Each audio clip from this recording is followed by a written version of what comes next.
Hey dreamers, welcome to Dan Jones' Sleep Stories. It's time to wrap yourself up in a safe, cozy blanket of dreams as you close your eyes and relax asleep into slumberland while listening to this calming tale where you sleep fast, sleep well, and sleep all night. If you like this bedtime story or have thoughts for future sleep stories, please leave a comment and subscribe to the channel. You can also support the channel on Patreon, where you'll find audio voice-only versions of my sleep stories. Thank you for your continued support. And before the story begins, imagine that you're being told this sleep story to the relaxing backdrop of rain outside. Just take a moment to allow yourself to get comfortable and close your eyes.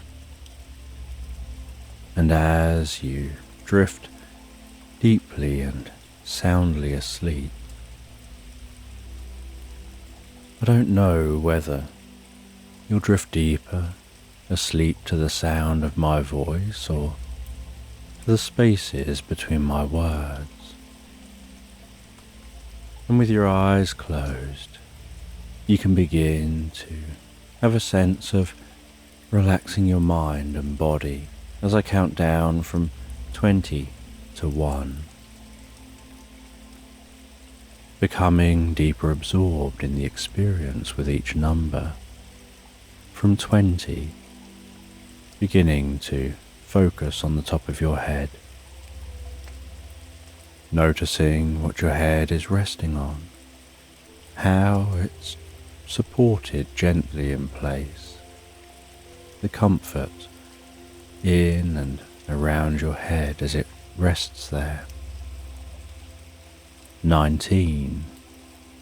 Having a sense of the muscles around your scalp and the back of your head softening and relaxing deeper and deeper, drawing in peace and comfort with each breath that you take, before moving your awareness around your face. 18. Focusing on what it's like for that relaxation to spread around your face, your ears and your cheeks.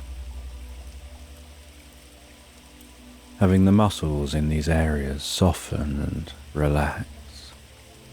17. Relaxing the muscles around your eyes and across your forehead, while the muscles around the side of your head and over the top of your head begin to relax deeper and deeper. 16. Noticing how you can pay attention to fading tension, or perhaps find that tension dissolves without paying it any attention at all. 15. And you can continue to allow that relaxation to spread down around your mouth, relaxing your lips and your jaw, relaxing the muscles around the side of your neck,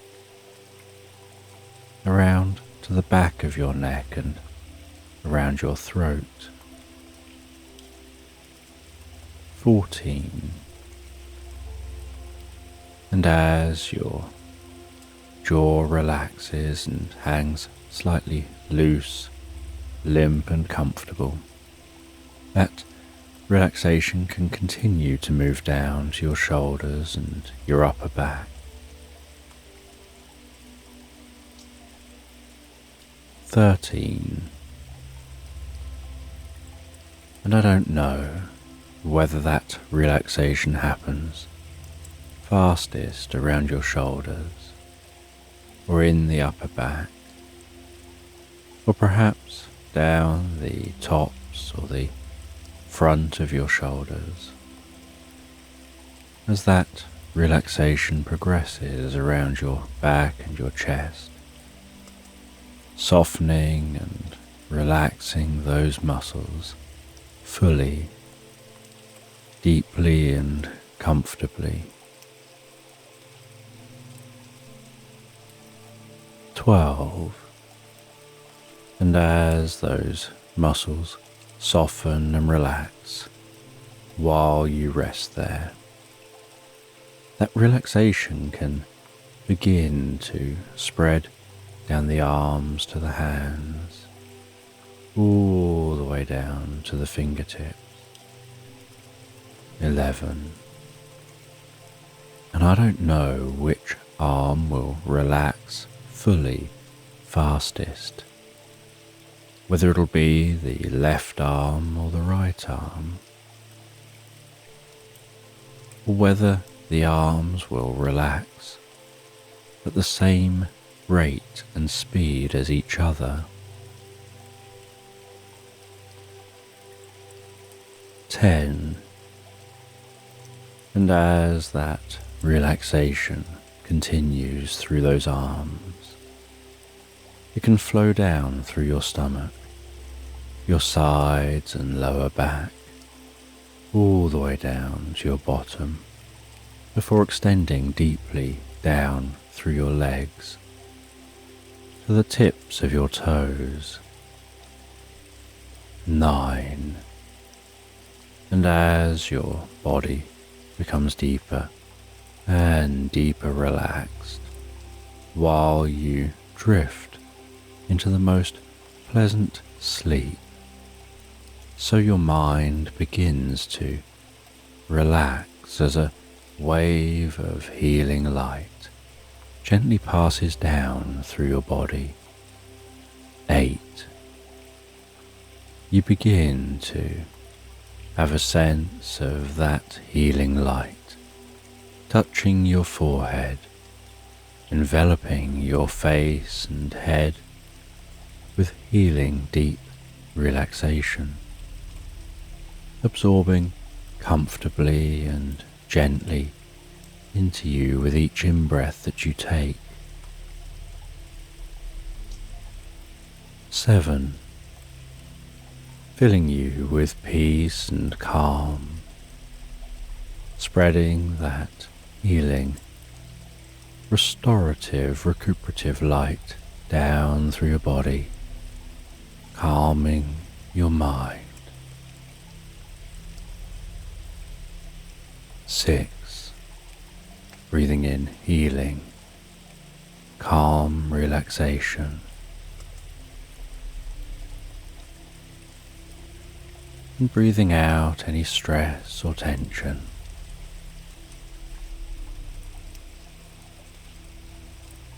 5.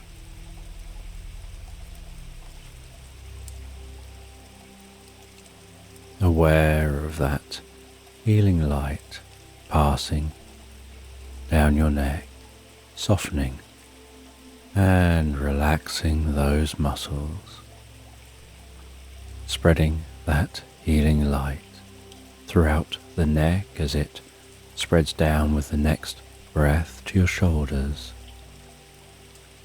around the back of your neck and down into your arms.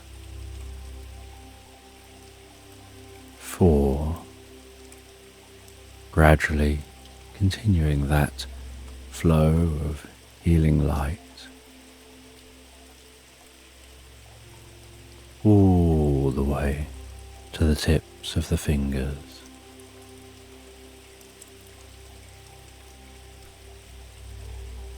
3.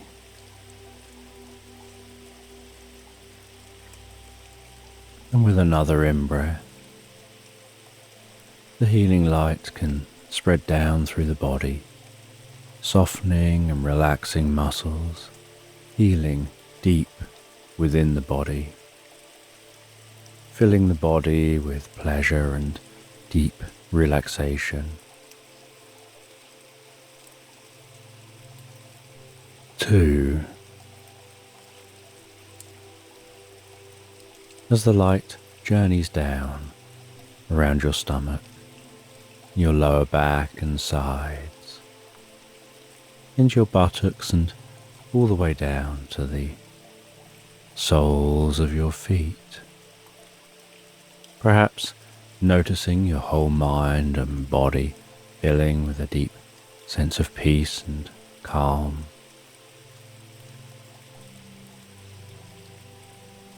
1. And as you allow that light to flow with each breath, you can find your mind drifting deeper and deeper asleep as you drift comfortably into this story. And Vera steps outside, the cold air tickling her cheeks, a scarf pulled snugly around her neck.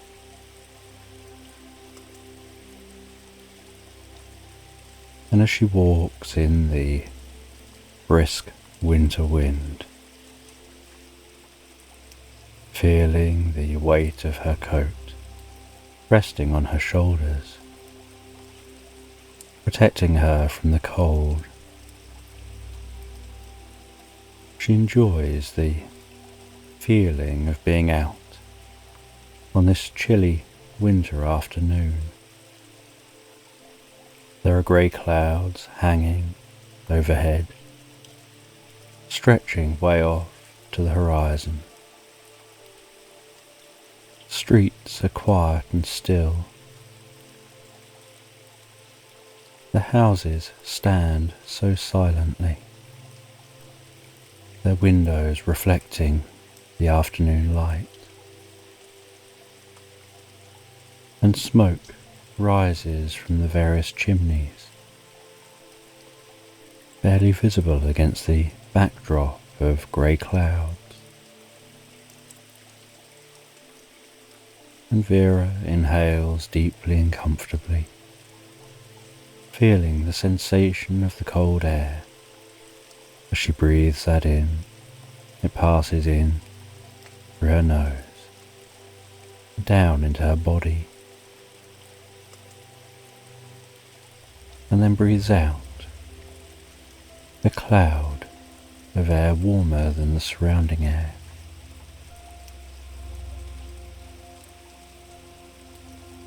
Noticing that faint scent of burning wood, mixed with the crispness of frost.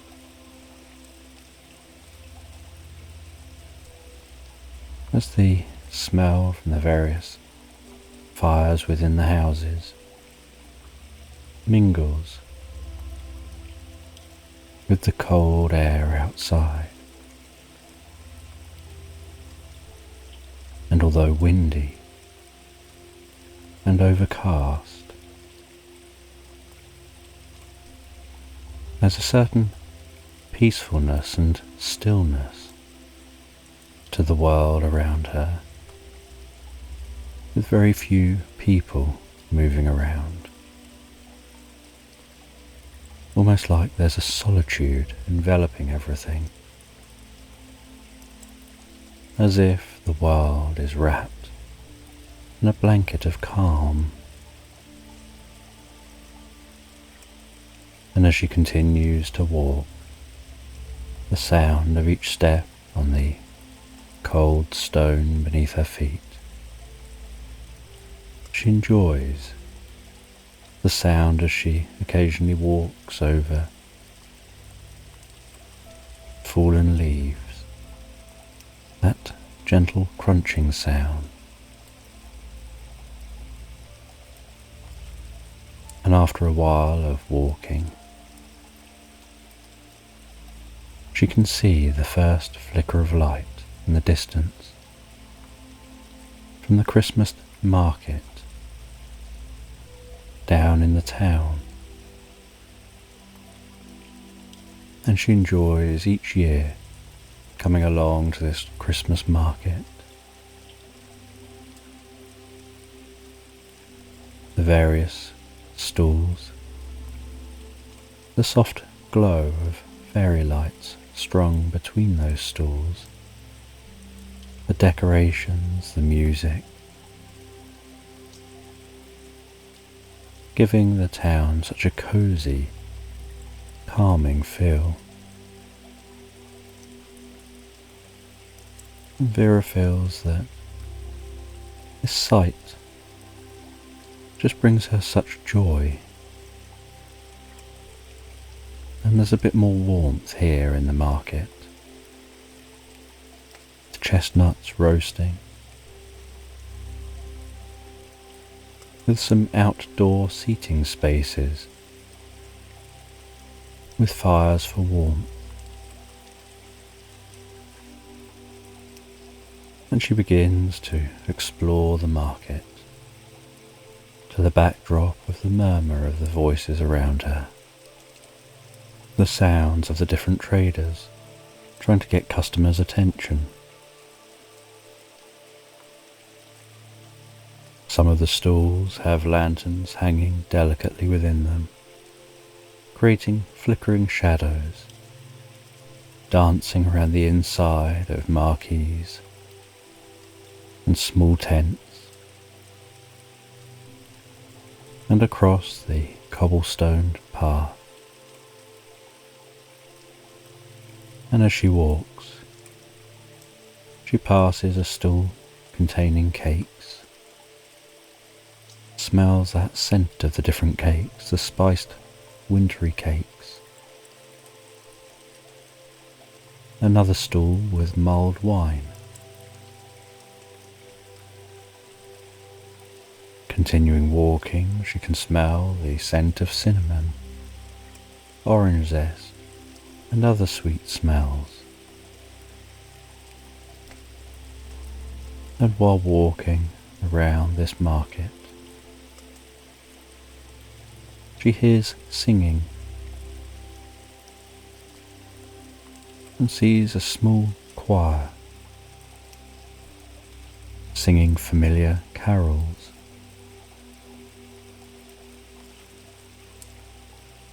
With a small circle of people enjoying the performance.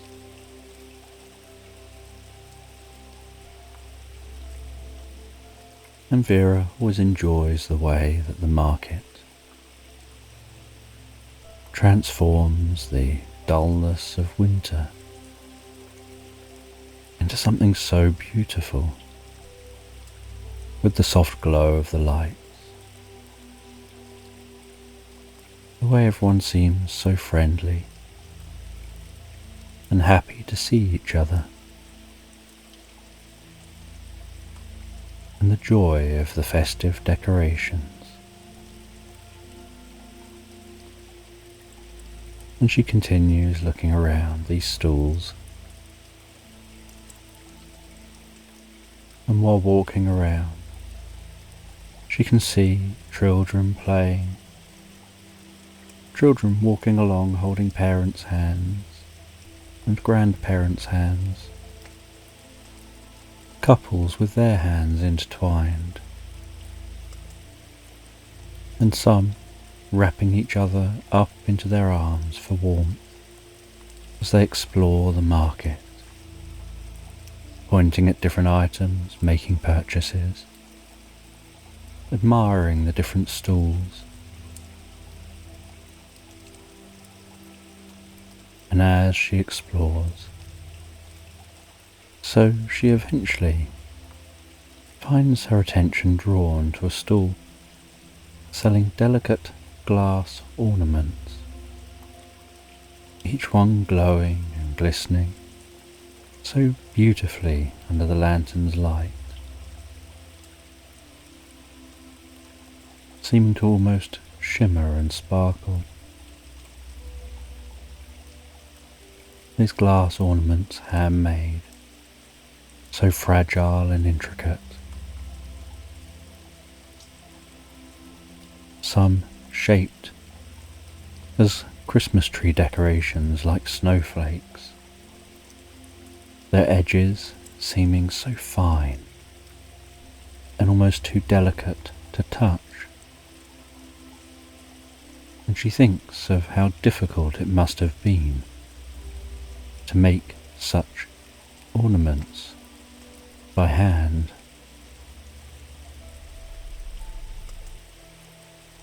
And while exploring, now with a bag with a well wrapped up glass ornament within it, she can smell the scent of pine needles and the other scents around her as she approaches the centre of the market, where there's a tall Christmas tree wrapped in decorations and baubles and Christmas lights, gently pulsing and changing. And people stood around taking photographs of this Christmas tree, and others doing their best to walk around those who are taking photographs. And the scene seems so magical, so calming, as the light continues to dim around her, as the afternoon draws on and the sky is still overcast, and so she can't actually see the sun passing across the sky, but she can notice that the light around her is dimming. And Vera heads over to a small cafe tucked delicately between two stools. She sits on the cold wooden bench at a wooden table as she's served a cup of tea and a cake.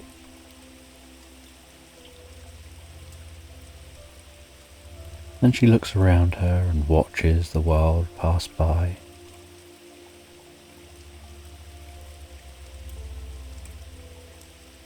While gently holding that cup between her hands, feeling its warmth spread gently through her fingers.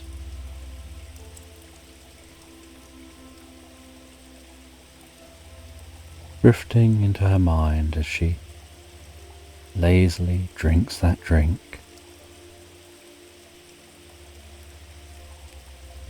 The steam from the drink rising and meeting with the cold air before dispersing as people continue to explore the market.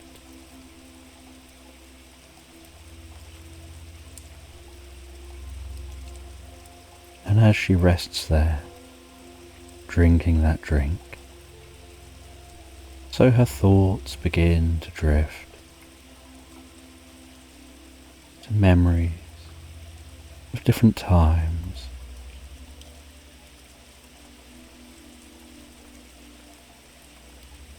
to recalling family home life growing up, a small, cozy home filled with warmth.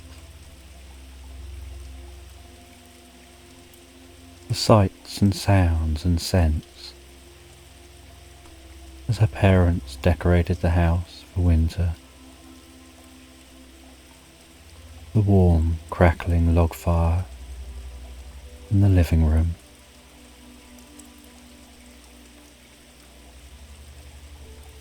The twinkling lights hung around the room, the decorations on the tree.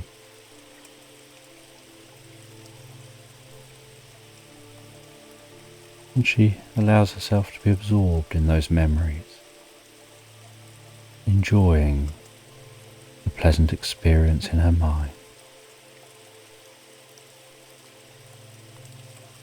Now all grown up, and much, much older than back then.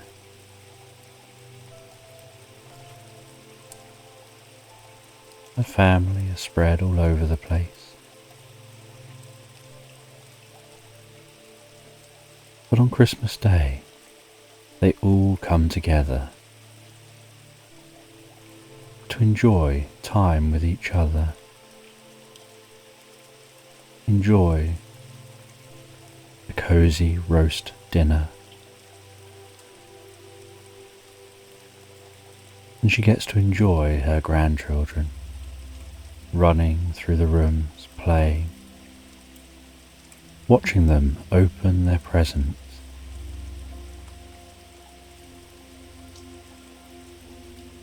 And as her mind drifts and floats, so she recalls a set of 5 golden napkin rings she was bought last year. And she thinks about how she'll have to seek those rings out, to lay out the dining room table,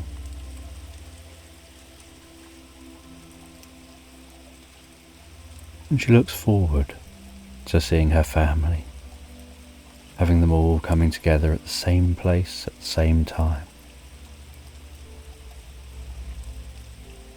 And after finishing her drink,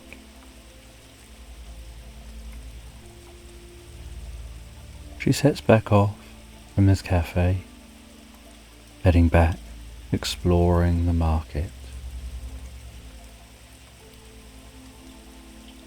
As she explores, so she buys some veg and the meat and other items for the Christmas dinner.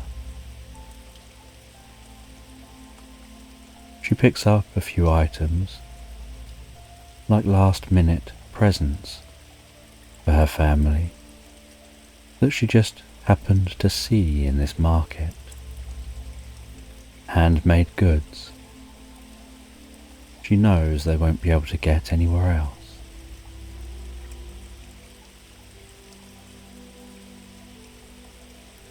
She finds a set of the most beautiful napkins and feels they'll go nicely with the gold rings she received last year. And so she then heads back through the market as the sun is now fully set and the evening has set in so comfortably.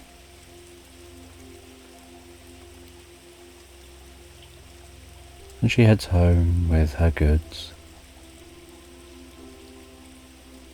She does some of the preparation for Christmas Day's dinner. She relaxes in front of the fire for a while before heading to bed, drifting and floating so peacefully asleep.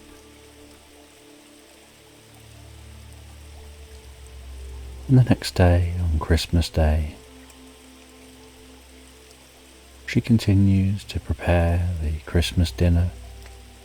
She makes sure the house looks so cozy, so calming and festive.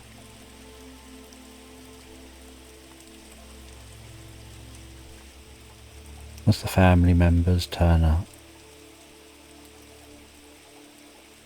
and as they turn up, so they greet her so happily, sometimes with gifts, sometimes with just an item or two to eat or drink through the day. and Vera mixes and mingles with her family, while at times being in the kitchen, preparing the food. But having done some preparation beforehand, this helps her to be able to spend more time with her family. Then she pops up to the bedroom to get the presents that she has wrapped for her family, and takes them downstairs and places them under the tree. And other family members with presents place what they've brought along under the tree too. And then late afternoon, they all sit around the table, enjoying the meal. And after the first course, they pull the crackers, wear the crowns, tell each other ridiculous jokes, look at the different items found within the crackers, enjoying each other's company.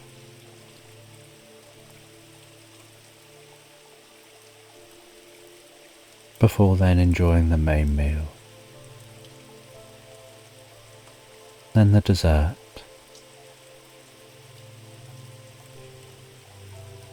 and then by late afternoon they sit around in the living room, the children on the floor near the Christmas tree,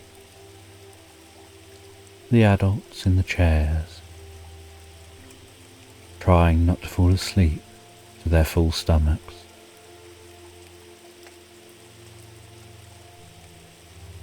And they go around asking the children to take one present at a time and pass them from under the Christmas tree to the relevant person. And they enjoy taking it in turns to watch each other open their presents and watch the children open their presents. And by the early evening, the children are playing with their presents. The adults are all talking, catching up with each other, sharing stories, occasionally reminiscing, laughing, and sometimes just sitting there relaxing with a drink.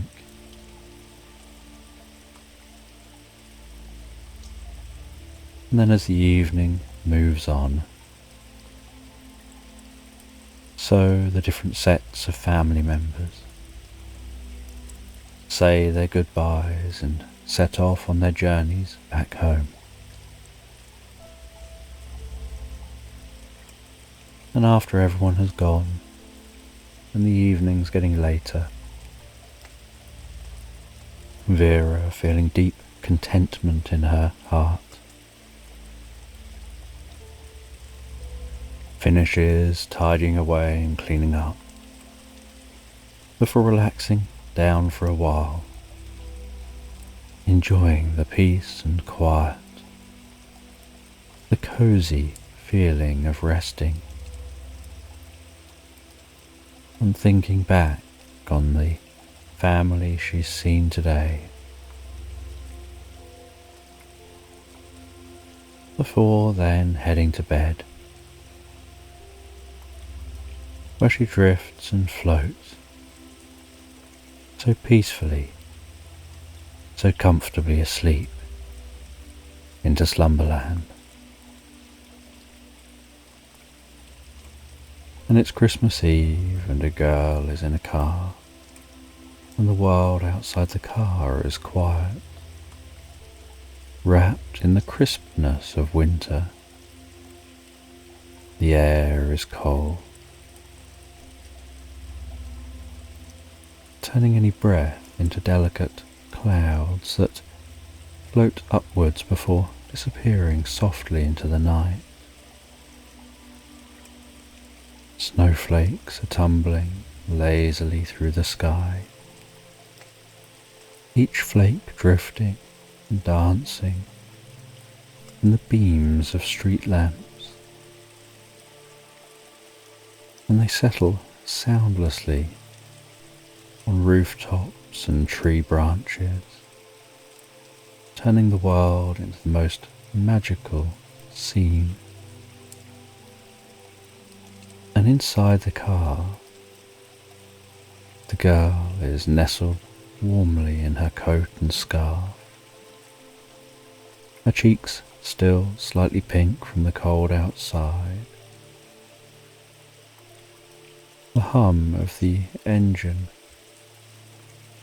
feeling so comforting, like the gentle purring of a cat. And her parents are in the front, their voices low and soft, adding to that deeper sense of calm. And she leans her head gently against the window, where her breath creates a fine mist, and she peers out at the world. And Christmas lights glow from every house that they pass, wrapped around trees and rooftops, twinkling like stars caught in the branches. There's a quiet rhythm to it all, as if the lights themselves are breathing softly, pulsing with the rhythm of the night. And the girl smiles and turns to her parents, her voice breaking the peaceful hum of the car. I spy with my little eye something green. Her parents, warm with the joy of the evening, play along. A Christmas tree, her mother guesses, her voice light and playful. The girl shakes her head, giggling a little. Nope. It's the reindeer, the one in the garden over there, she exclaims, pointing at a glowing reindeer decoration that stands proudly in front of a house, its soft green light glowing warmly under the snow, as though it too is part of the magic of the night. They continue the game as the car weaves through the snowy streets. She spots candles flickering in windows, wreaths adorned with ribbons, trees standing tall. Her father guesses wrong deliberately, his overdramatic disappointment making her giggle even more. Soon her thoughts begin to wander. The night feels magical and her mind drifts to one of her favourite questions. She gazes out at the passing houses, her eyes wide with curiosity, and asks, what happens to the toys when the shop closes? Her father catches her eyes in the rearview mirror and smiles. He takes his time before answering, as if he's considering something very important. Well, he says, after the doors are locked and the lights go out, the toys come to life. They've been waiting all day for that moment. The girl's eyes widen with delight. They really come to life, she asks, leaning even closer to the window as if she might capture a glimpse of this secret world. Her father nods, his voice gentle with the kind of magic that belongs only to Christmas. Oh yes, they They have their own little town inside the shop. They laugh, they dance. They even have adventures of their own. The girl's imagination flares to life. She pictures the toy shop, quiet and still during the day, but at night becomes something extraordinary. Her father's words settle deep in her mind, painting pictures of toy-sized streets and lively adventures as though they're memories of something she's always known. The streetlights flicker by and her thoughts drift. Her father's tale growing roots in her mind, like a dream just waiting to bloom. And the car moves so smoothly over the snow-covered road, its tires barely making a sound. Inside, the warmth wraps around the girl like the most comfortable blanket. The steady hum of the engine, low, soothing, as though the world outside is slowing down and inviting her to relax even deeper. And the streetlights continue to flicker past, casting their light across the windscreen,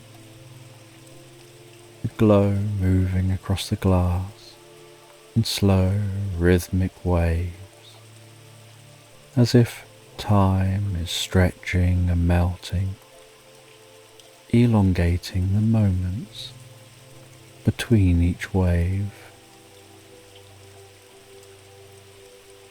Each light sweeping over the car guides the girl deeper and deeper into a peaceful place in her mind, her eyelids becoming heavier and heavier, the world outside blurring into a soft blend of colours, the white snow, the warm golden lights, the deep blue of the night sky, the snowflakes falling and drifting softly and lazily through the air. And as the girl watches those street lights flicker by, almost mesmerised by the rhythm of the night, it almost feels hypnotic and starts to match the gentle rise and fall of her breath, in and out, in and out. The car humming softly, guiding her deeper and deeper into relaxation. Her mind drifts and floats away from the game of I Spy and into a world of imagination. The toy shop, the toys coming to life. It starts to feel so real. She can almost see them, hear the soft murmur of their laughter, feel the anticipation as they wait to wake for the night. Her breathing slowing, her eyelids fluttering closed, gently, softly drifting to sleep. And in her dream,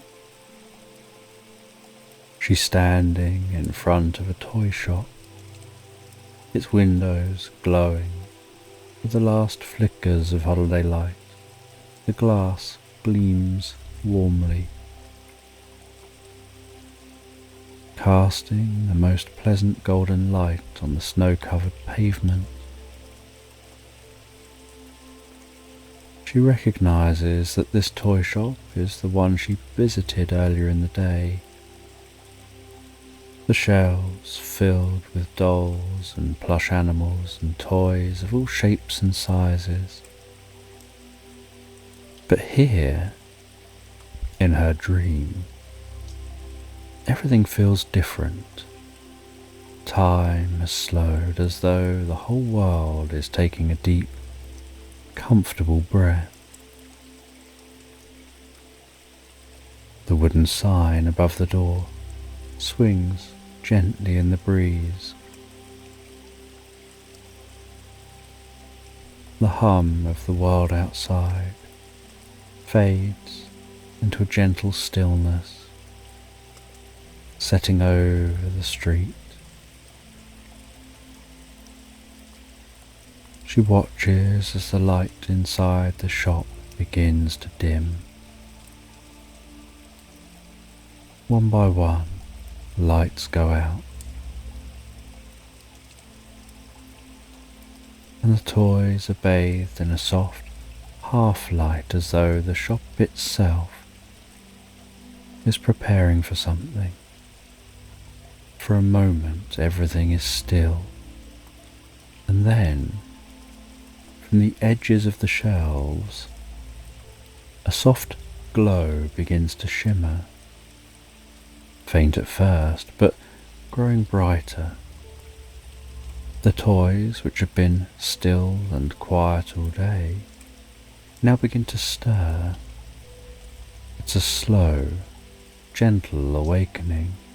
Plush animals stretch their limbs, as if shaking off a long sleep.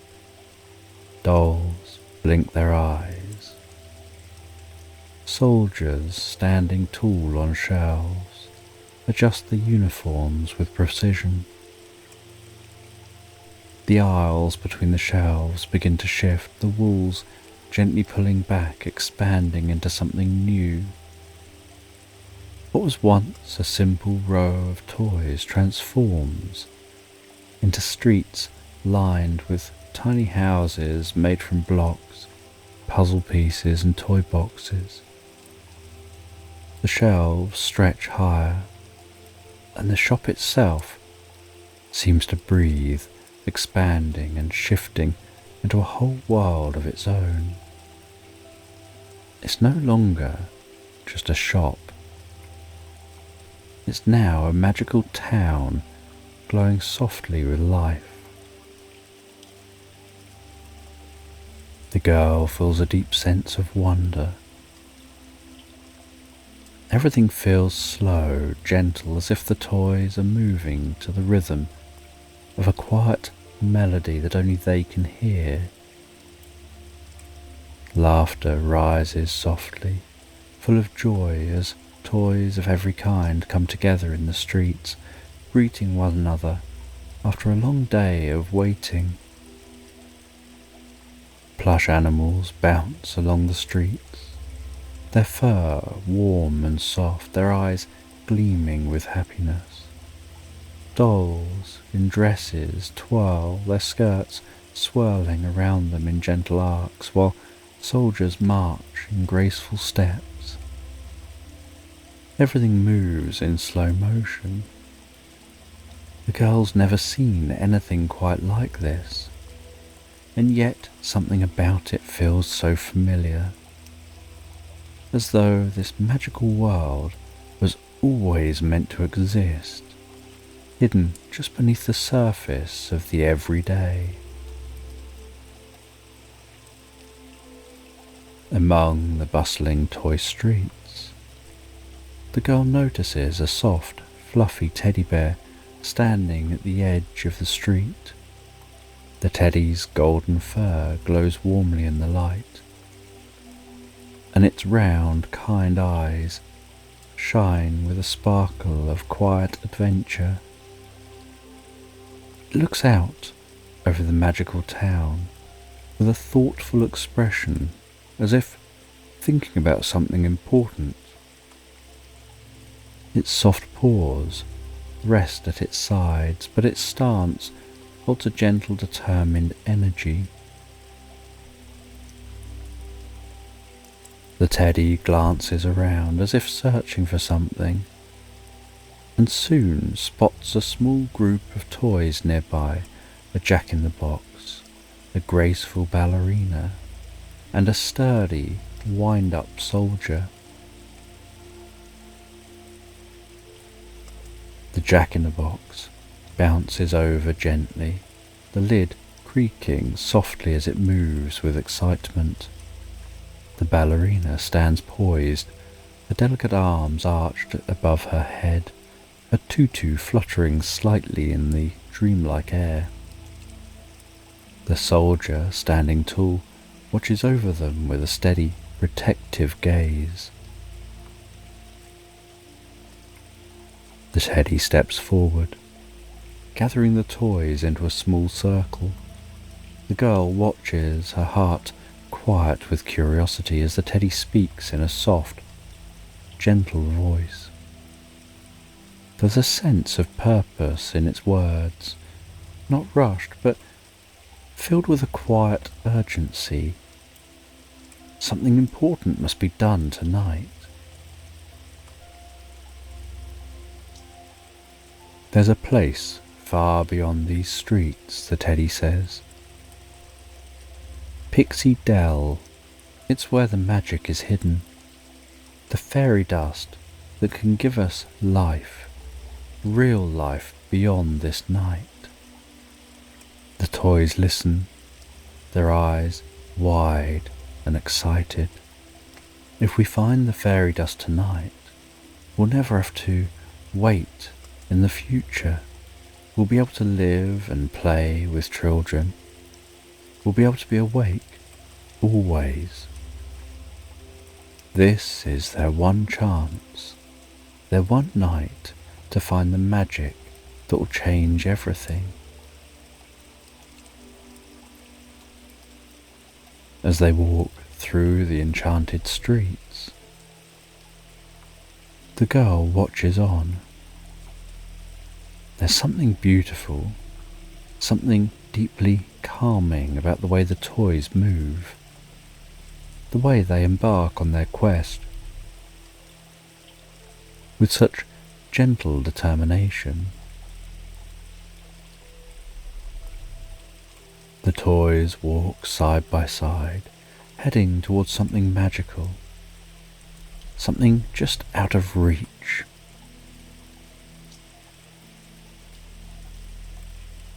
They come upon an old wooden door, tucked away at the edge of the town. Unlike the other doors, which are painted brightly and neatly, this one is older, half covered in ivy and mistletoe. The wood is worn smooth, but it feels so inviting.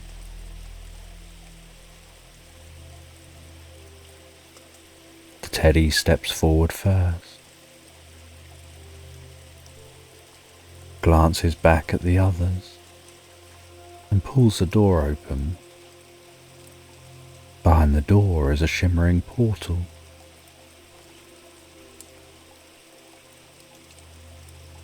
Its silvery light moving gently, glistening and glowing, like moonlight on a pond.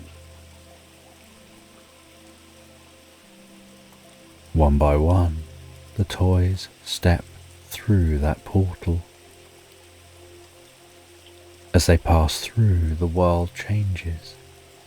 They find themselves in a new land, even more magical than the toy town they've left behind. Snow falls slowly and silently from the sky, each flake seeming to hang in the air longer than it should, twinkling softly in the dim light.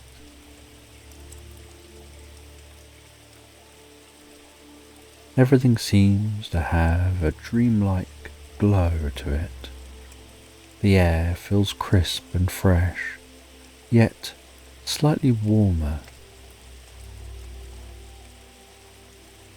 and it smells faintly of cinnamon and pine, bringing a deep sense of peace and calm to the senses. The ground is soft with powdered snow that feels almost like walking on clouds. Every movement they make is slow and deliberate. The trees that line this magical land seem to tower higher above them, branches draped with twinkling lights glowing from within, and the toys gaze around in wonder, their eyes wide with the beauty of this world. There's something deeply peaceful here, something that makes each step feel lighter and more relaxed. In the distance, the teddy spots something shimmering at the far end of the path. They move together towards that, and as they continue to journey deeper into this land, they eventually discover a glimmering, shining, sparkling river. Its surface as smooth and still as glass. The water seems to glow faintly. The toys gaze into the river, and on the banks of that river they notice glowing creatures. Their bodies twinkling like fireflies, drifting lazily along the water's edge. And they seem to be watching the toys with gentle curiosity.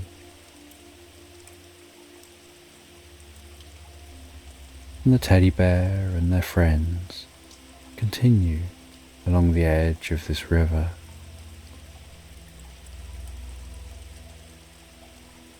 Each step like walking deeper into the heart of magic.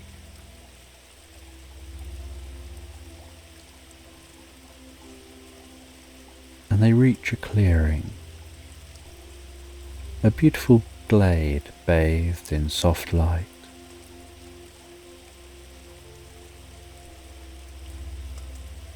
And at the heart of this glade is Pixie Dell that they've been seeking. They see that the fairy dust they are after is just scattered across the ground like stardust, shimmering faintly in the moonlight. The teddy kneels down, its paws sifting through the fairy dust, feeling its delicate, almost weightless texture.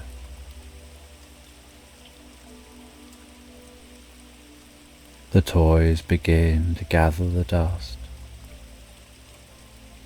excited by the magic they're collecting. And the dust begins to twinkle and shine and sparkle. And once they've gathered all that dust, they start to head back the way they came. They head all the way back to that portal, through the portal, back into that magical town. The streets are quiet, with the townfolk waiting for them. The teddy bear, holding the dust carefully, leads the way.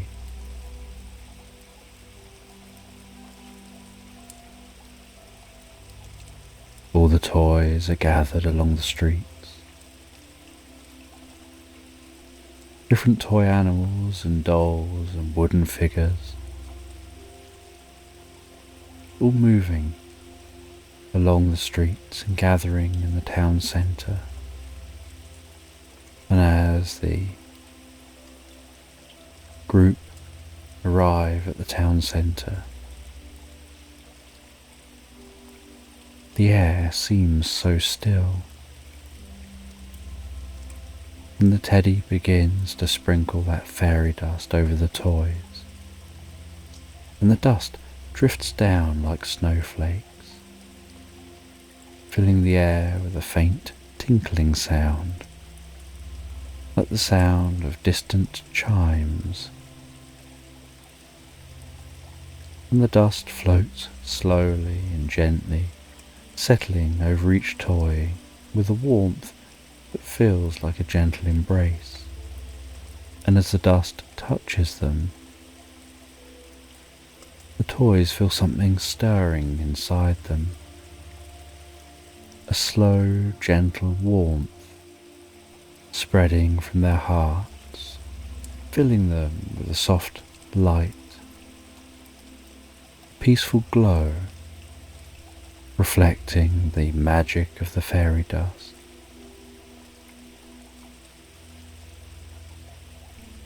And they discover they're no longer bound by the limits of their world. They'll be able to wake, to play, to live beyond this night. The thought fills them with joy and contentment. And as the last of the fairy dust settles, the air grows softer and warmer. The golden glow begins to blur. The entire town seems to be melting into a dream. The girl, still part of the dream, feels herself floating gently, as though the magic is carrying her deeper and deeper into the heart of sleep.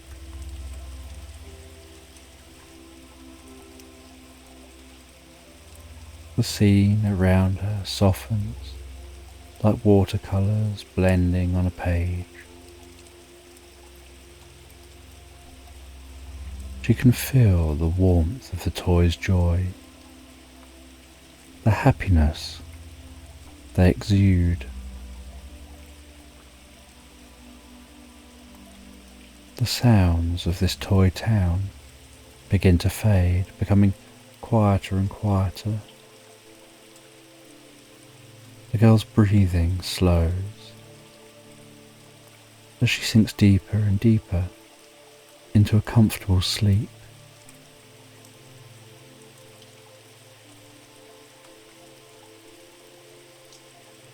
And the glow of the toy town fades into the background until all that's left is a warm golden comfort. And she feels herself drifting pleasantly into a more peaceful sleep, and the world outside is so calm and gentle, and the girl wakes wrapped in the warmth of her blankets to the sound of 4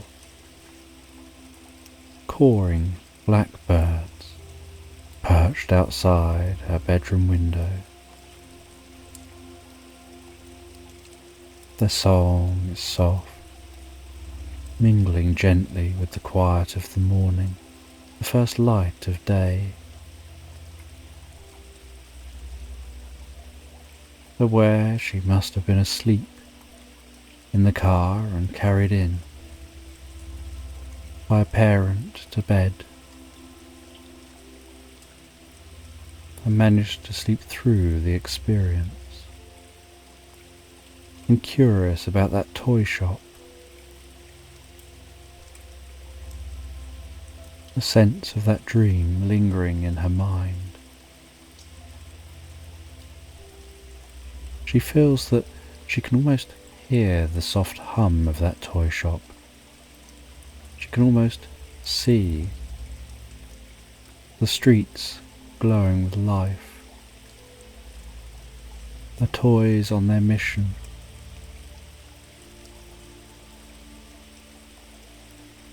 It's Christmas morning and she races downstairs.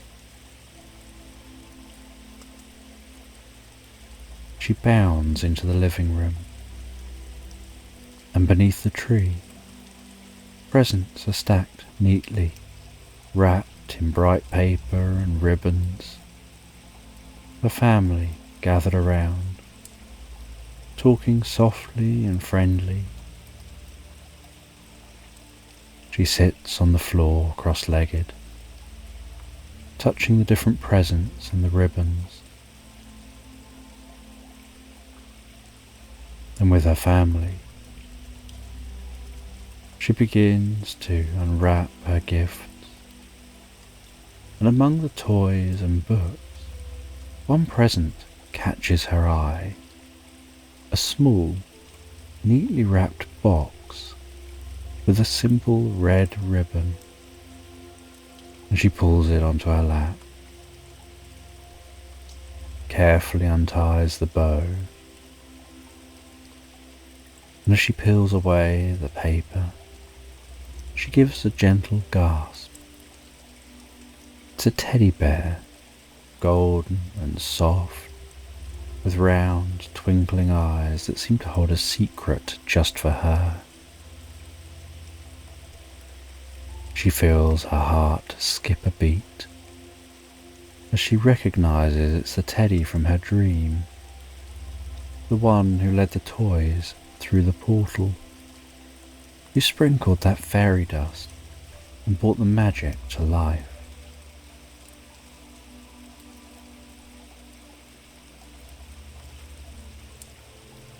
She hugs that bear tightly, burying her face in its soft fur, holding on to its warmth, its magic, feeling a deep and instant connection as she squeezes it close, feeling happiness settle over her, as though the dream is still with her. The teddy's eyes twinkle, and deep inside her heart she feels something warm and familiar. She holds it tighter, and for a moment it's as though that dream had never ended.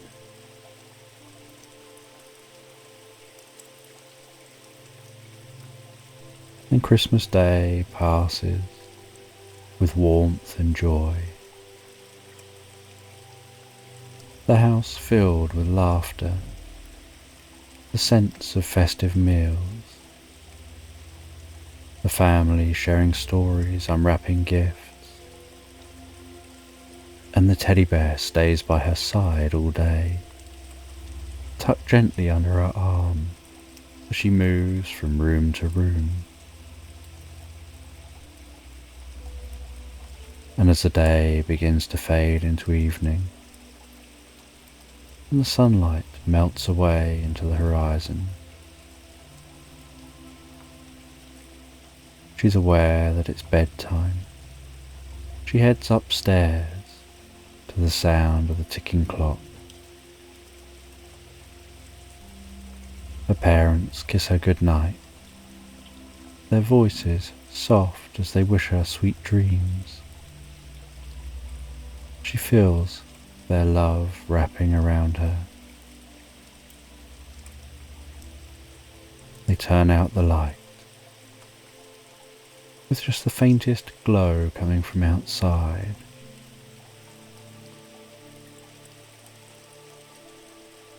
And she begins to drift and float asleep. And the teddy bear, once still, blinks softly, its eyes twinkling with magic. It looks around the room, carefully pulls the covers up around itself, tucks them snugly under its chin, before glancing over lovingly but the girl sleeping beside it, and she's already in a deep sleep, breathing slow and steady. And the teddy smiles, shifts a little closer to her, and with a quiet sigh, closes its eyes and drifts deeply and peacefully asleep.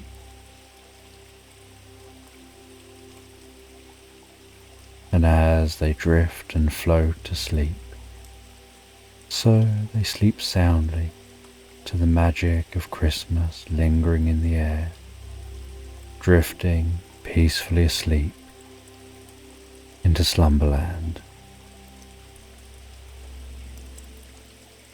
And Reg wakes slowly as if the gentle tug of morning pulls him from a deep, tranquil dream.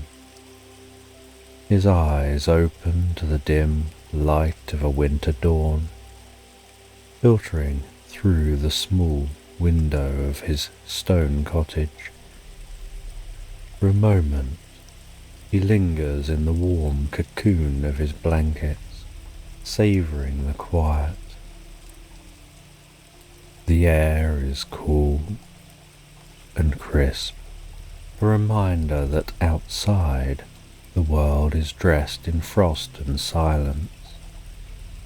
He breathes deeply, feeling the subtle ache of age in his bones, the familiar stiffness that comes with years spent working the land. Today, though, there's no rush, no urgency to chase after wandering lambs or mend fences. Today's different. He pushes the blankets aside and swings his legs over the edge of the bed, his feet landing softly on the floor. The cold of the floor seeps through his socks, and he lets out a small sigh, his breath hanging in the air. He stretches, his movements slow but deliberate, like the rising sun inching its way into the sky. Outside, the faint glow of dawn peeks over the horizon, painting the world in shades of soft pink and pale gold. A winter's dawn, quiet and unhurried. He dresses warmly, layering wool and thick fabric against the bite of the frost waiting just beyond the door. With a steady hand, he pulls open the heavy door to his cottage, and the chill of the morning air greets him like an old friend. The cold nips at his nose and ears, but is not unwelcome. It helps to wake him, sharpening his senses to the beauty of the world before him. The earth is covered in a blanket of frost, each blade of grass a tiny crystal, reflecting the soft light of the early sun. The air is so still. It feels as though the entire world is holding its breath. His boots sink gently into the frost-crisped grass, and a satisfying crunch follows with each step. The ground beneath his feet feels solid and sure, just as it always has. The land has been his life, his home, his sanctuary. The sheep are already awake, their breath visible in the cold morning air as they huddle together for warmth. Their soft rhythmic bleating is the only sound in the quiet expanse. Reg smiles, his heart warming at the familiar scene. He moves among them, his weathered hands brushing over their thick wool as he counts them, each one a comforting presence a reminder of the simple joys of life. As he tends to his flock, his mind drifts to the day ahead, Christmas Eve, the day of their annual gathering, a tradition now so familiar, so cherished, that it feels as much a part of him as the very land beneath his feet. Al and Frank, his oldest friends, men who've shared both the burdens and joys of life with him for longer than he can remember. They'll meet again tonight, as they always do, to camp beneath the stars and share stories by the fire, a tradition that had started long ago when they were young and the world seemed so much larger. Reg pauses, straightening up from his work. He looks up at the sky already clearing, the last remnants of night fading into a pale blue canvas. The air is so still, so peaceful, that he can almost hear the silence itself. There's a certain magic to mornings like this, where the world feels untouched, pure, as though time has slowed just for him. A sense of calm settles over him, spreading through his body like warmth from a fire. He knows tonight will be clear. The sky promises it, with not a cloud in sight. A night for stars, for stories, and for remembering. As the sun continues to rise, casting a golden glow over the frost-covered fields, Reg feels a sense of quiet anticipation growing within him. The morning chores are simple, the movements of his hands familiar and easy, feeding the sheep, checking their enclosure, ensuring all is well before he leaves. There's no need for haste today, no urgency in his steps. Everything moves at a slow, measured pace, the rhythm of a winter's morning guiding him deeper and deeper into a relaxed state.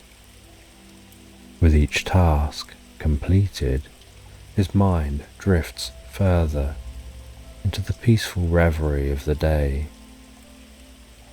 When all is done, he lingers for a moment longer, standing in the middle of the frosty field. He closes his eyes, letting the cold air wrap around him, letting the quiet sink into his bones. The only sound is the gentle breathing of the sheep, the distant rustling of the bare trees, and his own heartbeat, slow and steady.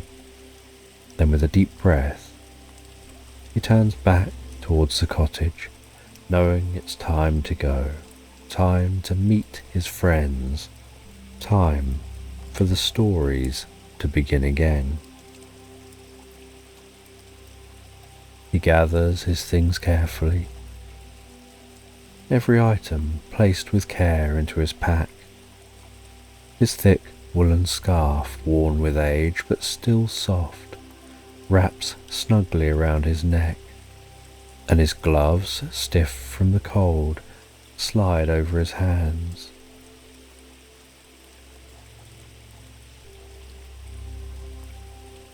The fields stretch out before him as he sets off, blanketed in frost, the landscape painted in shades of white and silver. The air, so still, feels like the world itself is resting. As he walks, his boots crunch through the frozen grass. Cold brushes his cheeks.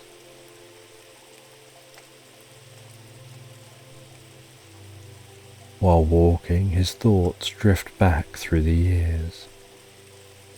He can see Al and Frank in his mind, how they looked when they were young, with bright eyes and strong hands, full of energy and ideas. Time has softened them all, worn them down in some ways, but deepened them in others. Their friendship has aged like fine wine, richer, fuller, more meaningful with each passing year. The landscape continues to open up before him. He feels a deep sense of peace wash over him. The last traces of the sun begin melting away. In the distance, Reg spots a small flock of 3 French hens, their feathers bright against the wintry landscape. They move gracefully through a patch of the fading sunlight, pecking at the frost-covered earth. He smiles while watching the birds. They seem almost out of place in the stark winter landscape. He feels that there's something symbolic about them, something that speaks to the harmony that he feels with Al and Frank. The 3 of them, like these hens, have weathered many winters, yet they continue to return to this place to share in the quiet beauty of the land and the stories it holds.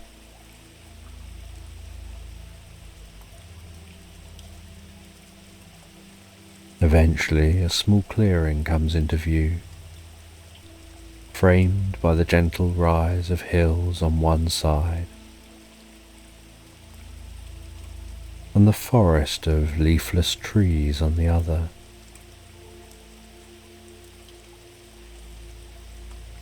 The sun almost fully set now, as he sees Al and Frank waiting for him to arrive.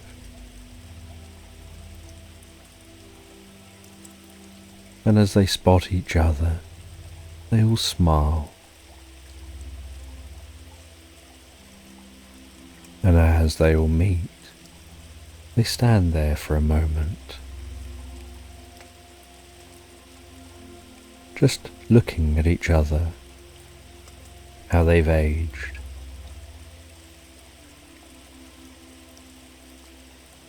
They joke with each other before beginning to set up a camp.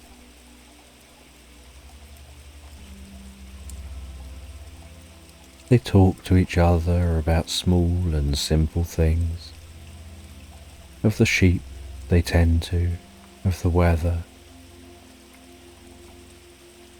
of the stars overhead. They collect up dry branches and they begin to make a campfire.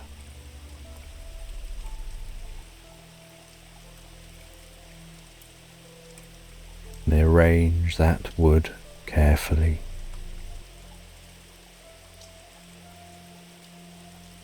They place some tinder among the wood. They light that fire as it sparks to life with warmth and comfort, sending shadows dancing across the landscape. In the distance, the French hens settle into the branches of a tree, softly cooing, before they'll settle down for the night.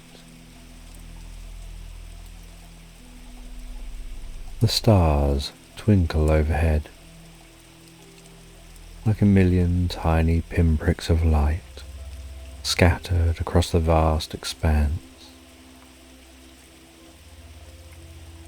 And the three friends sit around the fire,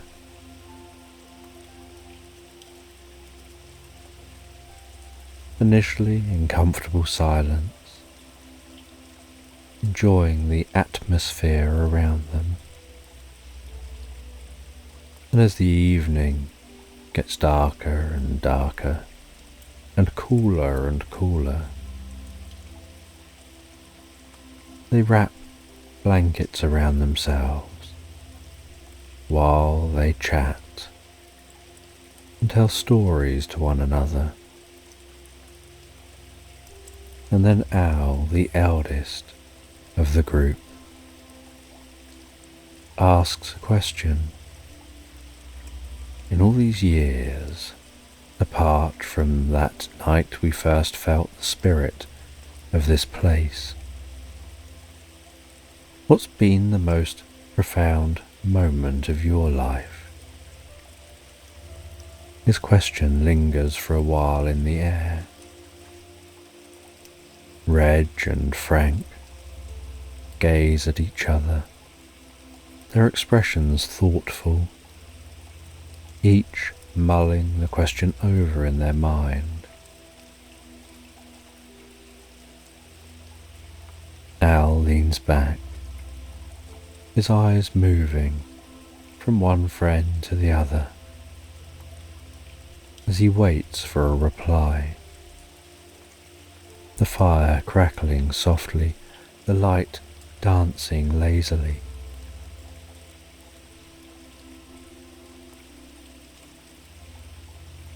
Reg smiles softly. I suppose, Reg says, it would have been the birth of my first son. He pauses for a moment, allowing himself to become deeper absorbed in his thoughts. He was born on a day much like this. The air was cold. The stars were bright overhead. But there was a warmth in the room, the kind of warmth I'd never felt before. It wasn't just from the fire in the room. It was from him, from the moment I held him. It was like holding a tiny piece of the sun. I remember looking at him, and it felt like the whole world had shifted. Everything was brighter, sharper, more alive. I could hear every sound, feel every breath, as though the very air around us had slowed down to watch this moment unfold. The first time he laughed, Reg says, his voice catching slightly, it was like hearing music for the first time. And when he took his first steps, it was as if the ground itself was cheering him on.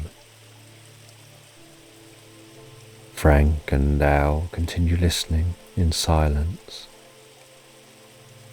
And now, Reg continues, when I see him grown into a man, there's still that same light in him. It's a quiet glow, but it's there, and every time I look at him, I feel it again, that same warmth, that same awe, as though the world is still shifting around him, making space for all the moments yet to come. Reg falls silent, gazing off into space, while his mind drifts elsewhere to a place where he's standing in a field watching his son run ahead of him, the sun setting behind them, casting long shadows across the earth. It's a memory that holds him gently, like the soft glow of a candle in the dark, and he lets it linger for a moment longer before drifting back to his friends. The fire continues to crackle softly, its golden flickering light continuing to dance on the ground and stretch into the stillness of the night. Al shifts in his seat as he prepares to share his story.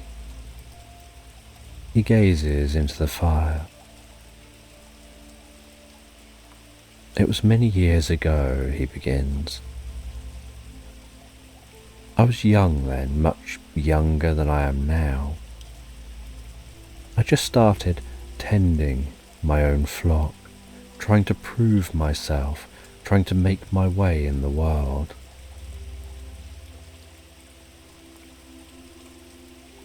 A storm came faster than I expected. The clouds gathered overhead, thick and dark, like great ships sailing across the sky. Before I knew it, the wind was howling through the trees and the rain began to fall in great sheets so thick I could barely see my hand in front of my face. I was lost. The storm had swept me up. I had no idea which way to go. The trees creaked and groaned all around me. The wind pushed against me. And the rain, it was like the world itself was trying to wash me away. Al gazed off as he absorbed himself deeper in his story. And then, out of nowhere, he appeared. I couldn't see his face clearly, but there was something about him. Something calm, something certain. He didn't speak much, just gestured for me to follow, and I did. I followed him through the storm, through the wind and the rain. He moved with such ease, like the storm didn't touch him at all. He led me back to the edge of the woods, back to safety, and just as suddenly as he appeared, he was gone. I turned to thank him, but there was no one there. The storm had calmed, the rain had stopped, and the air was still. But he was gone. To this day, I don't know who he was or where he came from, but I'll never forget the feeling he left behind. It was like the warmth of the fire spreading through me, a sense of calm, of safety, like I was held in something greater than myself.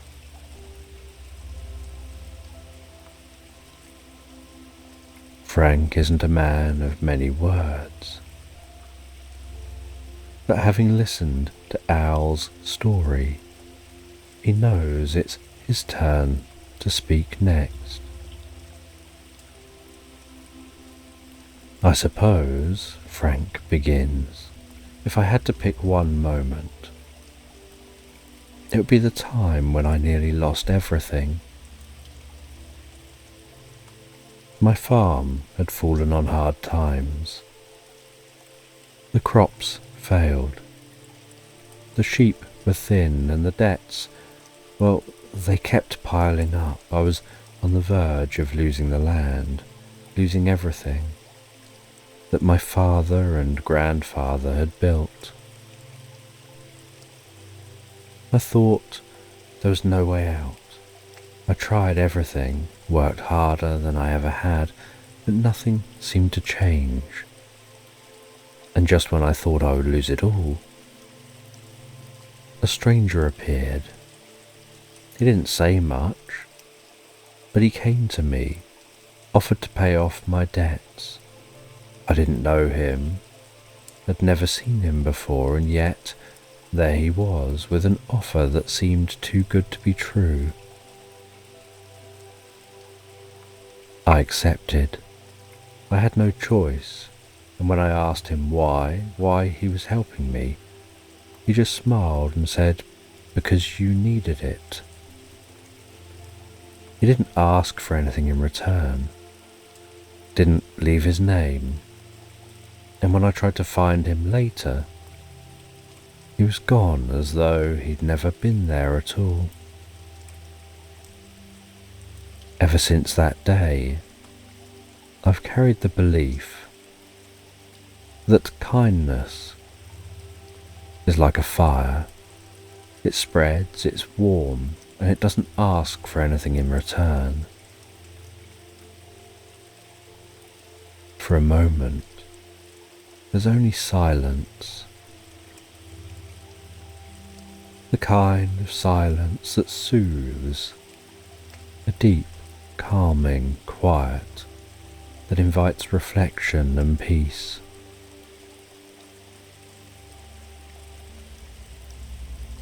The three friends have shared their stories, each one a gift shared around the fire.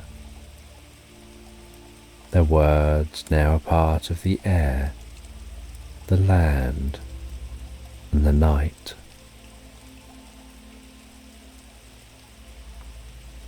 Reg leans back, gazing up at the constellations overhead, the stars twinkling so softly, as though winking at the earth. Al and Frank sit beside him, breathing slow and even, feeling a deep sense of comfort and peace. They watch as a shooting star streaks across the sky. It feels almost like time is standing still.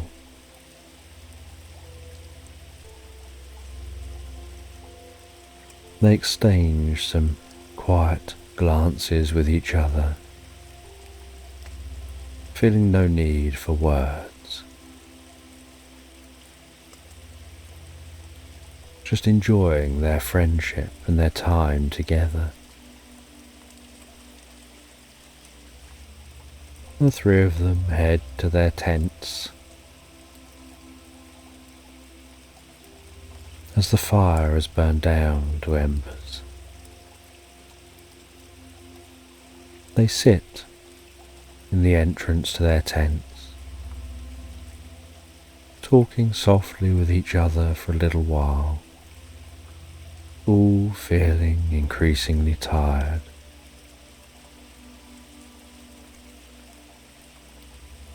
Talking as they wait for the fire to fully burn out.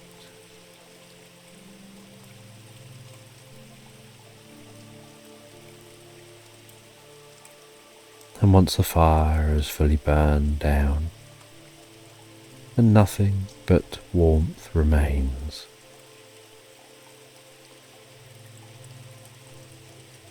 they say good night to each other,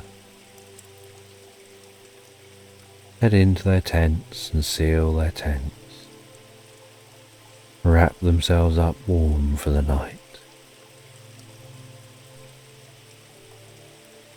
and drift and float so peacefully, so relaxed, asleep into slumberland. And morning arrives gently, like the brush of a soft hand across the sky. The pale light of winter stretches through the curtains, casting silver shadows across the room.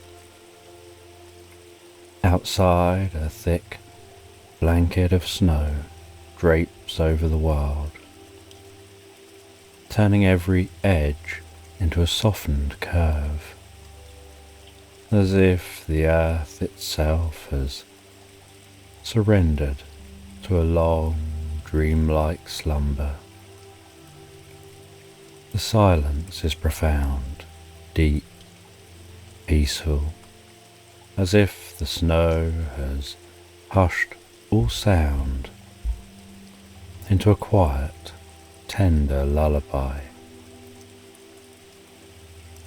And inside the house, warmth embraces every corner. The fire in the hearth crackles softly, its flames flickering lazily, casting a golden light that flickers over the walls. The faint scent of wood smoke drifts through the air, weaving with the aroma of freshly brewed coffee. The fire's steady warmth is the pulse of the home, its constant presence, a promise of comfort while the world outside remains cold and distant. The mother moves through the house with graceful ease, her footsteps a mere murmur against the wooden floor. She pauses at the window, watching the snowflakes fall in snow, so gently, so slowly, in deliberate spirals, each one unique as it delicately descends. Her lips curve into a quiet smile as she watches the landscape transform into the most beautiful winter wonderland. The air thick with the promise of a peaceful day, she inhales deeply, the scent of the fire mixing with the crisp coolness that seeps in through the window panes. Upstairs, the children are cocooned in their beds, tucked beneath thick, cozy blankets. The youngest is a small bundle of warmth nestled deep within his covers, resisting the pull of the morning. His face is half hidden in his pillow, his breath slow and steady. When his mother enters the room, her gentle voice guiding him towards wakefulness as he burrows himself deeper into the warmth of his bed, trying to resist her coaxing. Her voice guiding him in the land of dreams. And downstairs, the father sits in his favourite chair near the fireplace, his hands wrapped around a steaming mug of coffee. The rhythmic crackle of the fire and the steady warmth of the flames have become part of his morning ritual. Gazes into the fire, his thoughts drifting as the golden light reflects off his face.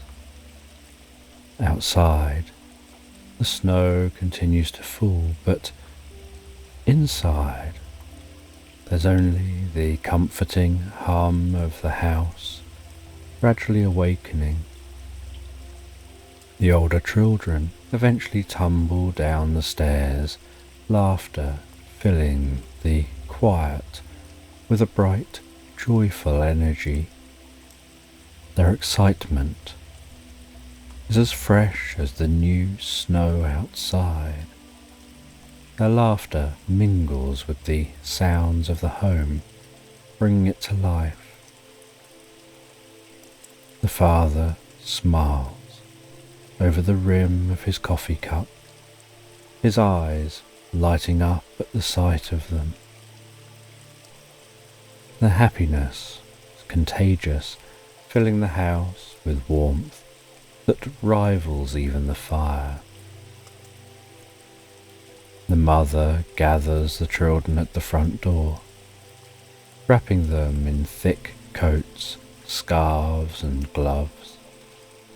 Their breath rising in soft clouds, fogging the cool air that slips in through the cracks. The youngest tugs at his mittens, still half asleep, while the older two bounce on their toes, eager to race into the snow. The door opens with a soft creak, and a rush of cold air sweeps into the house, swirling around their feet. Yet the fire's glow remains steady, promising its warmth for their return. As they step outside, the crunch of snow underfoot is the first sound to break the stillness of the morning. The cold air is sharp and crisp, invigorating in its clarity. The world outside is transformed, clean, untouched, and glittering under the pale winter sun.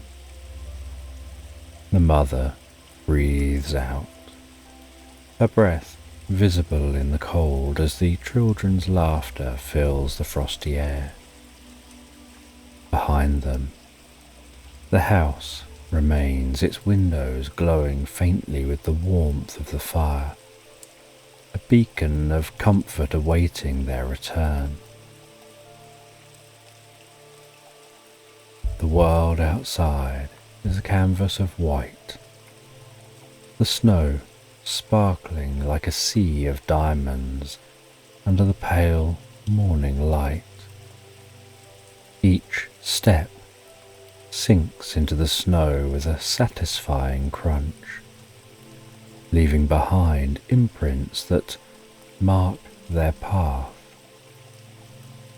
The children, bundled tightly in their coats, walk alongside their mother, their small boots creating a trail of footprints that meander through the pristine landscape.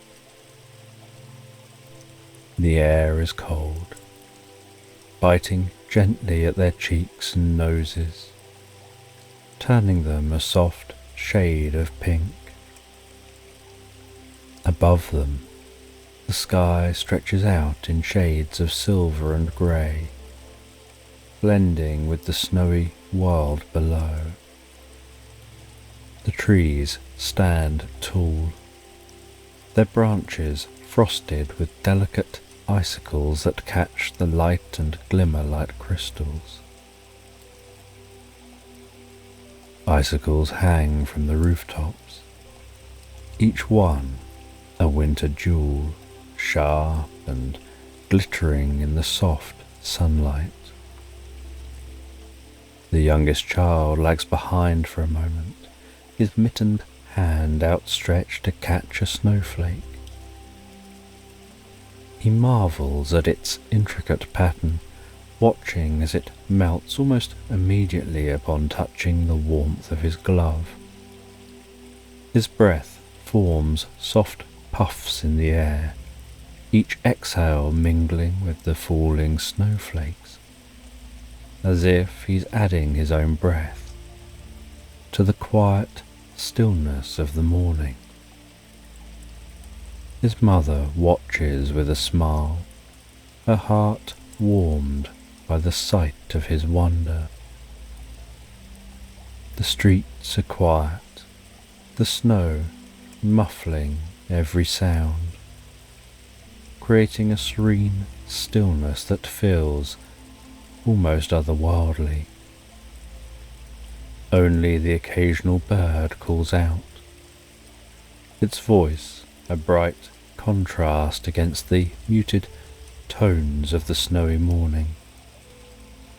As they near the school, the sounds of children begin to rise, laughter, shouts, and the scuffle of boots against the snow as they play in the schoolyard, their scarves fluttering in the cold breeze like colourful flags. The mother watches as her children join the fray, their faces bright and full of life. The youngest hesitates at the gate, turning to wave, his small hand raised in a gesture of farewell. She waves back, her heart full with the sight of her children, so at ease in the world, their joy as pure as the snow itself. She stands for a moment longer, watching the schoolyard fill with the busy energy of the day, before turning back towards home. As she walks, the quiet returns, wrapping itself around her like a comforting blanket. The snow beneath her feet is soft, absorbing her footsteps, and the air is filled with the sharp, clean scent of pine and cold. Her thoughts drift, carried along by the rhythm of her steps, and the peacefulness of the morning settles deep into her bones. The world feels hushed, as though it's waiting, wrapped in the soft promise of a day full of quiet, unhurried moments. Back at the house, time seems to slow.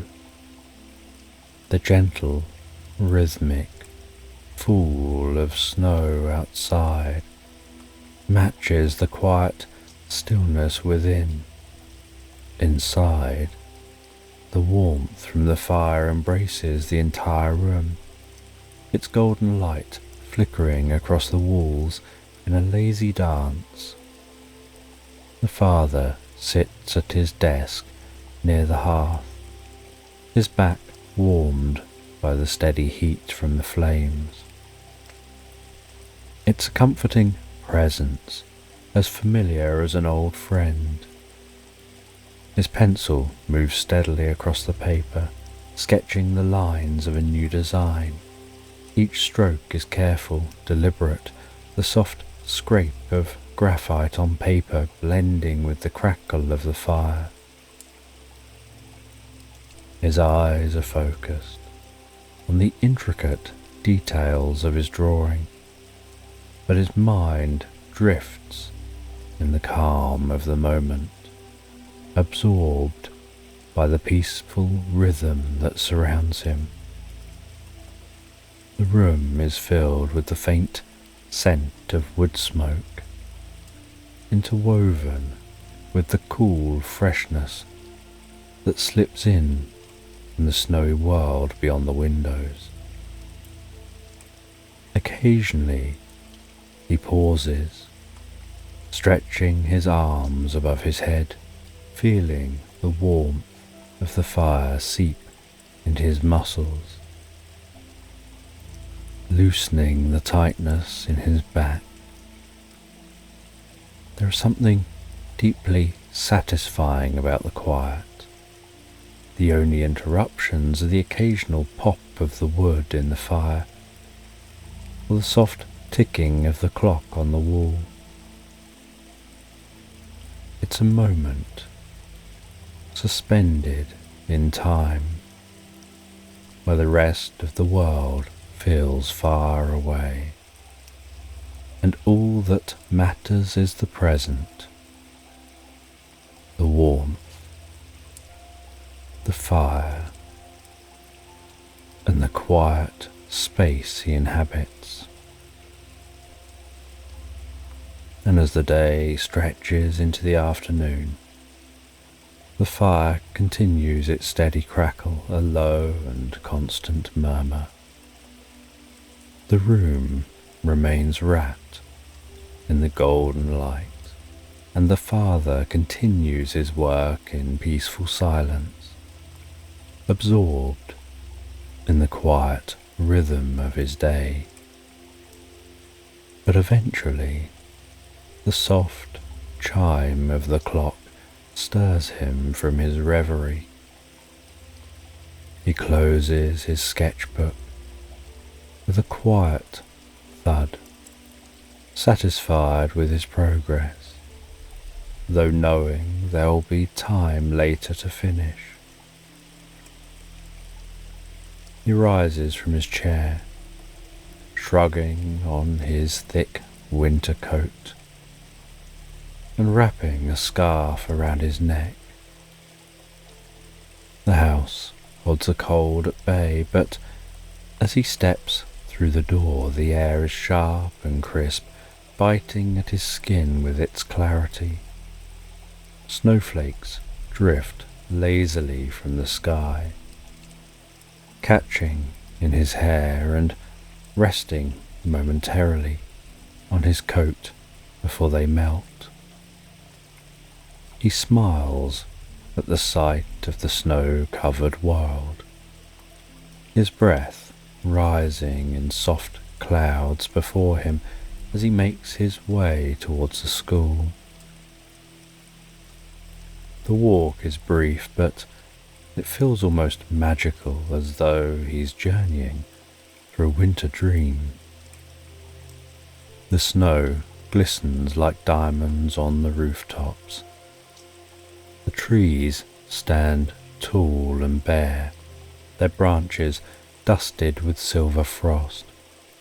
The world is quiet, peaceful, as though nature itself has settled into a gentle meditation, inviting him to slow down, to breathe, to be fully present. And at the school gate, his youngest child is waiting.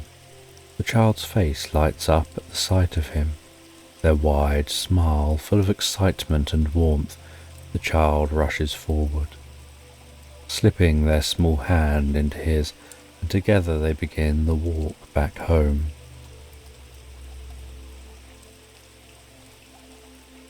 The child's voice is filled with stories of games played during break time, of snowflakes caught on their tongue, of friends and laughter. The father listens, nodding along, his heart full with the simple joy of his child's voice. They take their time walking home, letting the snow fall around them like soft feathers.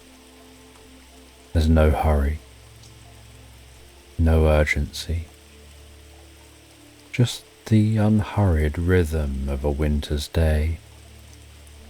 A father and child sharing the quiet joy of the snowy world, knowing that the warmth of home waits for them at the end of the journey. And later in the afternoon, as the sun begins its slow descent towards the horizon, casting the sky in soft shades of pink and gold, the older two children make their way home.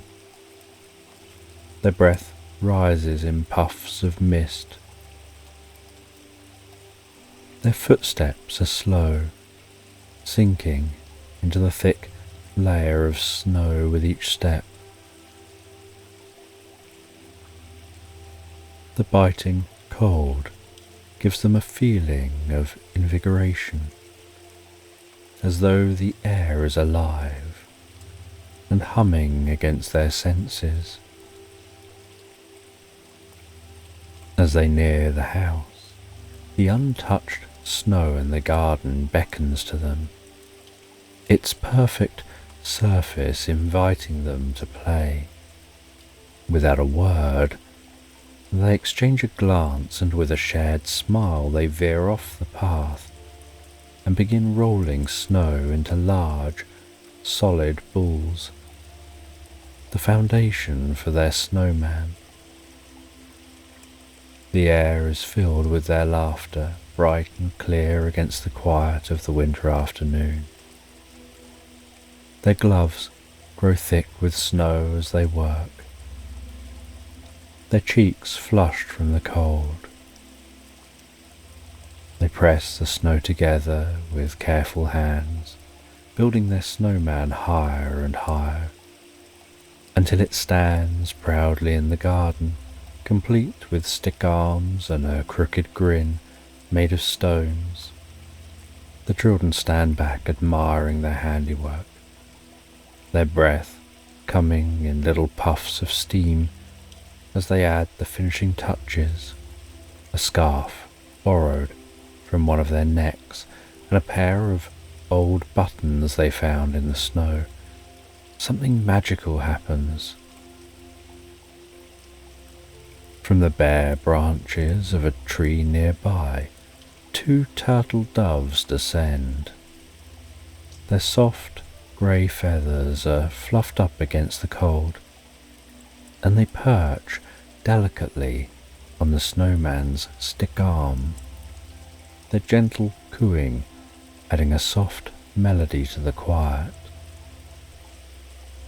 The children freeze, their eyes wide with wonder, watching the doves as if they stumbled upon something from a fairy tale. There's a stillness in the air now, a kind of enchantment, as though time has paused to let them fully absorb the magic of the moment. The soft light of the afternoon, the snowman, the doves. It all feels like part of a story, a winter tale where the world holds its secrets close, waiting to be discovered. For a long moment, the children stand quietly, watching the doves as they fluff their feathers, as they gaze back with dark, thoughtful eyes. The children stop noticing the cold, lost in their quiet wonder. Finally the doves take flight, their wings beating softly as they soar into the pale sky, disappearing into the distance. The children look at each other and smile, as if they've just shared a secret, something precious, a fleeting moment only known to them. With their fingers tingling from the cold, they head back towards the front door of the house. Their boots crunch through the snow. The warmth of the home glowing ahead like a beacon in the twilight. The snowman remains standing in the garden, a silent sentinel watching over the house, its crooked grin a reminder of the simple joy of the afternoon. As they push open the door, the warmth from within the house hits them immediately, enveloping them like a soft blanket, the fire crackling softly, and the air inside is thick with the comforting scent of wood and warmth. They remove their coats and scarves, shaking the snow from their gloves, their faces glowing from the cold and from the joy of the day. The house welcomes them back, the door closing softly behind them. They embrace the warmth of the cozy, glowing house. And the kitchen begins to hum with quiet life, the warmth from the stove emanating through the room. The father standing at the counter, a wooden spoon in hand as he stirs a fragrant stew that simmers gently on the hob. The air is rich with the aroma of herbs and vegetables, the scent curling through the house, mingling with the ever-present warmth from the fire in the next room. Outside, the sun has begun to sink lower, painting the snowy rooftops in shades of lavender and gold. The kitchen windows are fogged slightly from the warmth inside, a soft contrast to the frost-kissed scene beyond. Icicles hang from the eaves, catching the last light of day, sparkling like the winter jewels they are. The snow outside, freshly fallen and untouched, lies still and serene, a blanket of quiet over the world. The children bustle about, their cheeks still a little rosy from the cold. They move and dance and play around before beginning to focus on setting the table for dinner. The clink of plates and cutlery adding to the gentle rhythm of family life in the room. The sound of the simmering stew, the crackling of the fire, a peaceful moment, full of the kind of quiet togetherness that fills a home with contentment. And the door creaks open, and a brief gust of cold air sweeps through the house as the mother steps inside, her boots dusted with snow. She pauses for the moment in the doorway, breathing in the warmth of the home, the scent of dinner, enjoying the sight of her family, feeling a deep sense of joy. And as the door closes behind her, the cold is instantly replaced by the deep, soothing warmth of the house. The children run to her, their laughter bubbling up as they fling themselves into her arms, their excitement filling the room with a renewed energy. She wraps them in hugs, brushing the snow from her hair as she leans down to kiss the tops of their heads. Across the room, the father glances up from the stove, his eyes meeting hers with a look of quiet affection. There's a wordless greeting shared between them, a warmth that fills the space between them like a second hearth. With dinner being finished, the father brings the steaming pot to the table, its rich aromas filling the air as bowls are passed around. The family sits down together, the clinking of cutlery blending with the gentle murmur of conversation. Their voices are low and easy, the worries of the day melting away with each bite of food. Laughter flickers lightly across the table, and the warmth of the meal, the home, the fire, it all wraps around them a comforting cocoon of contentment. Outside, the last light of the sun fades, giving way to the deep, cool blue of evening. Inside, the glow from the fire spills into the kitchen, casting everything in a soft, golden light. The house is full but not crowded, lively but not loud. It's the kind of evening where time seems to stretch out, inviting them to linger in its warmth, to savour the simplicity of shared community. And when the meal ends, the plates are cleared and the soft rhythm of the evening continues, flowing gently from one moment to the next, like a river that knows its course, leading them deeper and deeper into the heart of the night. And with dinner behind them, the family naturally drifts towards the living room, drawn by the steady warmth of the fire.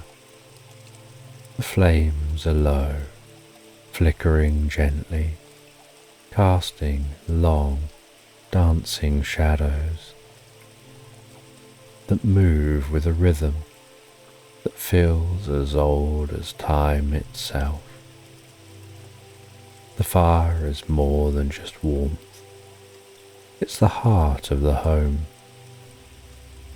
a steady, glowing presence that draws them all together.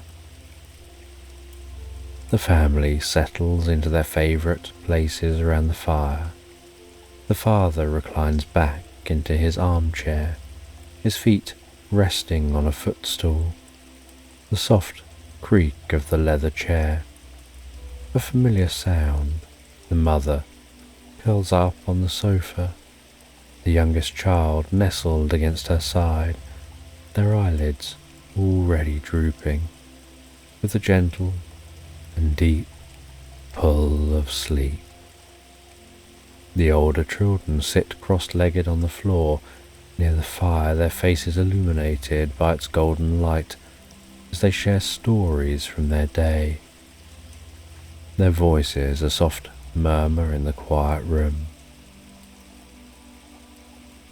Hot chocolates passed around, thick and creamy, its rich scent mingling with the warmth of the fire. Each sip is a comfort, warming them from the inside out, the sweetness lingering on their tongues as they sink deeper and deeper into the calm of the evening. The youngest child is cradling their mug in both hands, eyes barely open.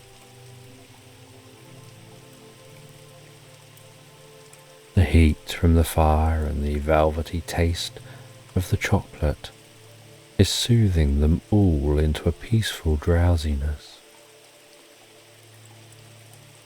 Outside, the snow continues its slow and steady descent, but the world beyond the window feels far away, as if the house exists in its own pocket of time, separate from the cold night outside. The fire crackles softly, burning low and steady, offering a gentle glow, a soft pulse filling the room with warmth. The youngest child sinks even deeper against their mother, enjoying the warmth of the sofa. The desire to sleep growing stronger with each passing minute. and their eyes flutter closed, and then open again briefly, with the child fighting the inevitable.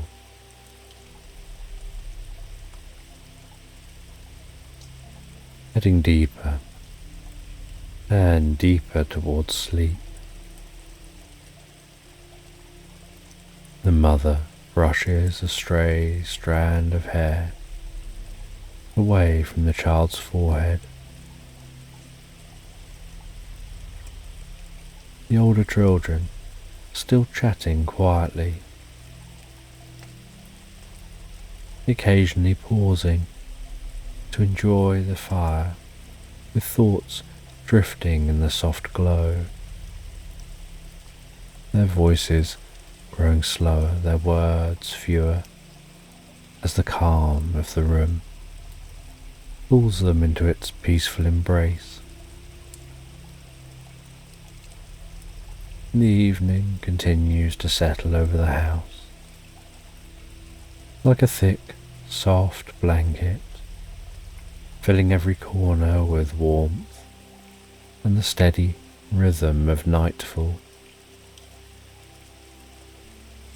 The youngest child is ready for bed. The mother rises slowly, careful not to disturb their child, before gathering them up in her arms, feeling the comfortable weight of their body, the warmth of their skin, and carries them in their half-awake, half-asleep state, as they drift even more asleep, carrying them up stairs to bed.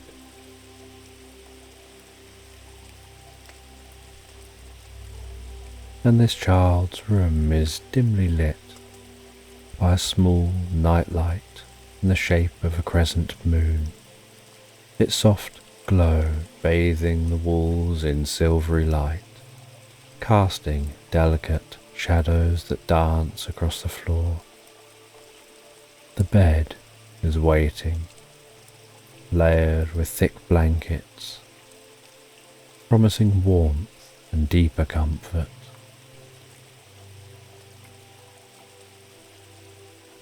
The mother tucks in the child, smooths down the blankets up to their chin, sits on the edge of the bed,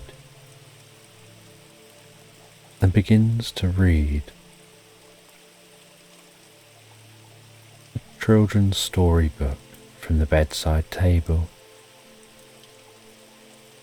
Her voice is calm and rhythmic as it fills the room.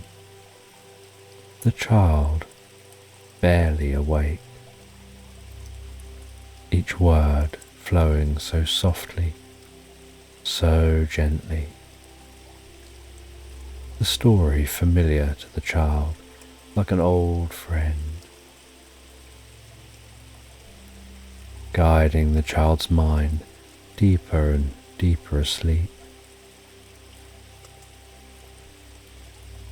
The pages being turned quietly, the sound blending with the slow, steady rise and fall of the child's breathing, each breath a little slower and deeper. The child's eyes finally close fully as they sink deeper and deeper into their dreams. And as the child drifts and sleeps deeply, their face looks so soft and peaceful. The room is still, bathed in the soft glow of the nightlight. The mother lingers for a moment longer, watching the peaceful rise and fall of the child's chest. She bends down, pressing a soft kiss to their forehead, then quietly ever so quietly stands, leaves the room, and pulls the door closed, leaving the child to the deep, peaceful rhythm of sleep. And back downstairs, the older children remain by the fire, their bodies stretched out on the rug, their eyes half focused on the simple card game they're playing. The air is warm and still, the fire now just glowing embers.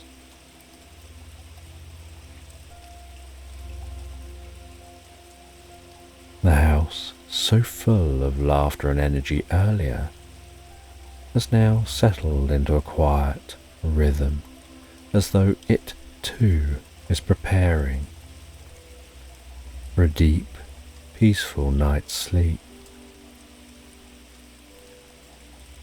The children talk in soft, unhurried voices, their movements slow and relaxed. Every now and then one of them yawns, the sound blending into the soft crackle of the last few embers. The warmth of the room, the softness of the light, everything seems to lull them deeper and deeper into a sense of drowsiness, like leaves slowly drifting down to rest on a still pond. The father watches them from his armchair. He knows they're going to be transitioning from wakefulness to sleep, and they're trying to stay up and not be the first to go to bed. With each child wanting to outdo the other.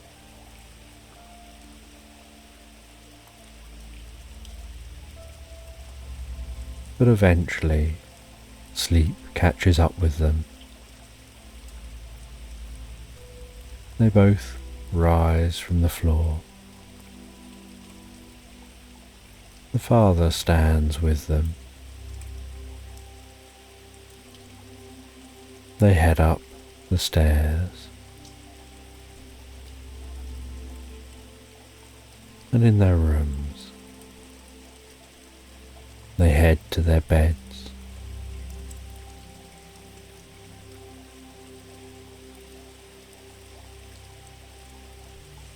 And the father says good night to the children,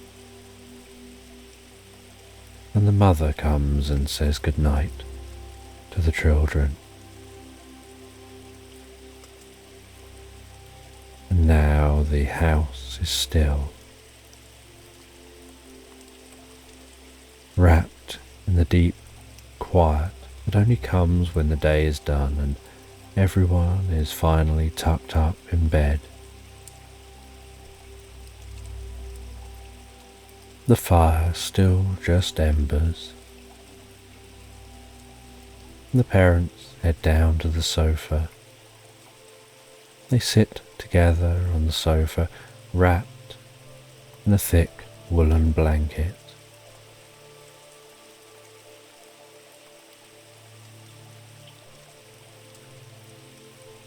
They feel the stillness in the room, the comfort in the room, how cozy this room feels.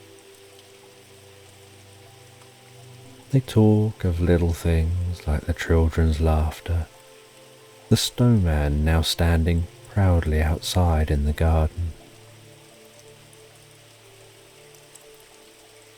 the way the house was so warm and alive earlier.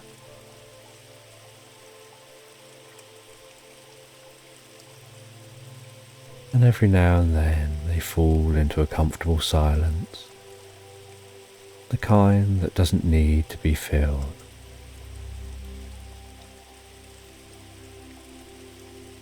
They sit side by side, resting on each other as outside the snow continues to descend.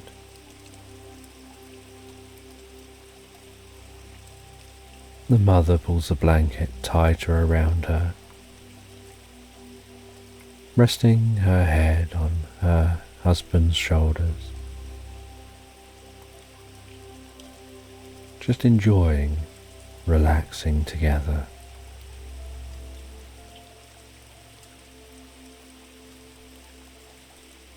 And as the night continues to deepen, and the fire burns out,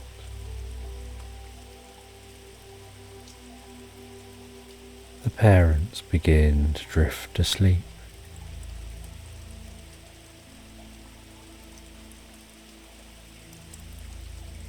And so they head to bed.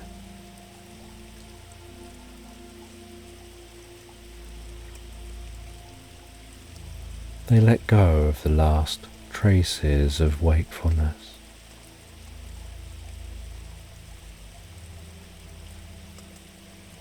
And they drift so peacefully, so relaxed, asleep into slumberland. And in the far northern reaches of the world lies Santa's workshop, a hidden sanctuary of quiet magic, nestled deep in an enchanted forest. It stands beneath a blanket of stars, its wooden beams framed in frost and glowing faintly in the moonlight. Inside, the glow of the hearth spills warmth across the polished floors, casting flickering shadows that dance like playful sprites along the walls. Everything here feels alive, but it's not a place of noise or bustle. It hums with quiet joy, a serenity woven into the very fabric of Christmas. The elves are hard at work, but there's no rush, no frantic movements. Their tasks are performed in rhythmic calm, as if the entire workshop moves to the cadence of a lullaby. Small hands glide over delicate ribbons, tying bows in rich shades of gold and emerald. The wrapping paper rustles softly, like the gentle rustling of leaves in a dream, as tiny silver bells, each as delicate as a snowflake, are placed atop each parcel. The bells chime quietly as they're added, a soft and reassuring sound, filling the air with the warmth of anticipation. Overhead, the rafters are adorned with glistening strands of tinsel, catching the glow of the firelight, sparkling like stars reflected in a frozen lake. The hum of magical machinery provides a soothing backdrop, blending with the rustle of paper and the shuffle of elves' feet as they move with a grace born of years of Christmas preparation. There's no sense of urgency, only the slow, steady rhythm of a night that stretches longer than usual, wrapping the workshop in a soft embrace of timelessness. Scents of the season weave their way through the air. Cinnamon, warm and spicy, mingles with the refreshing sharpness of freshly gathered pine needles. Peppermint floats in the background, cool and crisp, like the breath of winter itself. And beneath it all, the comforting smell of wood smoke rises from the crackling hearth, anchoring the room with the deep warmth of safety and home. Each elf moves with delicate precision, their focus steady, yet their movements are slow, unhurried, as though they know that time itself has softened to accommodate them. There's a quiet expectation here, so peaceful, deepening with every moment. Christmas Eve is on the horizon, but for now, the workshop is a sanctuary of stillness, a place where time stretches out, inviting everyone within to slow down, to breathe in the calm. In this peaceful rhythm, every element of the scene, the light, the sounds, the scents, work together to lull anyone who enters into a deeper state of peace and relaxation. The workshop feels not just like a place of work, but a place of rest, where the heart slows and the mind begins to drift, becoming absorbed in the soft rhythms of preparation. Time here is a gentle companion, moving quietly alongside the elves as they work. But amidst the tranquility, something shifts. It's subtle, like the faintest ripple disturbing the surface of a calm pool, yet noticeable to those who know the workshop well. The quantum superposition generator, usually glowing with a soft golden light, flickers briefly, its once steady hum faltering. The light dims as if the machine is growing tired, and the elves, ever attuned to the magic that surrounds them, pause in their tasks, their eyes turning towards the heart of the workshop. This machine, nestled in the very centre of the room, is no ordinary device. It holds the key to Christmas itself. The generator's magic is what allows Santa to be everywhere at once, leaping through time and space, delivering joy to every child on earth in a single night. Without it, the wonder of Christmas morning would be impossible, and stockings would hang empty by the fireplace. The elves gather around the generator, their steps soft but filled with concern.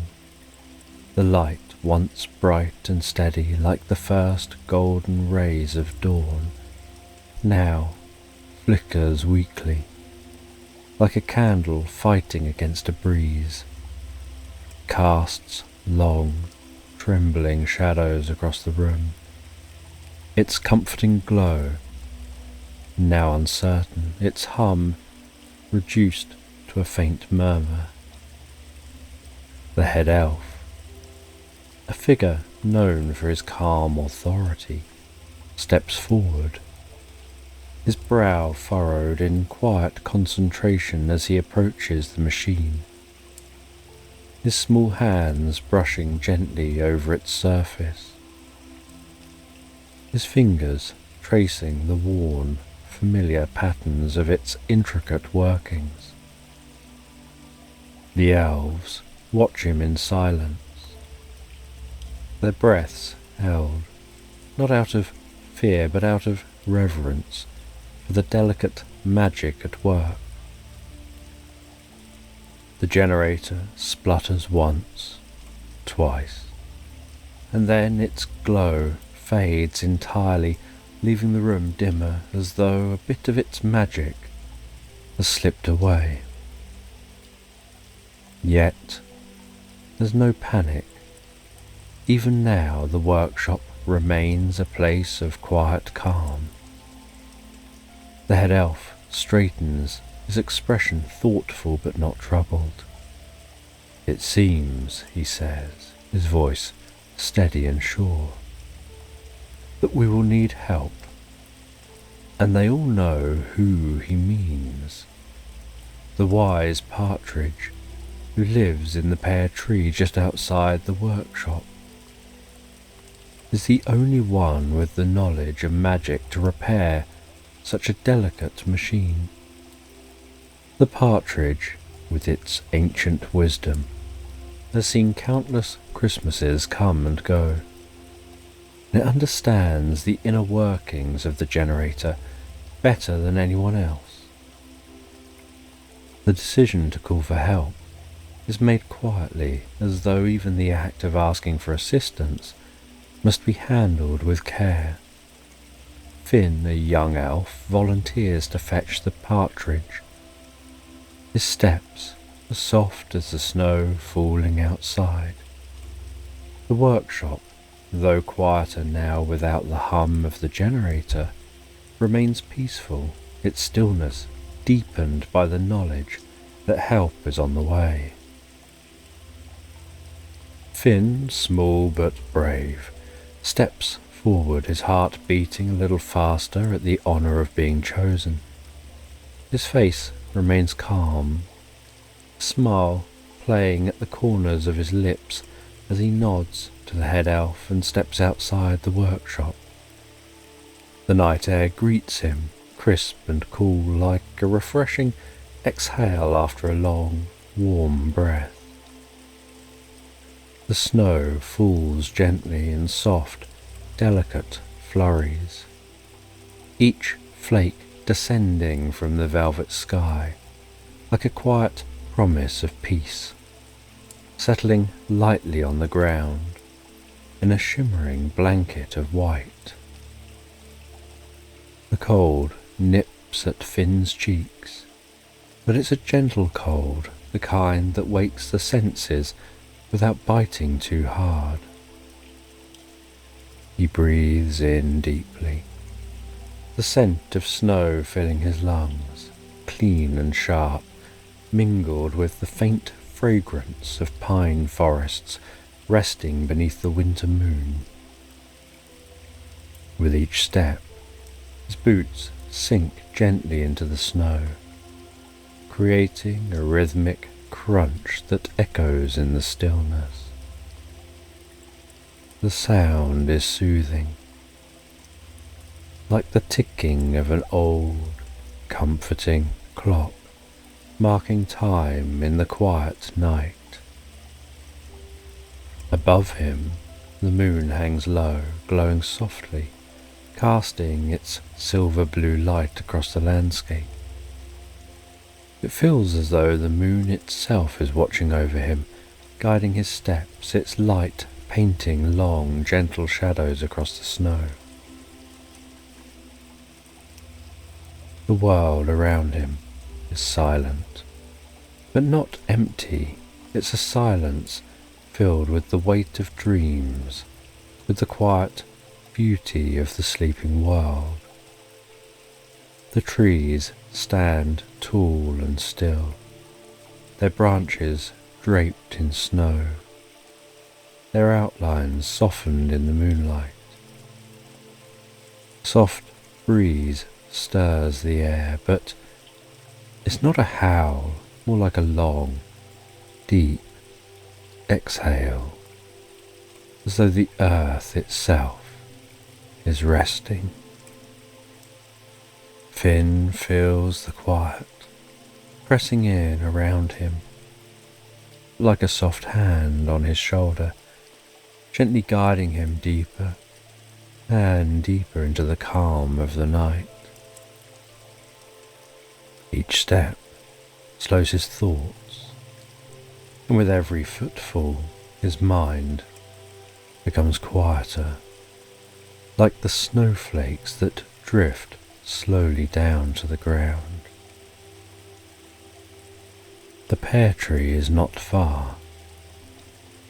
but the journey feels timeless, as though Finn could walk forever through this snow-covered dreamscape. Each step a lull, each breath a soft rhythm that draws him deeper and deeper into the night. At last he reaches the pear tree. It stands at the edge of a clearing, a silhouette against the dark sky. Its branches are thick and gnarled, reaching outward in wide arcs, draped in shimmering ice. The tree seems to hum with an ancient magic, as though it has stood here for centuries, quietly observing the world as it changes around it. Snow covers its branches, and in the moonlight, the tree glows faintly, casting soft reflections across the snowy ground. Finn gazes up at the tree, a sense of reverence swelling in his chest. The partridge is there perched on a low branch, its feathers shimmering faintly in the moonlight. It's a small bird, but there's something timeless about it, a quiet presence that suggests it knows far more than it ever reveals. Its eyes are bright, filled with the kind of wisdom that sees beyond the moment into the long stretch of time. The partridge sits serenely in the branches of the pear tree. There's an air of quiet certainty about it, as though it's been waiting for this moment all along. It tilts its head slightly, studying Finn with its ancient, knowing eyes. The faintest smile in its gaze. Finn, though a little nervous, steps forward, his boots making a soft crunch in the snow. The air around the pear tree feels different. The tree sways gently, though the night is still, the branches moving in slow, graceful movements, like gently rocking a cradle. The leaves shimmering under the moonlight. It feels like a place outside of time, where the rules of the world soften, and magic flows as naturally as the falling snow. "Good evening," the partridge says, its voice soft and melodic, like the first notes of a lullaby carried on the wind. The sound wraps around Finn, making him feel instantly at ease. The partridge hops down from the branch, landing lightly in the snow, its feathers glistening like stardust scattered across the ground. "Evening," Finn replies, bowing his head slightly out of respect. "I've come to ask for your help. The quantum superposition generator in the workshop has stopped working, and without it, Santa won't be able to deliver presents to all the children." The partridge listens quietly as Finn speaks. The bird's eyes seem to take in not just the words, but the meaning behind them, the weight of what he's saying. When Finn finishes, the partridge nods slowly, thoughtfully, as though considering all the possibilities of time and space within that single movement. The partridge says that the generator is a delicate thing. It bends the fabric of time in such a way that all moments converge, allowing Santa to visit every home in a single night. Without it, Christmas would be much quieter.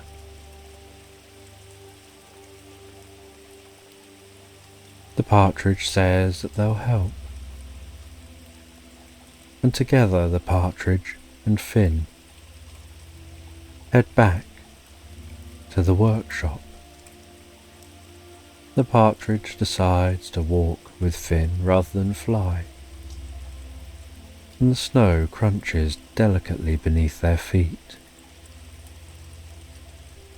with Finn's boots making a deeper sound and the partridge's steps barely a whisper against the snow. They walk in silence, enjoying the nature, the stars above twinkling softly, watching their journey like distant guardians, high and still. Each step is steady, each breath calm, carrying them deeper and deeper into the gentle rhythm of the night. Together they move through the snow-covered landscape, their path lit by the soft glow of the moon and stars. As they head back to the workshop,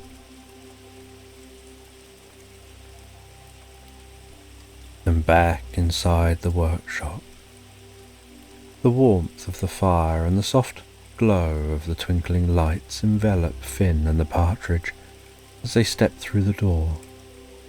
The gentle hum of the elves' work surrounds them like the soft murmur of a gentle song.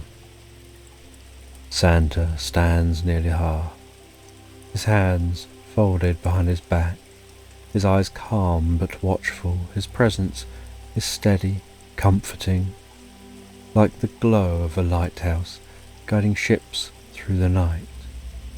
He observes the elves as they continue their tasks, wrapping, sorting, preparing, all of them working quietly without rush. Despite the uncertainty surrounding the generator, there's no panic, no hurry, just quiet determination. As if everyone knows deep down that everything will be okay. The partridge approaches the quantum superposition generator, the machine sitting silent and still.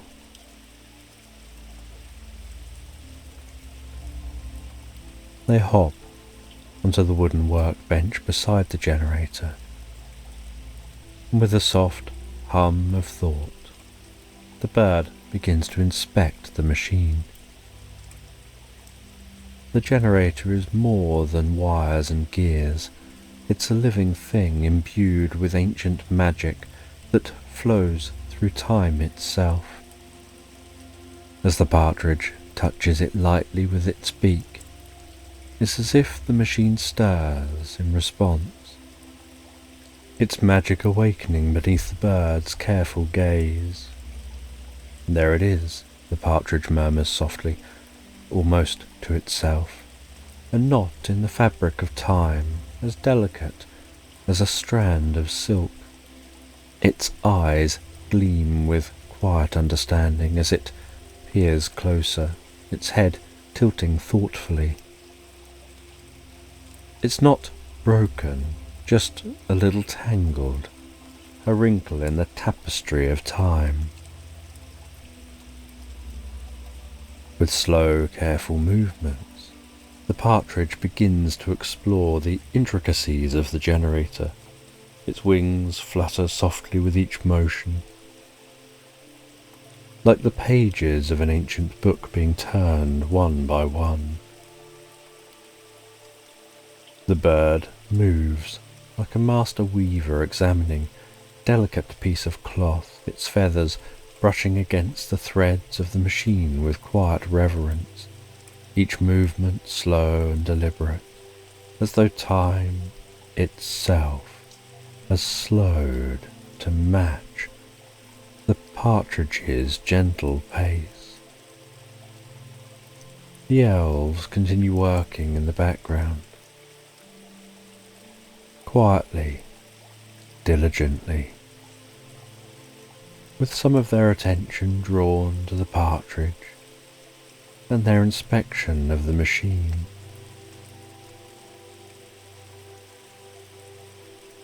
Everyone in the room seems to know that this moment is part of the natural flow of all things.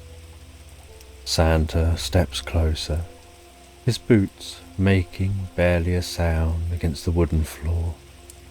He watches the partridge with quiet respect, his eyes gleaming with firelight. The workshop feels still. It's a stillness born out of wonder and curiosity. The partridge hums softly to itself. "There we are," it says at last. A knot to untangle, a thread to pull. It pauses, its eyes bright. But it cannot be done alone. It will require many hands working together in harmony. The elves gather round, their eyes wide with curiosity and readiness. Though small, their nimble hands are quick and deft, and they understand the delicacies of magic just as well as they understand the craftsmanship of toys. The partridge nods at them, its gaze warm and knowing, as though it recognizes the talents in each of them. "We must work together," the partridge explains, its voice carrying through the room like the soft notes of a distant melody. This machine, this generator, it's like a song. Each piece is a note, each action a rhythm.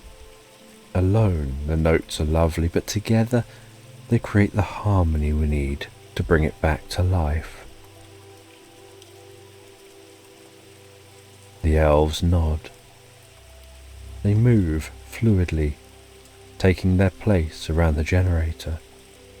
There's no rush, no urgency, just the slow, measured actions of those who know that magic, like music, requires patience and care. Finn touches the generator, his hands feeling the cool surface. His fingers feeling that faint hum beneath his skin. The other elves follow suit. The room begins to feel lighter, as though the very air is moving with them, cradling their work in a soft, invisible embrace. The generator hums faintly, its light flickering back to life, slowly, steadily. It's like the first light of dawn creeping over the horizon, quiet and gentle, bringing with it a promise of renewal. As they work, the elves begin to hum softly, a tune mirroring the rhythm of their movements. The partridge watches on. Bit by bit, the generator's light grows stronger. The golden glow spreads through the room like the warm light of a lantern. It pulses gently, like the heartbeat of the night itself, steady and sure. The elves continue. As the light brightens, as the generator continues to hum to life, the room fills with a sense of joy and a deep, peaceful contentment. As the quantum superposition generator springs back to life. The elves step back. They gaze at the softly glowing machine. Santa steps forward. His face is warm, glowing with the soft golden light pulsing from the generator. His eyes crinkle at the edges as he smiles. The golden light fills the room with warmth and comfort. A healing vibration passing through the land and through the fabric of time itself. The machine is back up and running. The glow of the generator being such a wonderful sight. Santa thanks the partridge and thanks the elves for their help. And with the generator restored, the time has come for Santa to begin his journey. His sleigh waits outside of the workshop. The reindeer stand tall and strong, their breath puffing out in soft clouds that dissolve into the night sky. They're calm, their eyes bright, looking forward to the journey ahead. Santa climbs in his sleigh, the sleigh bells jingling faintly in the cool air. He thanks the partridge and elves once more. He tells them that they've made this night possible. And with a soft call to his reindeer, Santa begins his magical journey. The sleigh rises smoothly into the air, as though lifted by the dreams of every child awaiting Christmas morning. The stars above twinkle like distant lanterns, guiding the sleigh through the night sky. Santa's sleigh glides gracefully, cutting through the air like a gentle breeze, leaving a trail of sparkling stardust in its wake. The quantum superposition generator hums softly, its magic spreading through the sleigh, allowing Santa to leap from one place to the next. Leaping into locations where he's in multiple locations at a time, before leaping into a new location where he's in more new multiple locations. Each leap so fluid, so smooth and rhythmic, as if space and time itself are bending around Santa and the sleigh, wrapping him in a cocoon of possibilities. And the world below softens and blurs, each village, each house a fleeting glow in the dark. And Santa delivers the gifts to each sleeping child.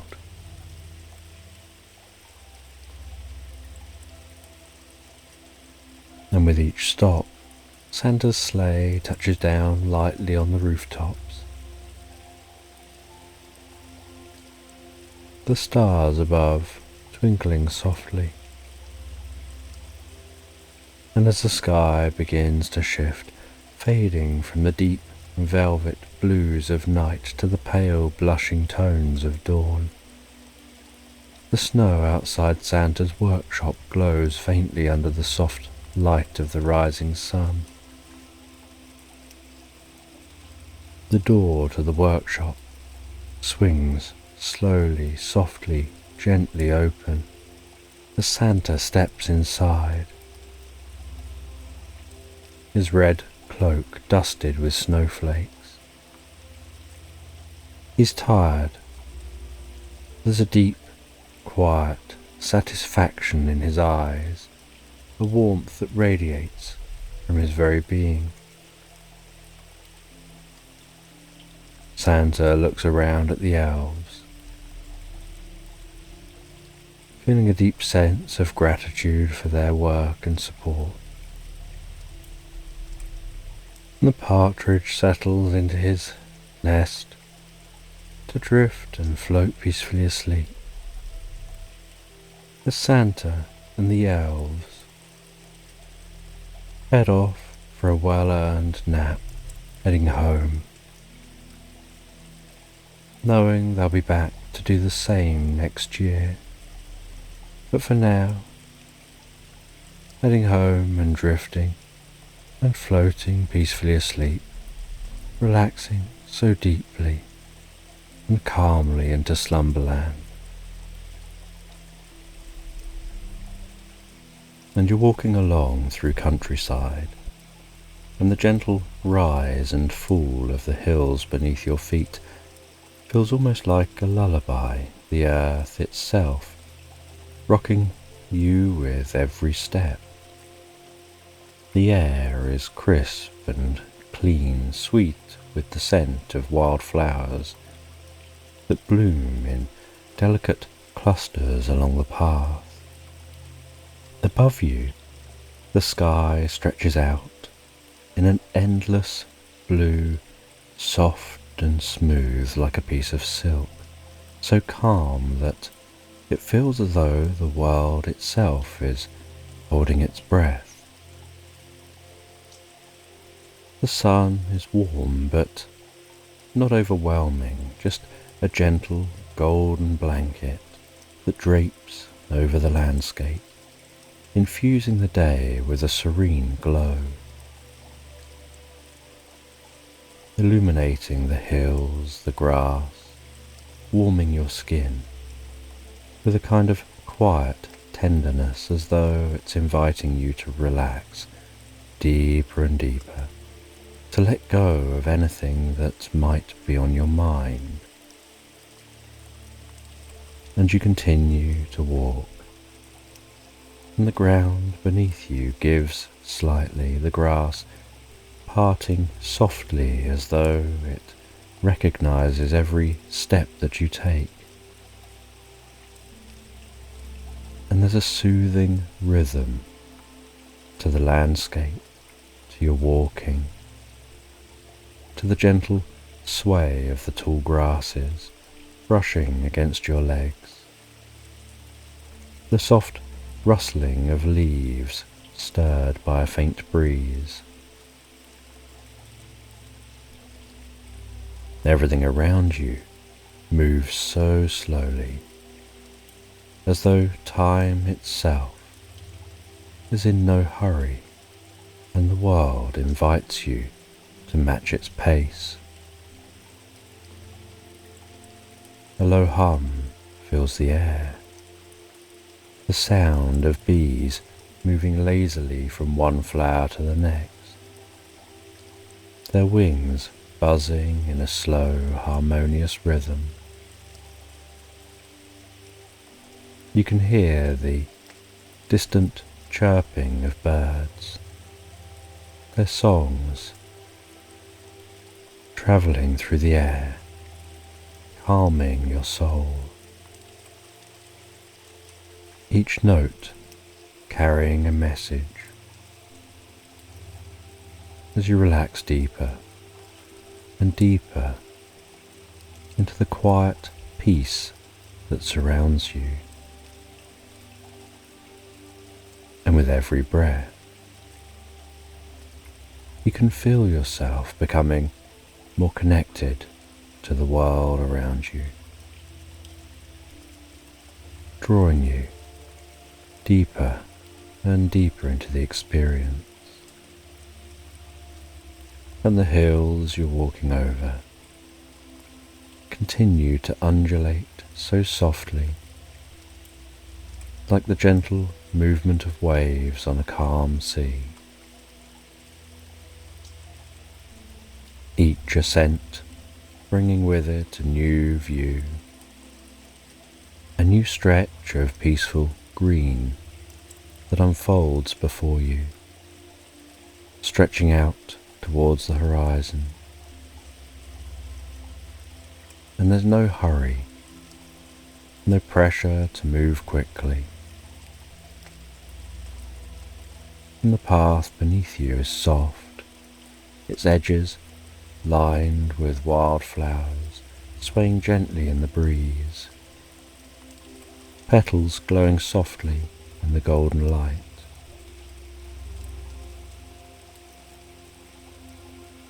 And the warmth of the sun rests on your shoulders, so soothing and gentle,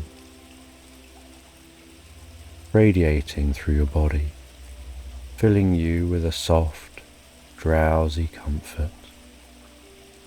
The air around you so fresh, carrying those scents of the earth and the flowers. Each inhalation feeling like a deep, restorative breath, guiding you deeper and deeper into relaxation, while your own footsteps merge with the natural rhythm of the world, sinking you in calmness with the environment.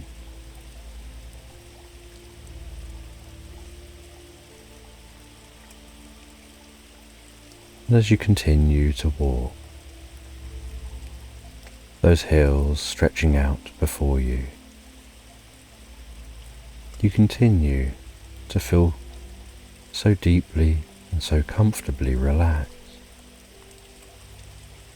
And as the day begins to slip gently towards evening, the light shifts, casting long shadows, stretching across the hills.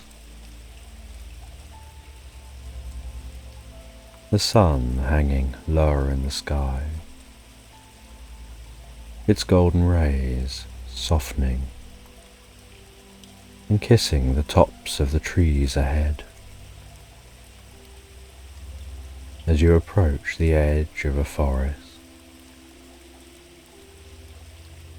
its entrance marked by tall, majestic trees, their branches arched overhead, and as you enter, the air changes. You start to smell the scents of the forest, and as you enter the forest, passing into the dimly lit environment, you can notice the soft crunch of leaves underfoot. The world beyond the forest grows quieter, more distant. The trees towering overhead, branches gently rustling in the breeze,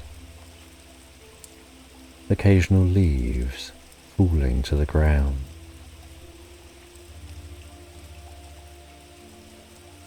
The gentle, dappled light breaking its way through the canopy overhead, dancing before you. And the deeper into the forest you go, the more it seems to reveal its magic.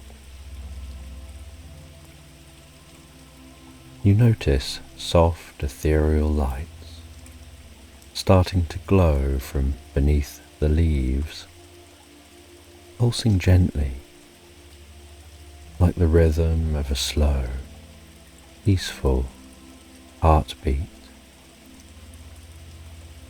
You notice that the plants here are unlike anything you've ever seen before, their leaves shimmering with a faint luminescence, casting an otherworldly glow across the landscape. Small creatures moving quietly among the undergrowth. Everything moving so slow and graceful, as though this whole place is part of a dreamlike rhythm. A relaxing symphony designed to lull you to sleep.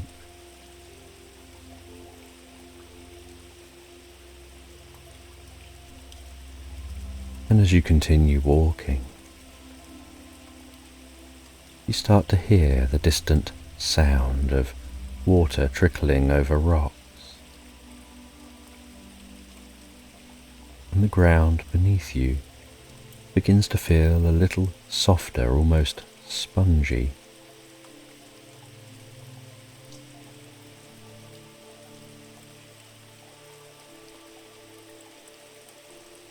And you continue walking deeper and deeper into this forest,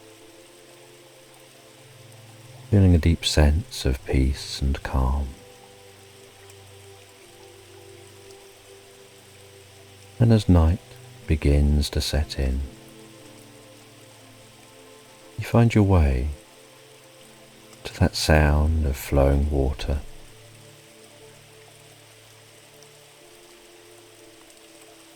And you notice that stream runs through a clearing nestled here in the heart of this magical forest, where you can see the first stars of the night. And so you set up a camp, listening to the sounds change in the forest, from the daytime animals to the nighttime. Each sound so relaxing, so calming and comforting.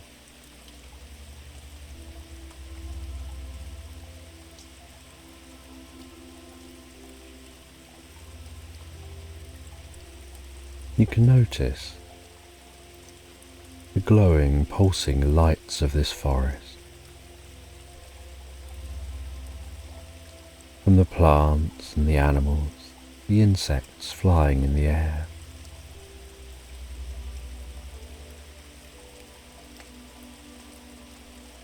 You can notice that the temperature is just right to relax near a campfire to the sound of the running water, sitting in the entrance to your tent.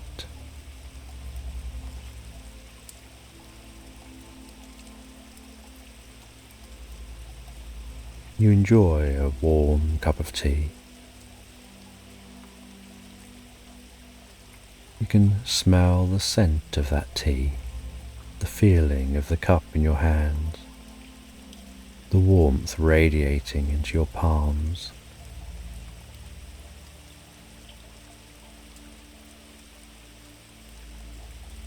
Noticing the sensation with each sip of tea you take, of the warm liquid passing in through your mouth and down towards your stomach, bringing in peace and calmness.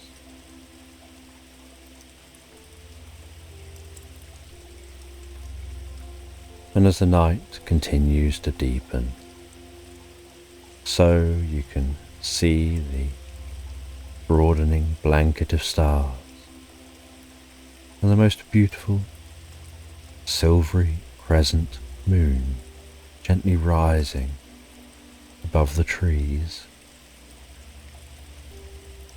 and the way that it is reflecting in the water of the stream. And the scene is so enchanting and magical.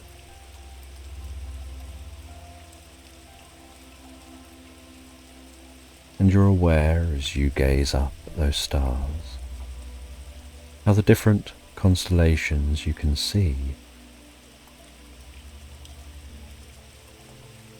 were once ancient stories to different people,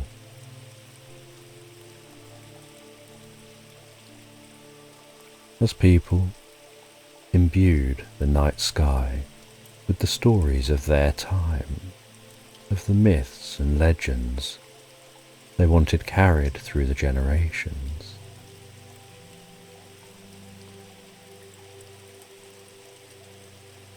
And you find, as the night continues on, that any thoughts that were once racing through your mind begin to drift away like leaves passing down the stream, each breath relaxing you deeper and deeper into the experience, hearing those nighttime sounds calming you further, and time seems to stretch out, like every second lasting a minute.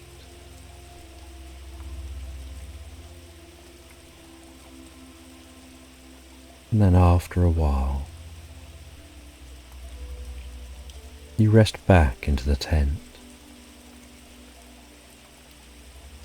and you close your eyes to just enjoy being in the moment, letting the sounds and sensations wash over you, guiding you into the most peaceful state of stillness, relaxing you deeper and deeper.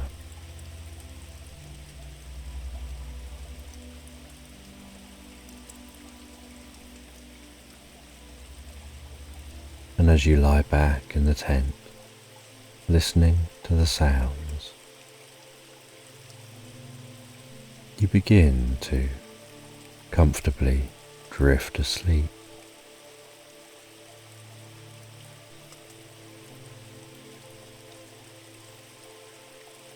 Sometimes aware of the sounds outside the tent, other times more focused on the changing focus to the land of dreams in your mind.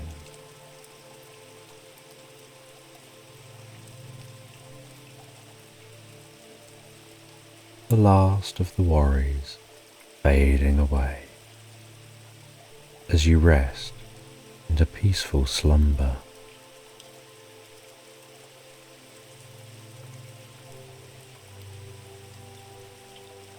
And as you drift quietly and peacefully asleep, you can notice your body beginning to feel weightless, as if suspended in a state of perfect relaxation. The temperature around you just right to facilitate the most deep and comfortable sleep.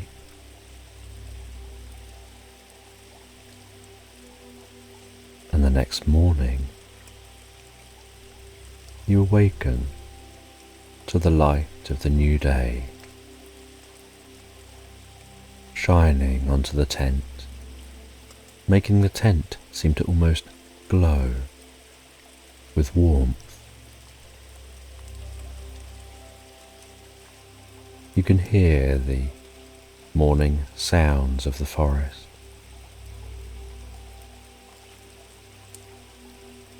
You can breathe in the fresh, cool and comfortable air, and continue to hear the sound of the stream flowing.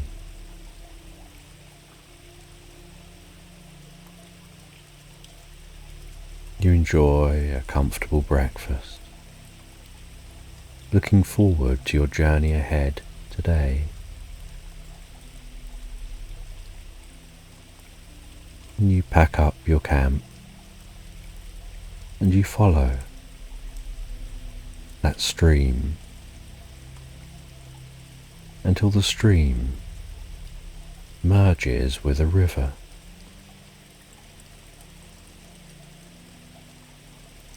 You continue to walk alongside this river,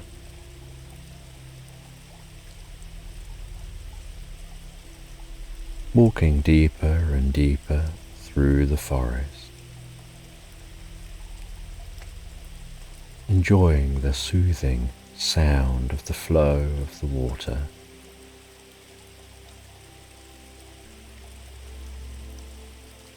Each step relaxing you deeper and deeper into the experience. And after hours of peaceful walking,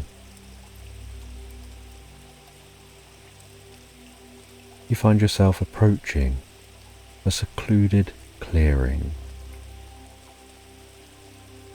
where you discover the remnants of a forgotten civilization, with crumbled stone walls, half hidden by moss and vines, reclaimed by nature over centuries. You look at the ruins and feel that they seem so humble, as if they've always belonged to the forest.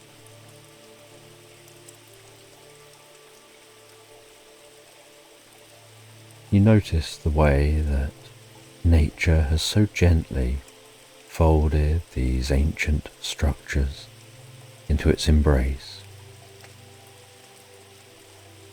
You walk among the ruins.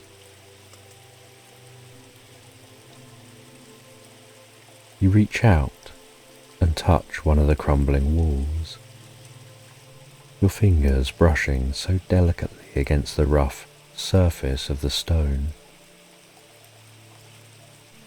feeling the cool beneath your hand, solid yet fragile. And you notice that some of the stone is adorned with intricate carvings, faded and worn by time. You can't work out what they tell the story of, what their meaning is, but you have this feeling that ancient wisdom lingers in this area, and that these ruins once held great meaning.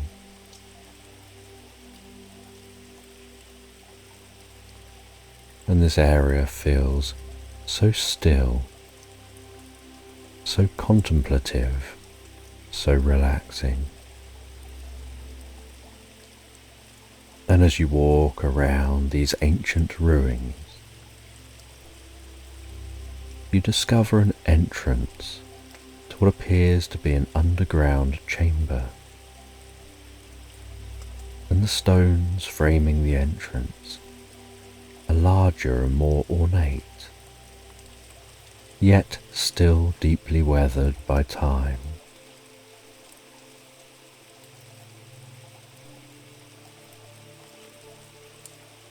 And you head towards that entrance, and with curiosity and excitement,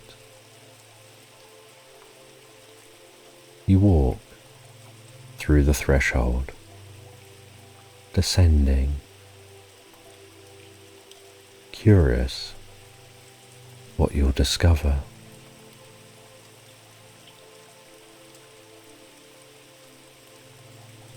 And as you descend, you notice how the steps beneath your feet are smooth and worn by time and by those who repeatedly descended these steps in the past.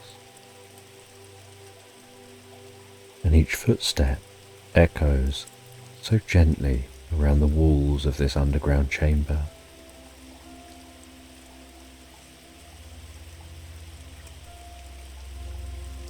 And once down in the chamber, you notice its quietness the stillness of the air, that it's cooler than on the surface.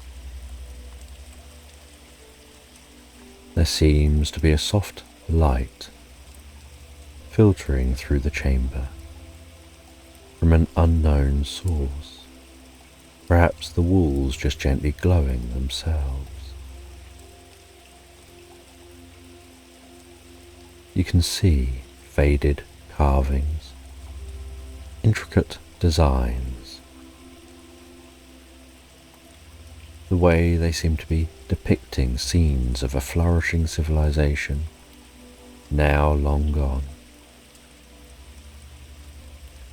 Their stories etched forever into these stones, and in the centre of the chamber, bathed in that soft ethereal glow, sits an ornate bottle resting on a stone pedestal. The bottle is small but exquisitely detailed,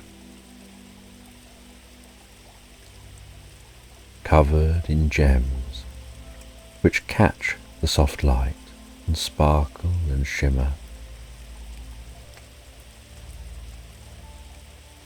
You walk over to that bottle. You run your fingers around the surface of the bottle.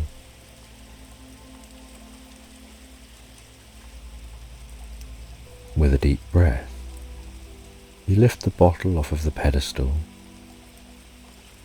noticing that it's much lighter than you'd expected. You take a look around the whole bottle while holding it. You carefully reach for the cork and pull that cork from the top of the bottle. And with a gentle sigh, as if the bottle itself is releasing a long-held breath, a pastel pink mist begins to pour out, swirling delicately in the air. The mist moves with grace, as if it's sentient, expanding and unfurling with a soft, fluid motion, spiraling upward, forming shapes that drift and twirl like tendrils of a dream, light and airy yet full of presence. The cloud seems to dance in the air, its soft pastel hues glowing faintly in the dim light.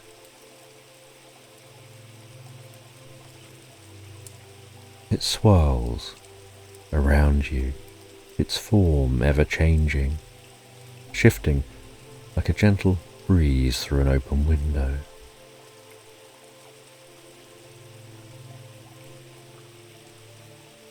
As it floats gently around you, the cloud's delicate movements feel soothing, almost hypnotic.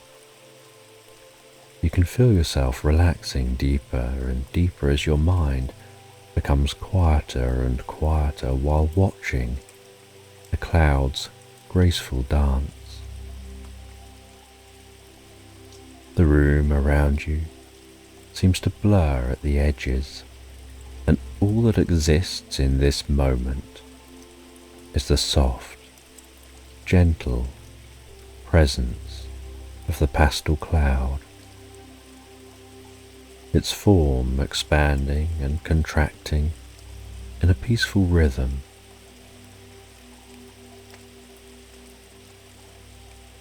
The cloud moves closer, and you feel its cool, light presence brushing against your skin. It carries with it a faint, sweet scent, like the first breath of spring flowers blooming after a long winter. The soft air stirs gently around you, and with it comes a sense of freedom, of release, as though the weight of time itself is melting away.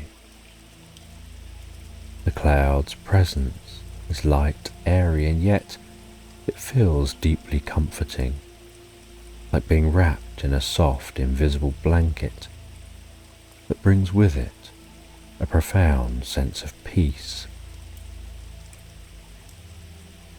And the pastel pink cloud hovers gently before you, its form shifting as if it's considering something, preparing to speak.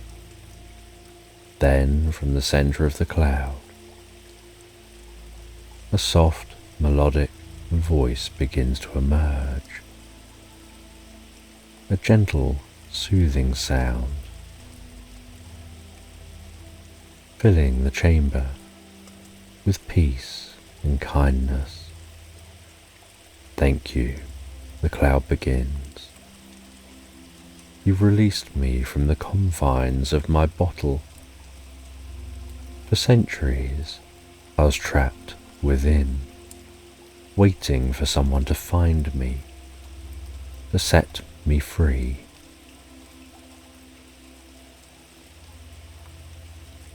You begin to feel a connection with this cloud. Long ago, the cloud says, I served the people of this land. I was called upon to bring rain to their fields, to provide shade on the hottest days, and to transport them across great distances when they needed to travel. I was their companion, their guardian in the skies. But as time passed, the people faded away, their civilization forgotten by all but the trees and the stones of the forest. The cloud swirls gently around you as it speaks, its movements slow and deliberate.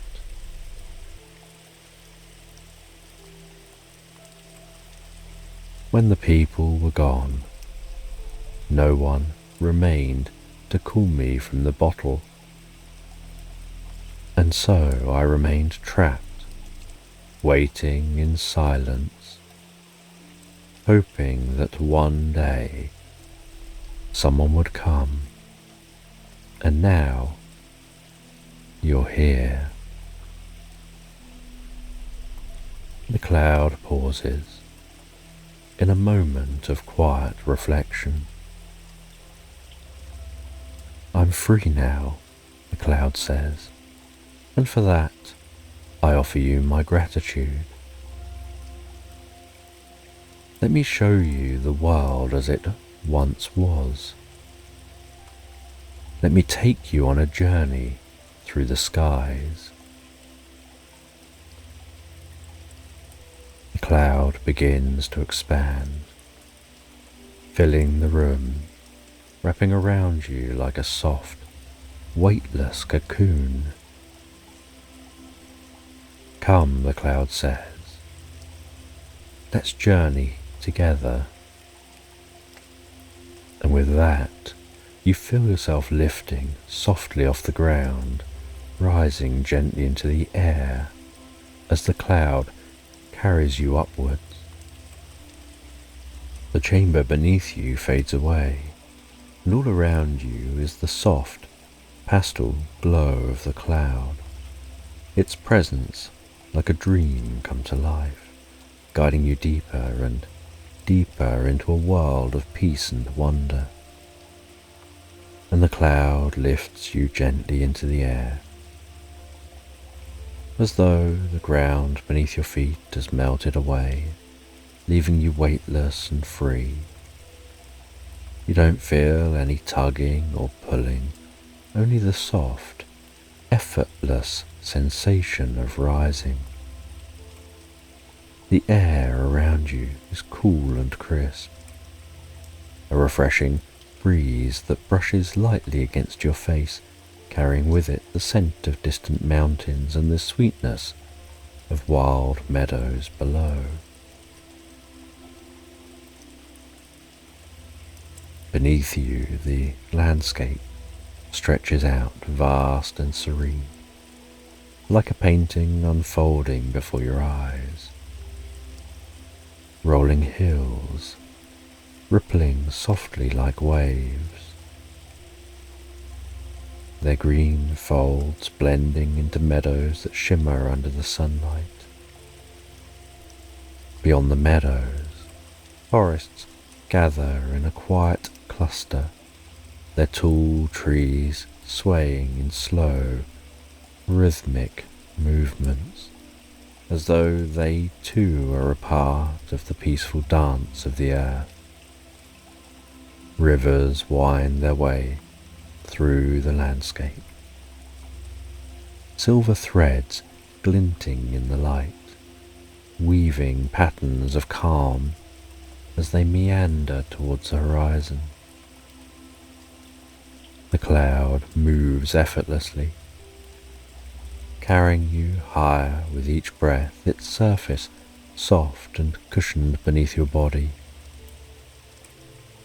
It rises and falls in a gentle rhythm, lulling you deeper and deeper into the most pleasant reverie.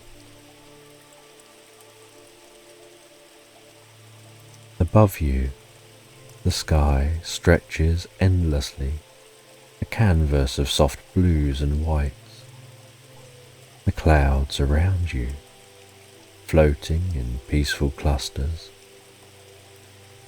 Birds soar beside you, wings outstretched, gliding so effortlessly on currents of air. All seeming so unhurried,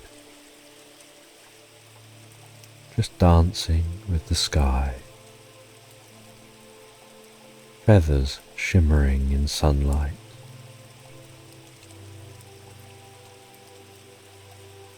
The air is pure and fresh, filling your lungs with each deep breath, bringing with it a sense of renewal and new beginnings. The cloud carrying you higher as you sink deeper into the most peaceful relaxation.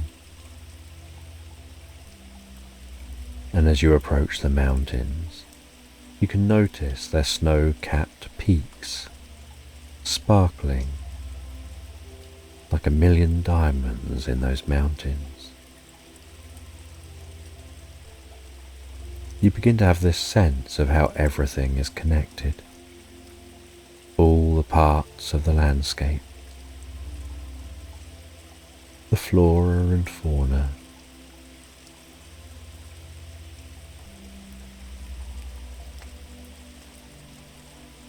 you start to feel like time here has slowed or perhaps even slipped away entirely, leaving you suspended in this moment of pure stillness.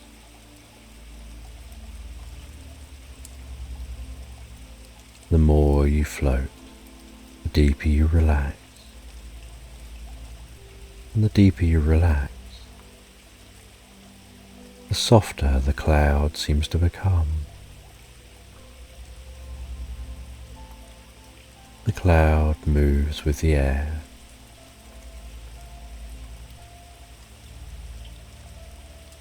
the landscape rolling past below, and after what feels like the most peaceful eternity of drifting in the sky, seeing what this world once looked like, the cloud descends again, heading back to the chamber.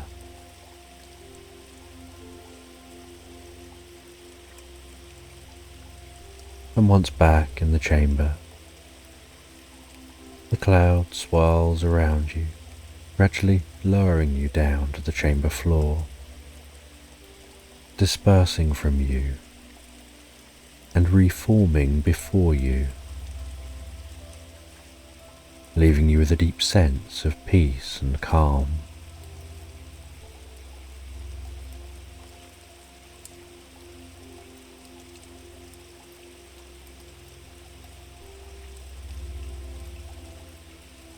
The cloud hovering before you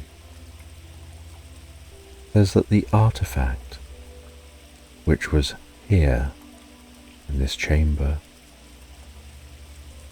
was never really a reference to the bottle. It was a reference to them.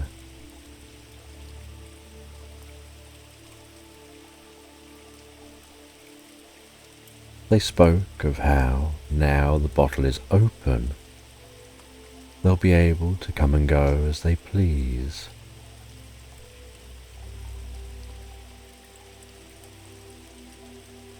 People sought the bottle, thinking the bottle held magic, but the magic was actually the cloud.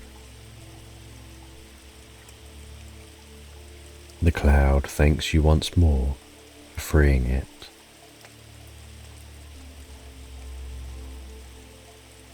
And you set off from this chamber.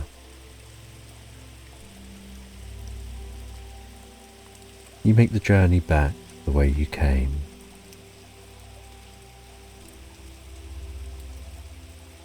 Find your way back through that forest,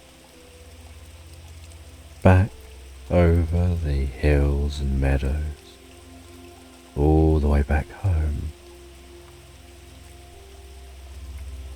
And once home, you settle down in bed, pondering and thinking of the experience you've had.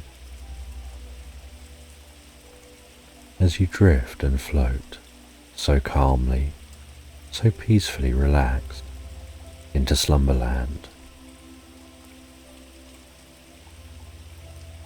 In the heart of a forest, untouched by time, where ancient trees stand like silent sentinels and the earth whispers secrets only the wind can carry, a new day begins to unfold.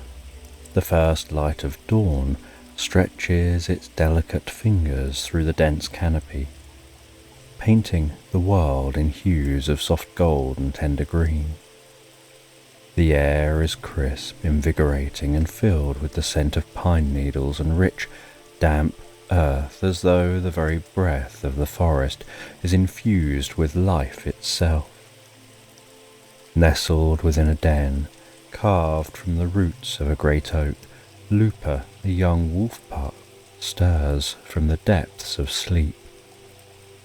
The den is warm, a cocoon of safety woven from the steady breaths of her siblings and the soothing rhythm of her mother's heartbeat.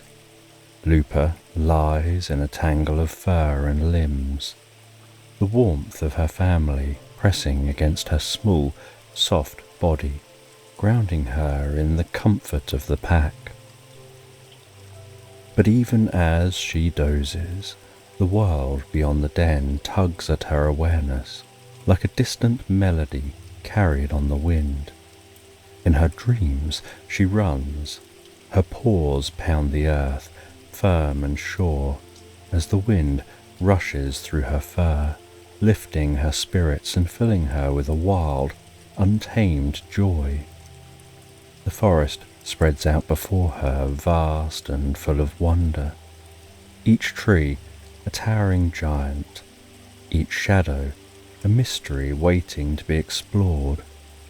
The freedom of the wild calls to her, a voice as old as the mountains, as compelling as the moon. As the dream lingers, her eyelids flutter and she wakes, blinking in the dim light of the den.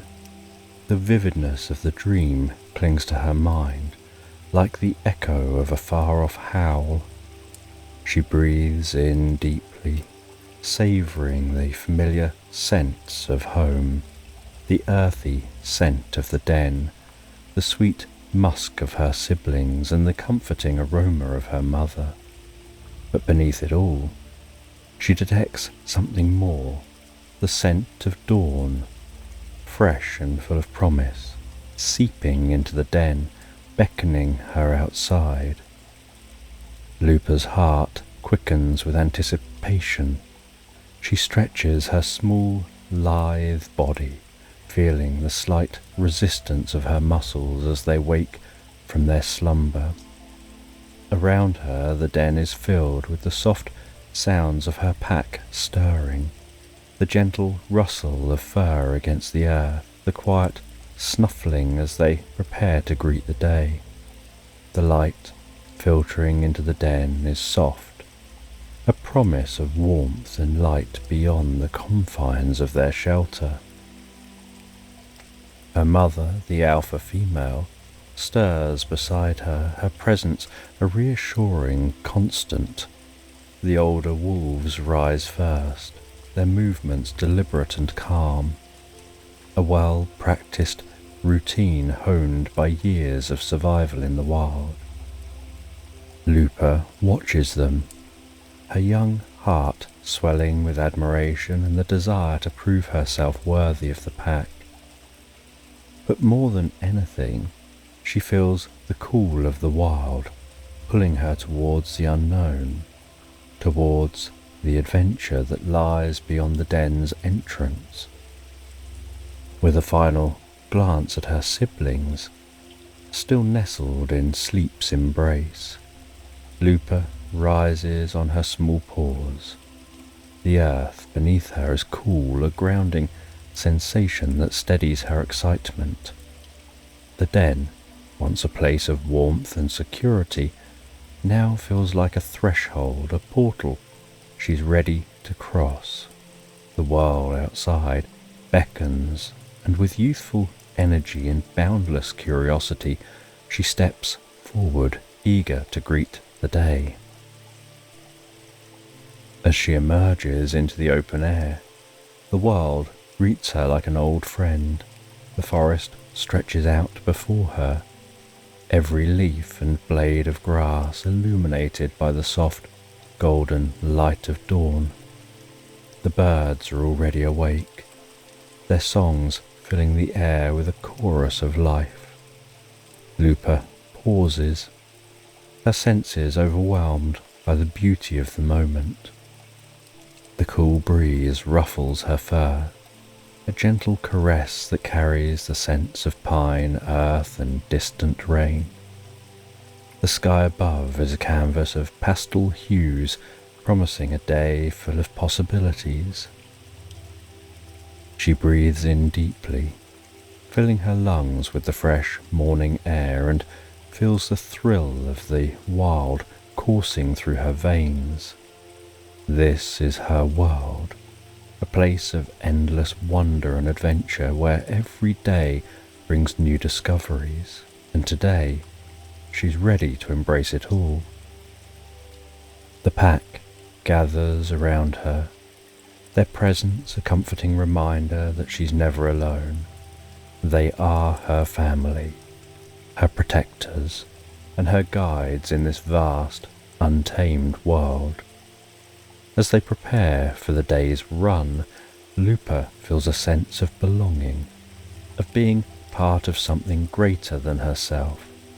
She may be young, but she is a wolf, and the call of the wild is in her blood. With a final glance at the den, now bathed in the gentle light of morning, Lupa takes her place among the pack. The world is waiting and she's ready. The forest deepens as the pack begins their run, a journey as old as time itself. The trees close in around them, their towering trunks forming a cathedral of nature, where the sun's light filters through the leaves like stained glass.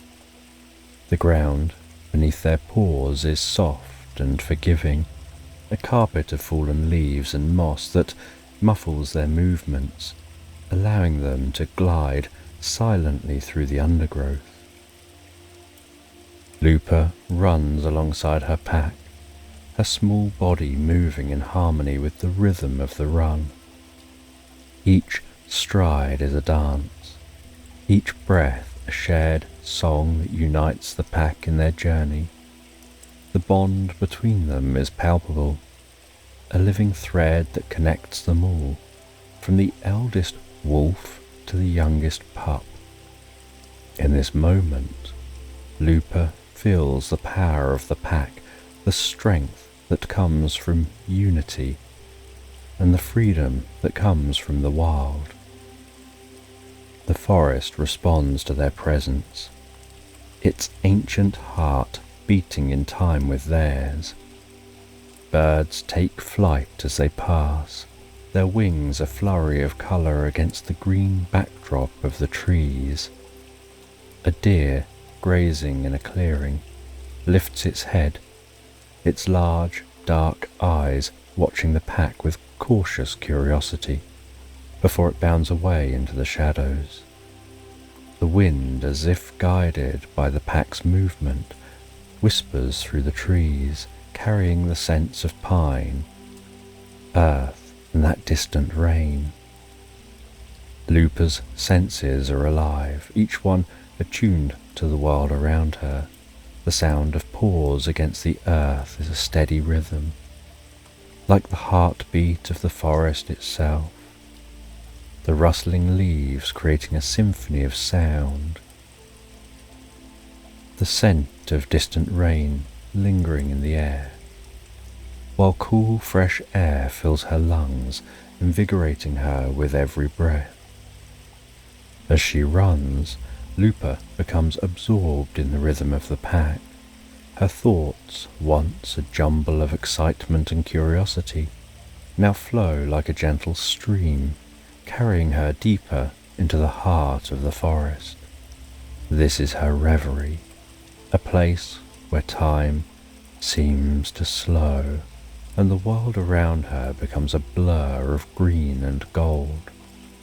Every step brings her closer to the earth, every breath a connection to something greater, something ancient and wise.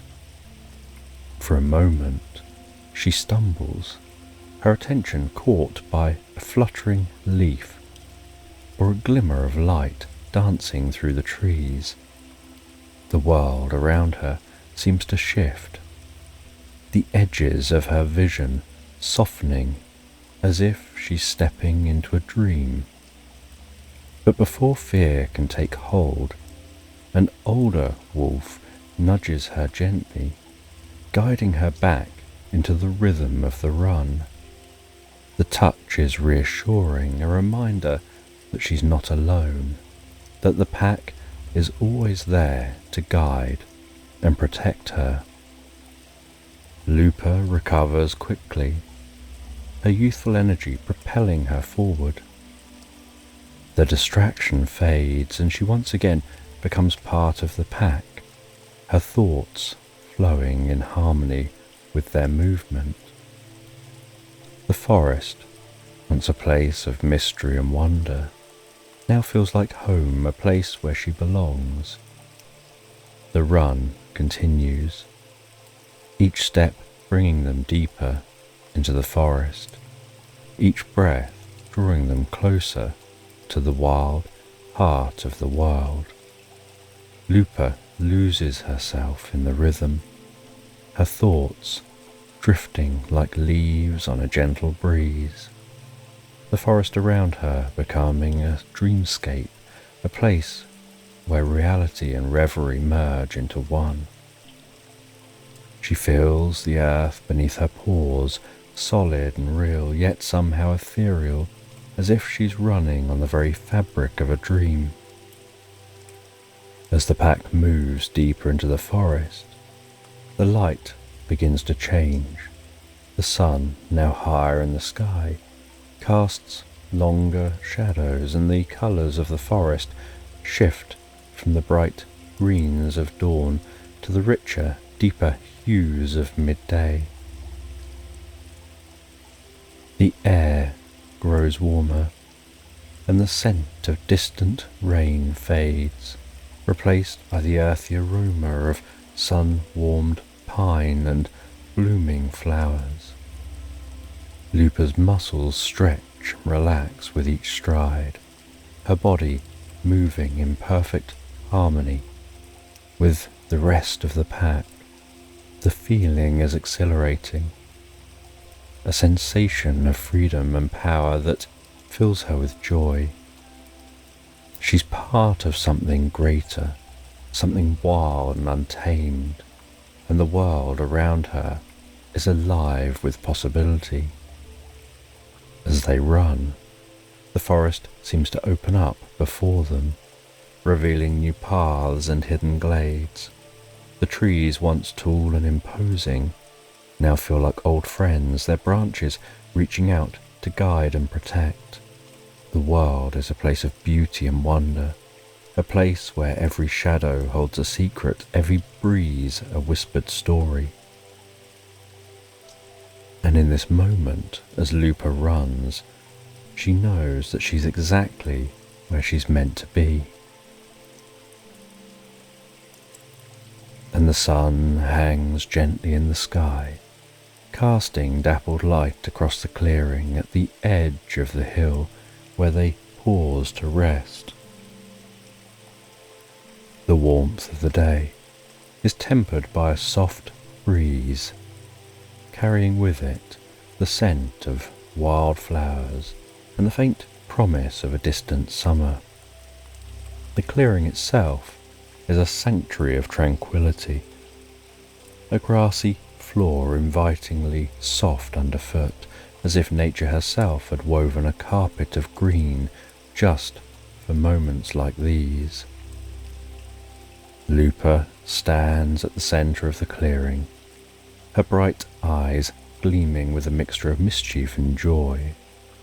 The run through the forest has left her exhilarated, her young heart pounding with the thrill of it all. But now, with the pack at ease, her boundless energy seeks a new outlet.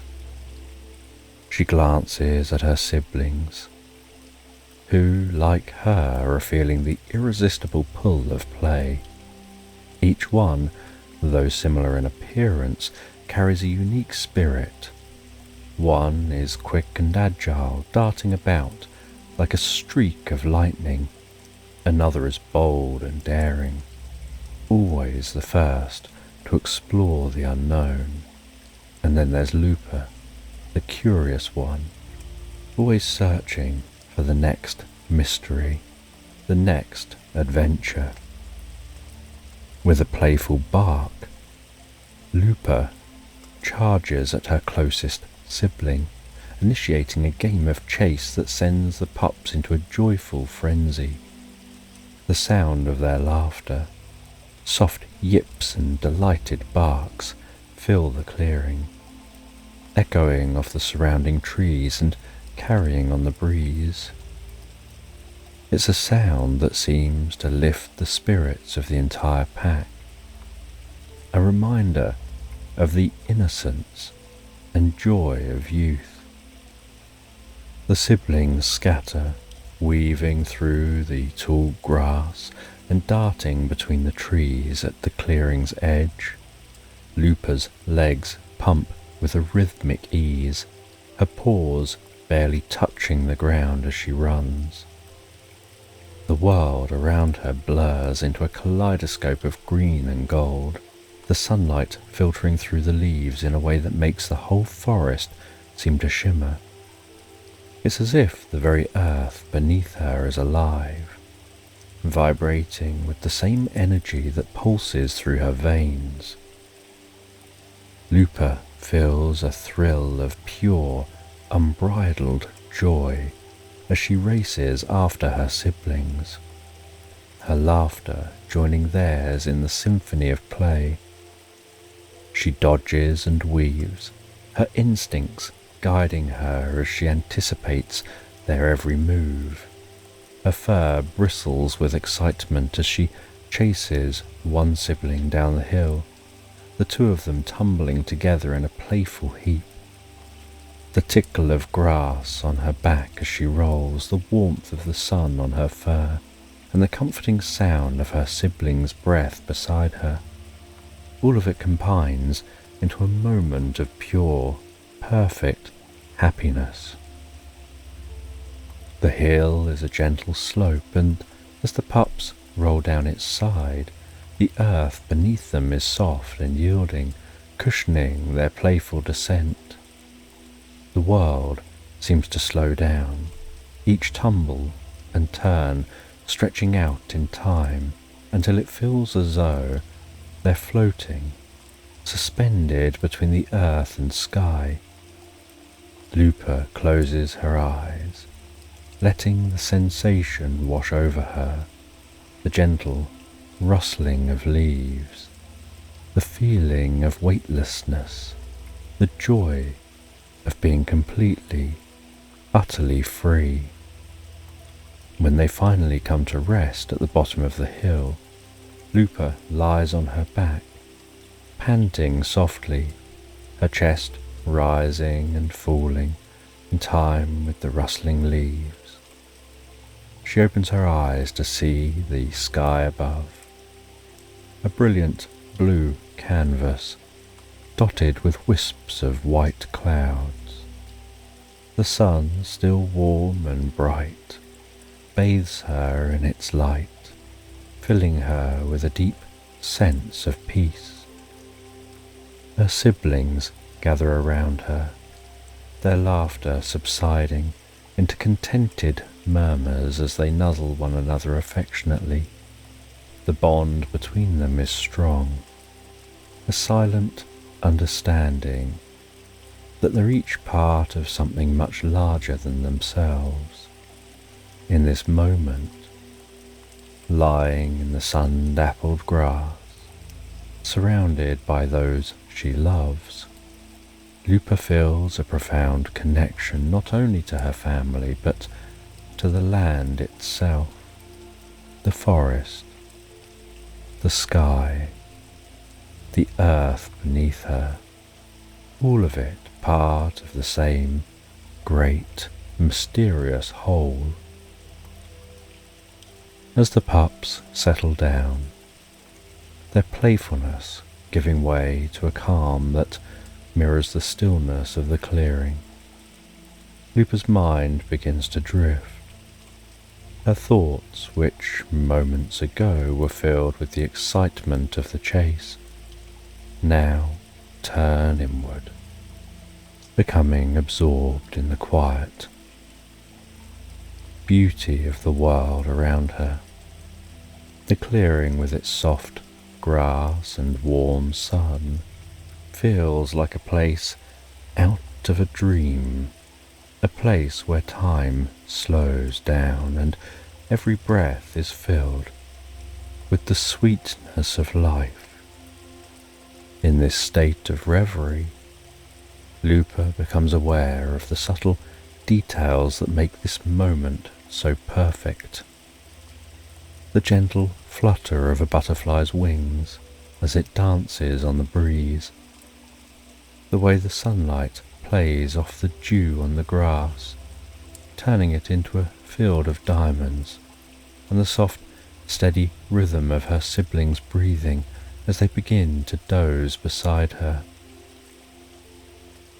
But even as she relaxes, letting the warmth of the sun seep into her fur, a part of her remains alert, curious.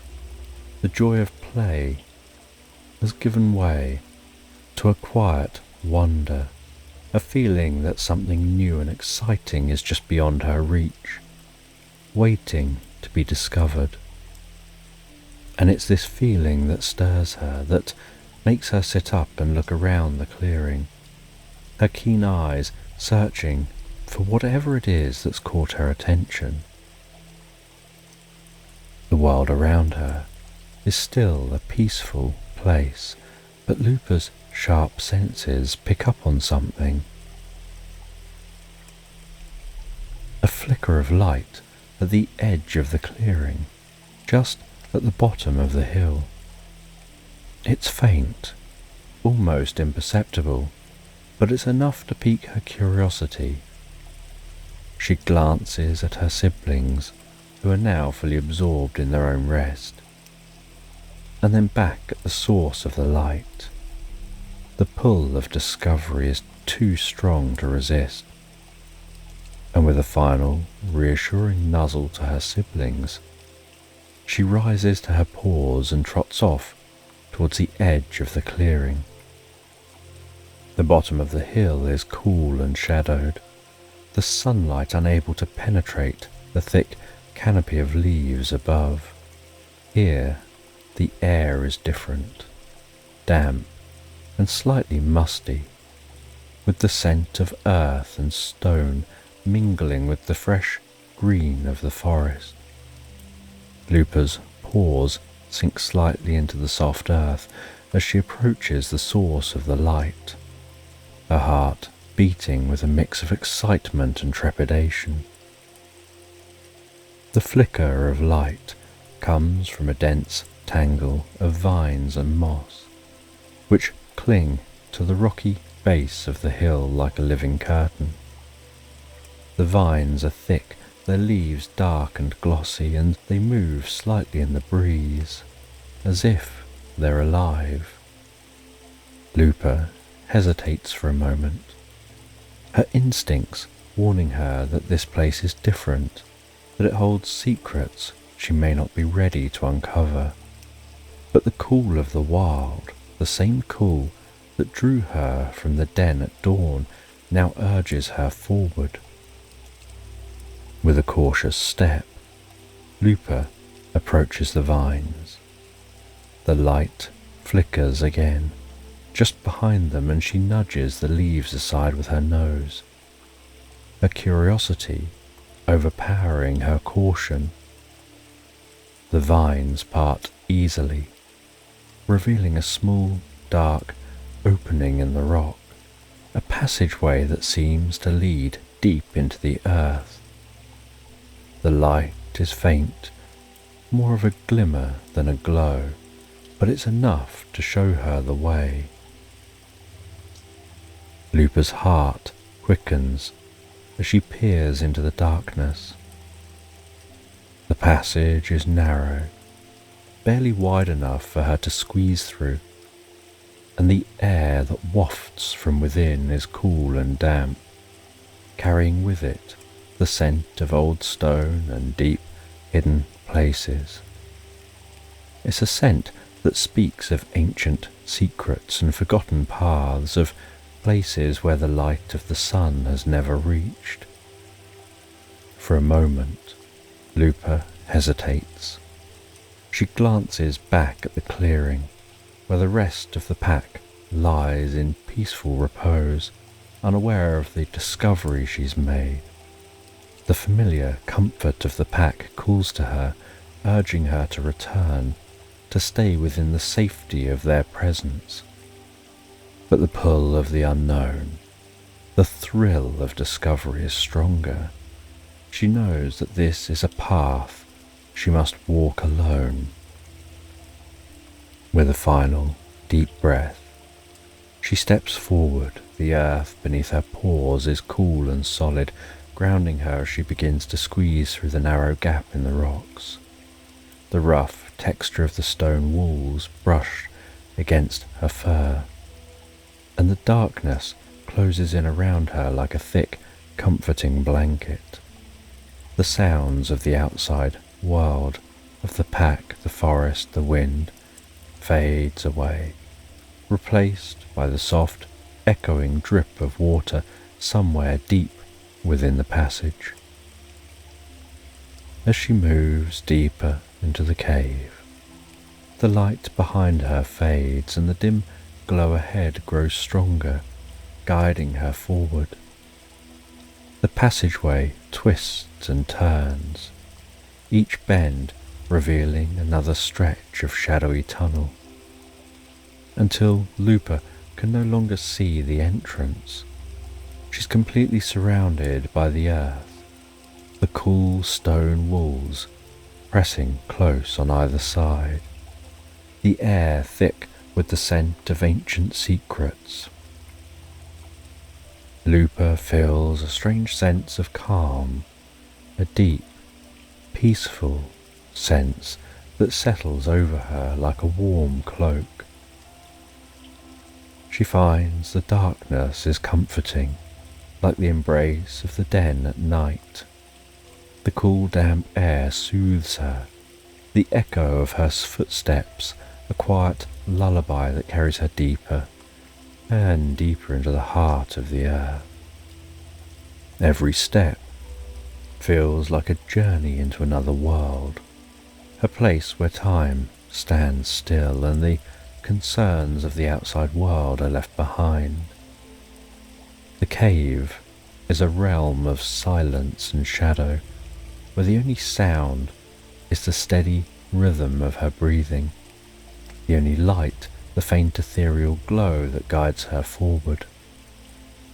As she ventures further into the passage, the walls begin to widen, the ceiling rising above her until it disappears into darkness, the air growing cooler, the scent of earth and stone stronger and stronger, and the echo of distant water more pronounced.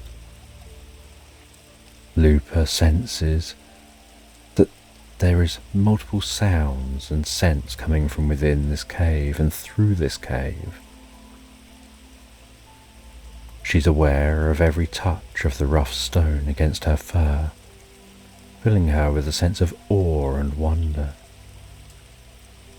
The passageway continues to twist and turn, leading her deeper and deeper into the unknown. The darkness becomes increasingly complete as she continues to follow that distant glow, finding herself enveloped in peace and calm, feeling a quiet joy that fills her senses with purpose, knowing this is a journey of discovery and wonder while she moves deeper and deeper into this cave. And the deeper she ventures into the cave, the more the world outside seems to slip away. And while she enters a chamber, she discovers that the walls now begin to change. They seem to be etched with strange symbols and markings that glow faintly in the dim light. These symbols, carved into the stone, tell stories of a time long past, when the earth was young and spirits of the forest walked freely among the trees. She steps slowly as she takes in the markings, feeling a deep sense of wonder and curiosity. The symbols seem almost alive, their faint glow pulsing gently. As she rounds a corner, the passage widens slightly, revealing another small hollow chamber, bathed in soft greenish glow of bioluminescent fungi clinging to the walls. The light reveals shapes and textures of the space. The air is cool, the scent of damp earth surrounding her, and a fleeting occasional scent of flowers carried on a distant breeze. And Lupa's eyes are drawn to a small, delicate form lying on the floor of this cave. She discovers that it's a butterfly with crumpled wings, its once vibrant colours faded and dull. Lupa feels a deep sense of sorrow and empathy towards this tiny, fragile creature. feeling that it seems so out of place here, in this cold, dark world underground.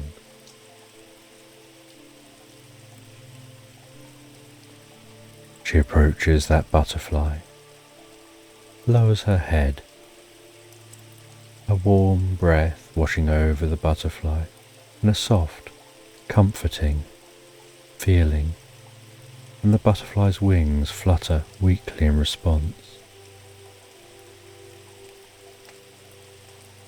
She feels this butterfly seems almost impossibly delicate, its wings like lace.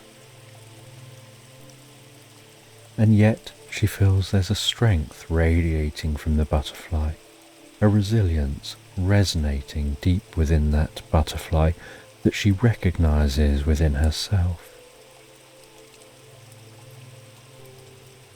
She sees this small creature almost like a reflection of herself, something so small in a vast, overwhelming world, yet filled with determination. She feels an inexplicable connection, a bond that could transcend words and reason.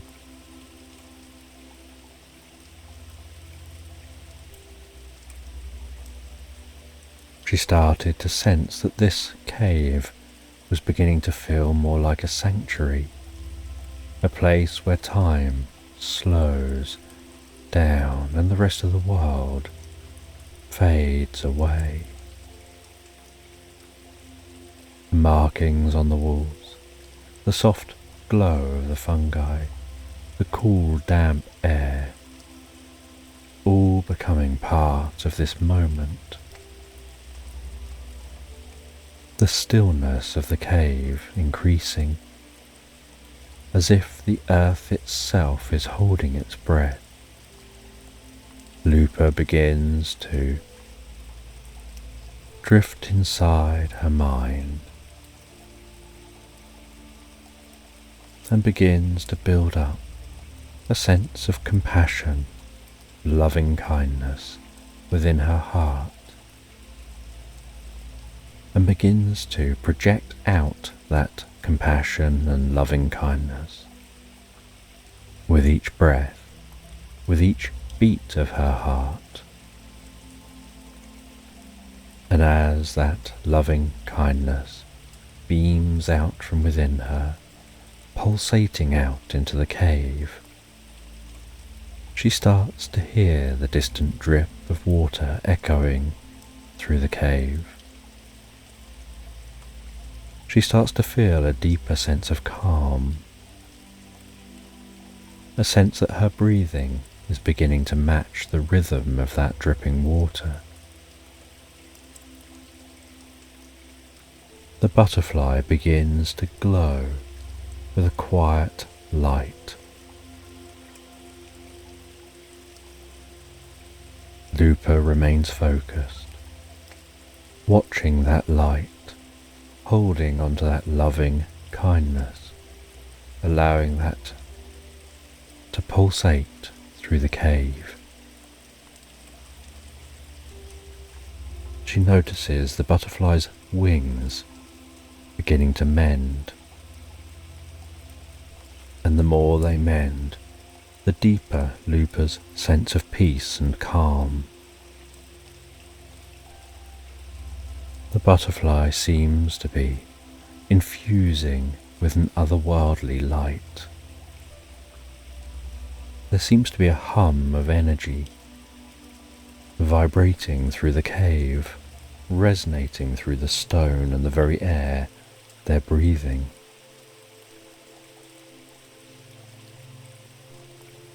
The wings continue to smooth and mend, the veins in the wings glowing faintly with soft golden light.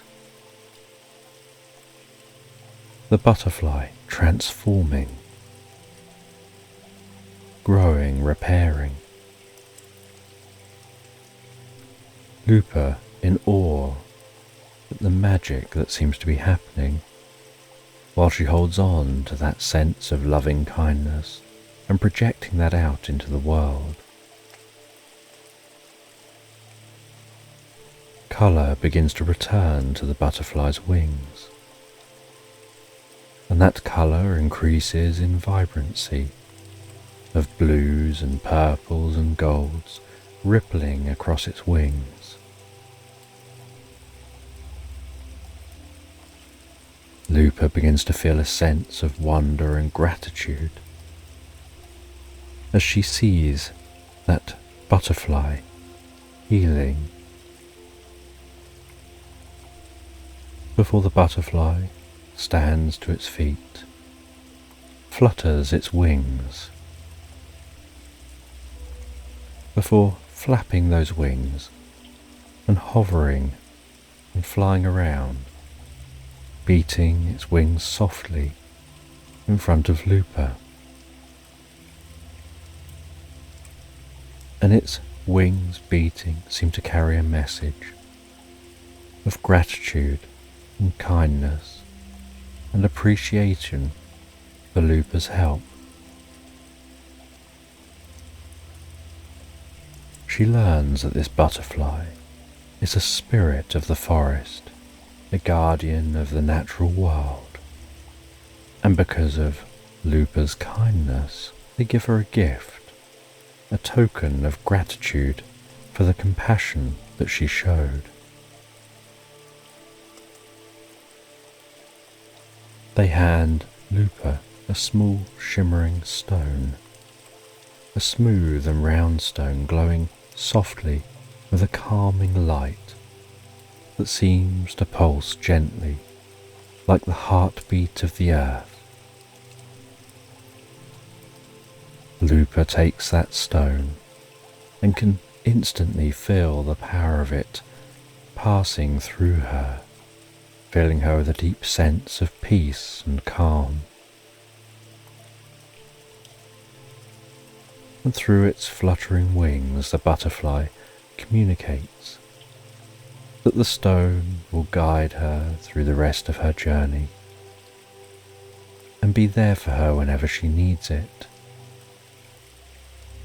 offering her guidance and calm and connection where she can communicate with the forest and its spirits.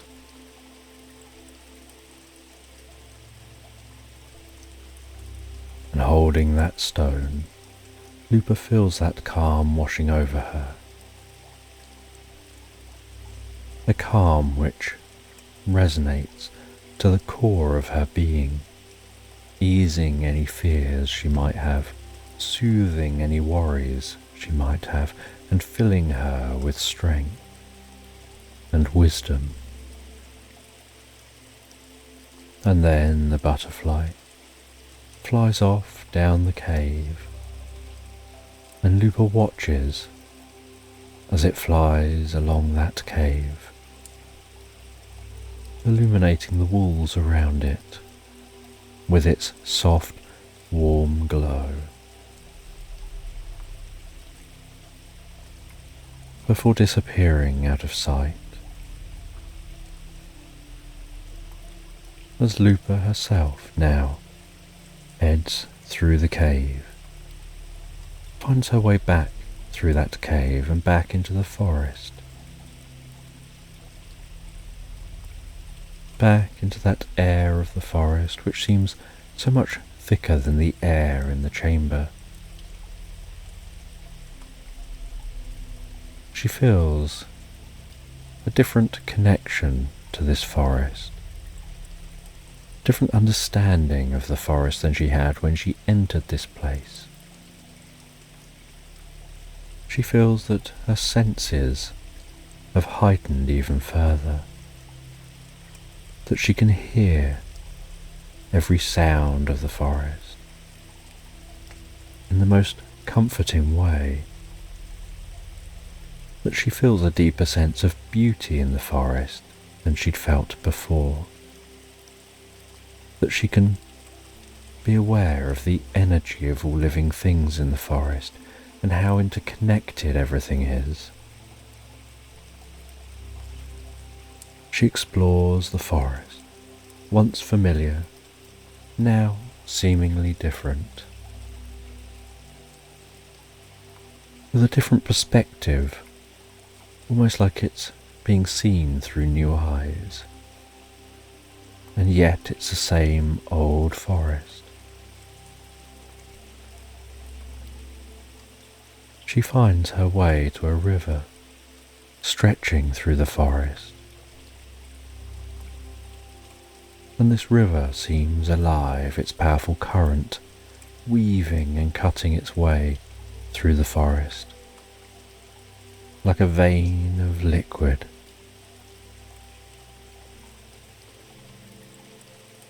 The sound of that water rushing over rocks filling the air, the rhythmic roar drowning out all other sounds, as if when near the river is the voice of the forest. She can smell the air around the river, and how different that is to the scent that she can smell in the forest. She spends some time walking along the edge of the bank of this river.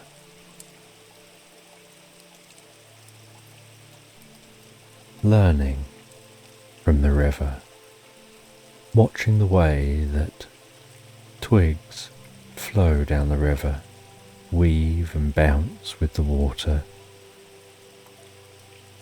and find their way following the easiest path before starting her journey back to her den. And as she journeys away from the river, and the roar of that river fades, so she begins to hear the distant sound of howls reaching her ears. The familiar musk of her family in the distance.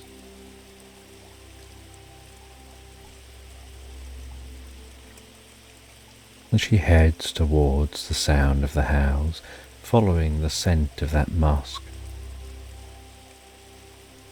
looking forward to seeing her family after the journey that she's been on. And she heads all the way through the forest and begins to ascend the hill, heading back to the clearing.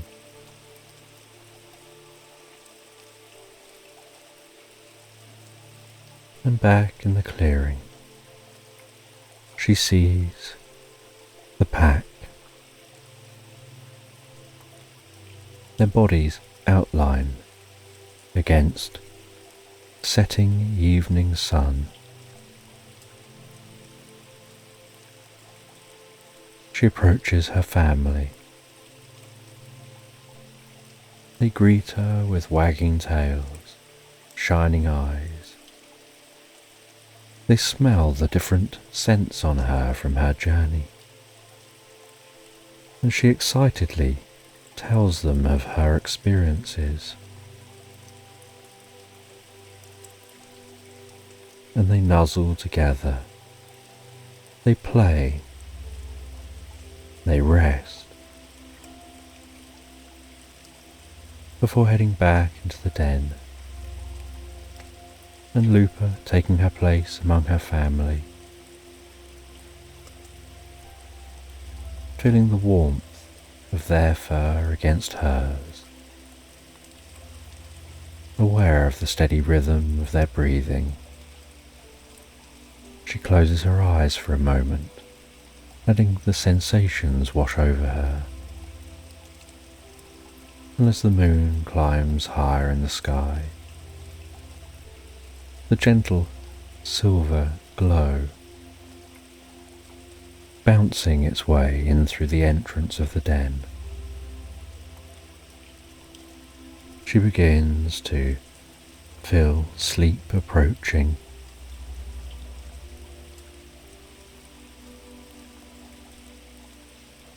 and one by one, the wolf pack drift asleep until Lupa's eyes get heavier and heavier,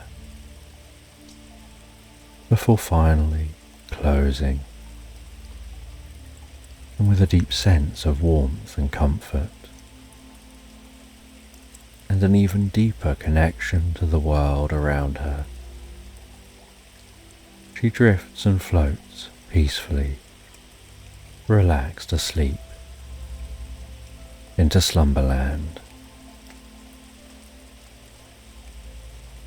And in the soft, dim light of early dawn, the cocoon hangs suspended like a delicate lantern, swaying ever so gently in the breeze.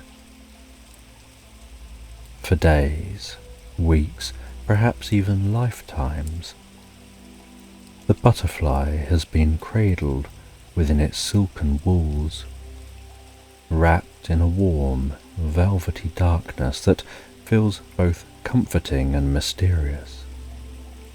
Inside, the world is peaceful, a place where time moves, not in moments, but in slow, gentle waves that carry the butterfly deeper and deeper into the realm of dreams. Memories of the past float through the butterfly's mind like fragments of a forgotten melody. There was a time long ago when it was something different, something small, earthbound and simple, a caterpillar content to explore the world in a slow, measured way, inch by inch, leaf by leaf. But even then, there was a longing, a deep, unspoken yearning for something more, a desire to rise above, to see beyond the edges of the leaves and the limits of the earth. And so it had spun its cocoon, weaving a tiny world of solitude and silence where the alchemy of transformation could take place.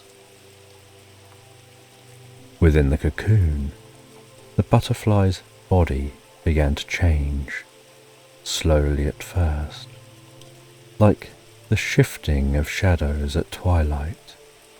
The once familiar form dissolved, melting into a fluid state where nothing was certain and everything was possible. There were moments of fear, of confusion, as if the butterfly were lost in a maze of its own making.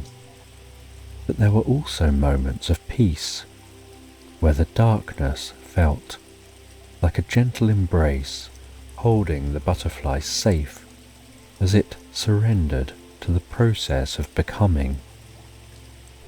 Now, as the first light of dawn filters through the delicate walls of the cocoon, the butterfly feels a stirring within, a soft, insistent urge to break free, to emerge into the world beyond.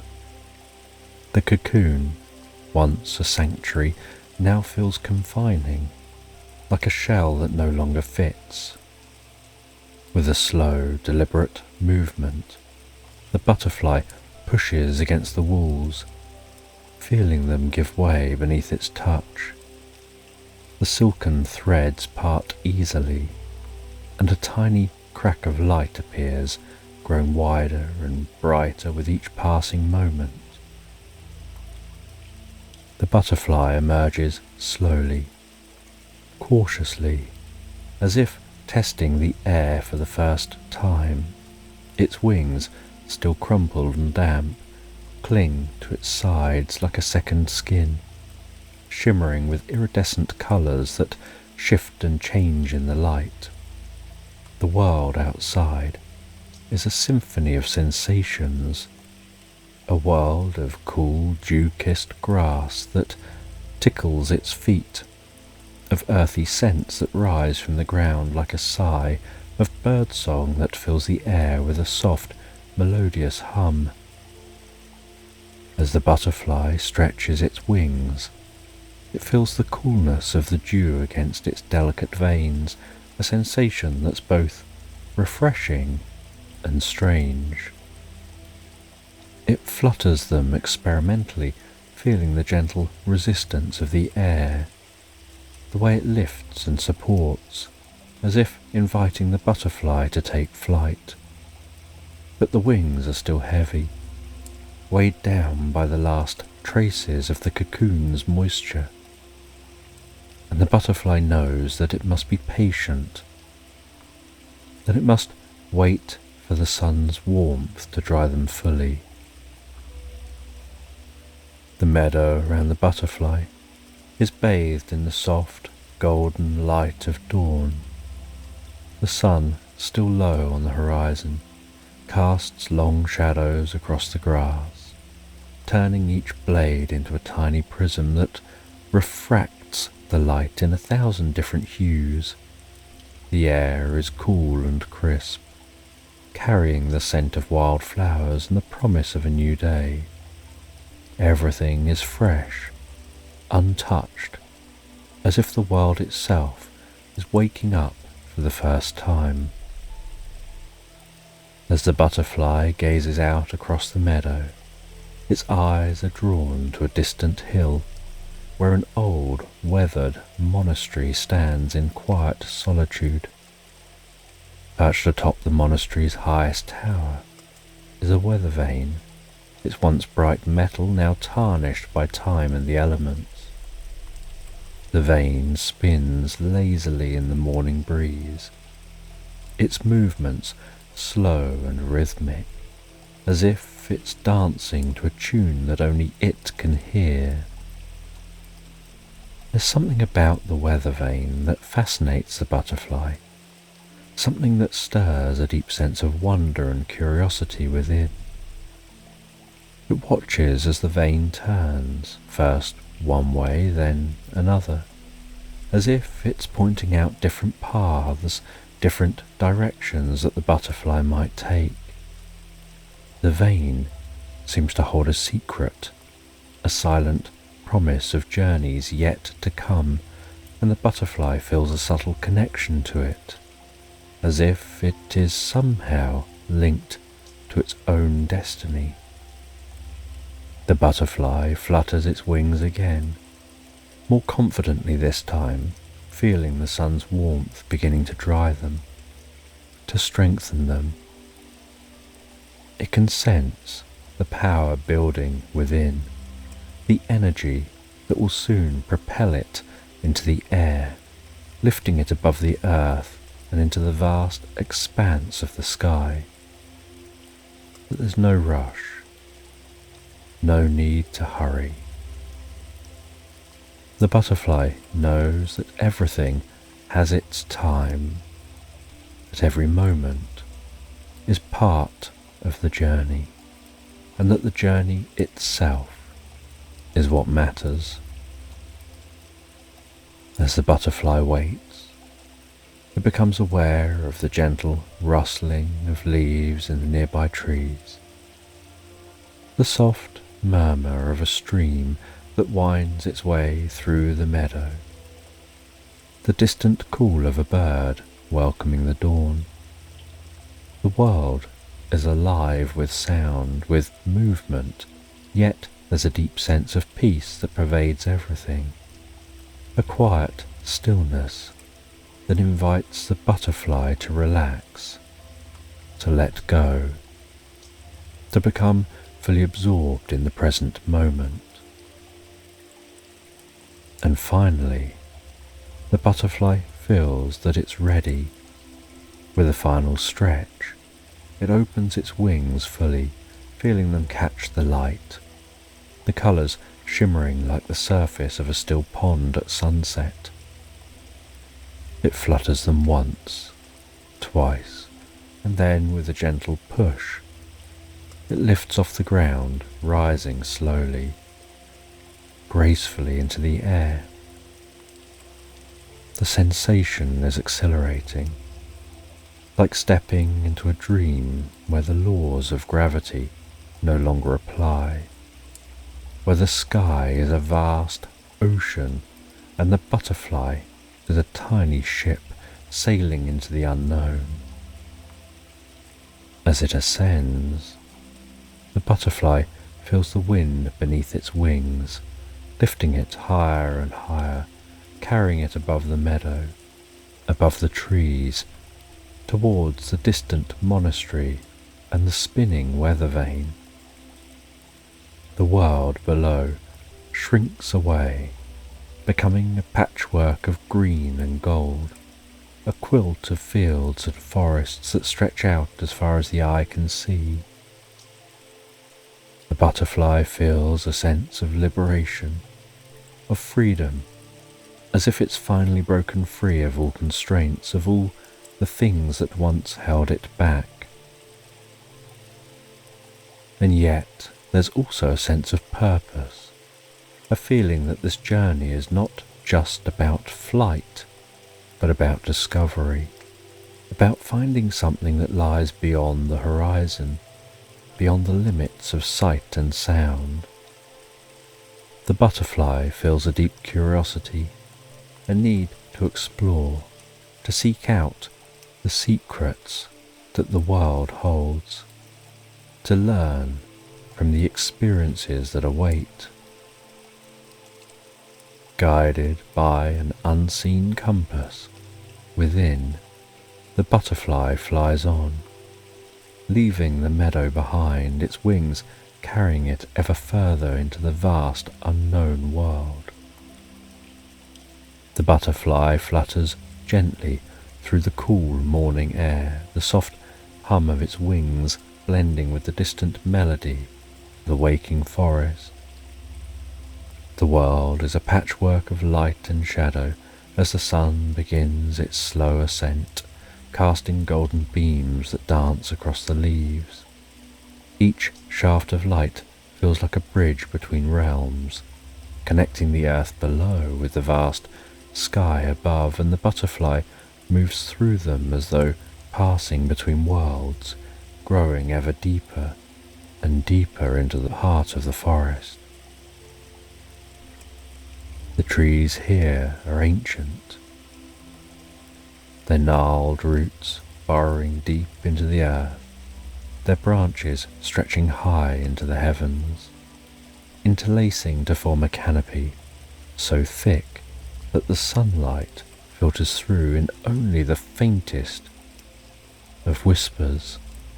The deeper the butterfly ventures, the more the light begins to fade, replaced by the gentle silvery glow of the moon, which hangs like a guardian in the sky, its light filtered through the leaves in a soft, dappled pattern.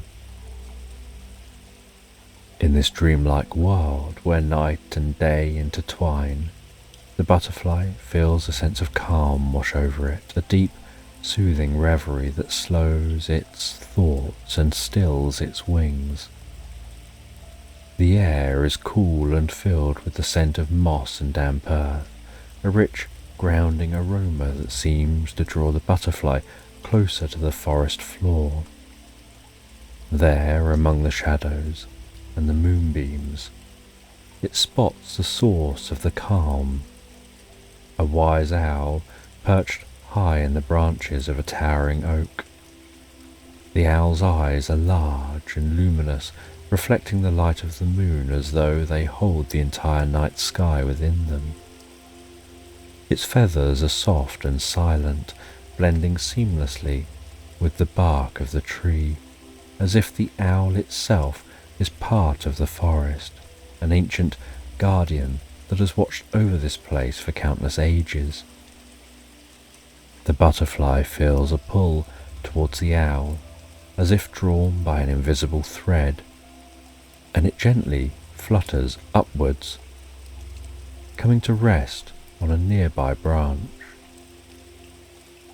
The owl blinks slowly, its gaze settling on the butterfly with a quiet intensity that holds no malice, only wisdom and a deep abiding calm. When it speaks, Its voice is like the rustling of leaves in a gentle breeze, soft and soothing, carrying with it the weight of countless seasons and the wisdom of the forest. "Welcome, little one," the owl murmurs, its words flowing like a lullaby, each syllable a gentle stroke that eases the butterfly's heart. "You've come far, but your journey has only just begun." Here time moves differently. The past and the future dance together beneath the canopy, and all things are possible. The butterfly listens, feeling each word resonate deep within, as though the owl is not just speaking, but is projecting the very essence of being. The forest seems to hold its breath, as if listening along to the owl as well. "You'll encounter many things," the owl says. "Some will be pleasant, others will offer some challenges. But the journey isn't about reaching a destination. It's about the experiences, the lessons, the moments of stillness along the way. In patience, you'll find the answers you seek." The butterfly finds the owl's presence comforting and relaxing. To rush is to miss the beauty of the world. The owl continues, "Take your time, let the world reveal itself to you in its own way, at its own pace." The butterfly feels a deep sense of peace settle over it. The forest around them seems to agree with that sense of peace. The owl tells the butterfly they're going to share a story that'll help with their journey, saying it's an old tale passed down through the forest from tree to tree, leaf to leaf. It's the story of the wind and the stone. Once, long ago, there was a great stone that sat in the middle of a vast open plain. The stone was strong and solid, unmoving in the face of the elements. The wind, light and free, would dance around the stone, urging it to move, to join in the dance of life. But the stone refused, content to remain where it was, grounded and still. The wind grew frustrated, its breezes turning into gusts, then into gales, but still the stone didn't move. The wind howled and raged, trying to push the stone from its place, but the stone remained steadfast. It was only when the wind stopped, exhausted from its efforts, that it noticed something. Over time, the wind had worn down the stone, not through force, but through persistence. The stone, once sharp and jagged, had become smooth and rounded, softened by the gentle, persistent caress of the wind. And in that moment, the wind realized that patience, not force, was the true path to change. The owl went quiet. The butterfly went quiet, absorbing the story. With a final soft hoot, the owl said goodbye to the butterfly, trusting they'd learned what they needed from the conversation. The butterfly fluttered its wings and set off. It carried with it the wisdom from the owl as it continued its journey. The butterfly drifted through the forest, still thinking about what the owl said. As areas of the forest were dark, the butterfly flew more cautiously to navigate through the dark areas, before picking up speed while flying through areas where a bit more light could penetrate the canopy overhead. And as they continued their journey, they encountered a fox, its fur the colour of autumn leaves. The fox walked almost hypnotically, so silently through the forest floor, and the fox, in a very friendly voice,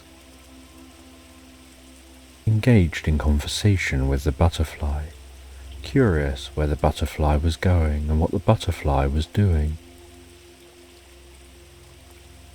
The fox decided to offer some advice, saying, "Reason is the light that cuts through the shadows.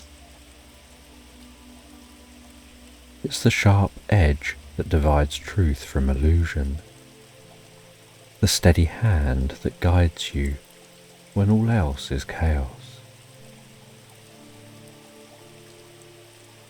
But reason alone isn't enough. You must also know when to be aware of your instincts, when to trust that quiet voice within that speaks not with words but with feelings, imposing a subtle current to the heart. Need to have an awareness of balance, of harmony. In all things, seek balance. Listen to your heart while letting reason guide you, and trust your own strength." And with that, the butterfly thanked the fox for their sharing of wisdom before continuing its journey through the forest.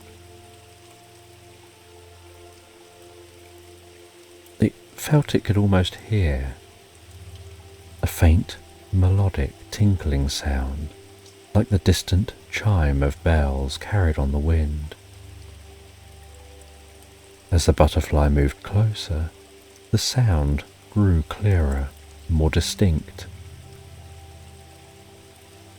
Before the trees parted, revealing a hidden grove, a sanctuary bathed in a soft ethereal light, with fireflies drifting lazily through the air, their tiny bodies glowing with a warm golden light,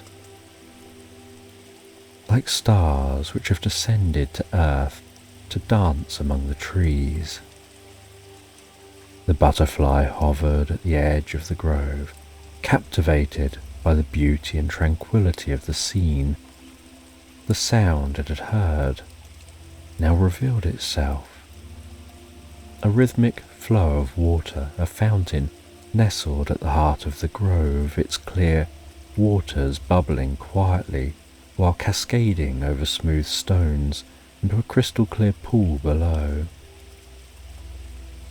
And the butterfly flew closer to that pool and flew into the shade of an old tree.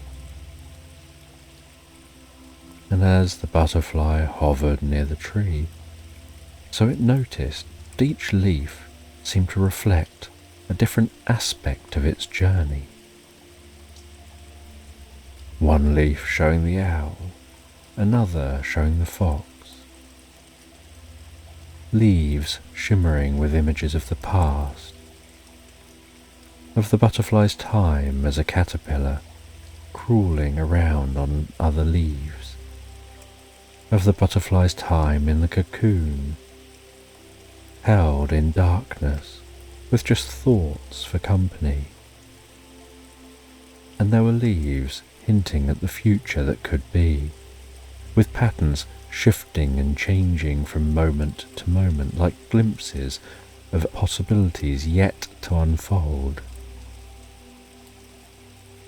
The butterfly recognized this as a reflection of its own journey, a living symbol of the interconnectedness of all things, each leaf a part of a greater whole.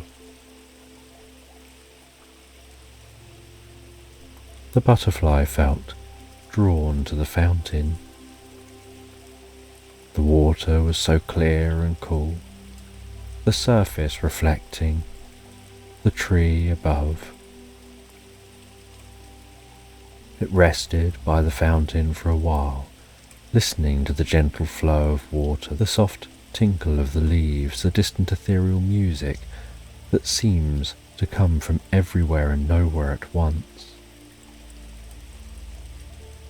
And the world beyond the grove began to fade, almost as if it was becoming a distant memory, while the butterfly sunk deeper and deeper into a state of pure relaxation, where time had no meaning, where only the present existed. And for a long time the butterfly simply rested in this state of deep peace and calm, soothing its wings, feeling it could stay here forever, in this state of deep tranquility.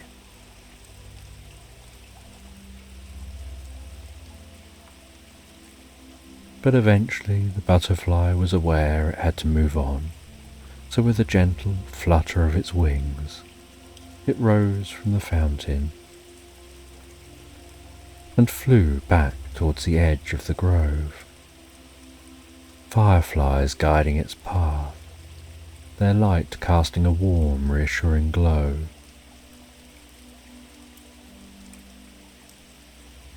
And as it continued on, so the butterfly encountered a river, and following that river, which was light and slow moving, they discovered a dam, and saw this dam was being built by a beaver. And they flew nearby, watching the beaver work, watching with curiosity and admiration, a deep sense of wonder, as the beaver steadily and rhythmically carved on trees and worked at building that dam and keeping that dam in place. And after watching the beaver work and learning from the way that beaver worked, the way they put all their focus on the task at hand, to do a task which sounded overwhelming, to entirely slow down the flow of a river, one stick at a time, an overwhelming task where sticks float, and yet the beaver will place them and block the water, and yet by focusing on each small step, they achieved that bigger task. And with the learning in mind from watching that beaver, they carried on their journey.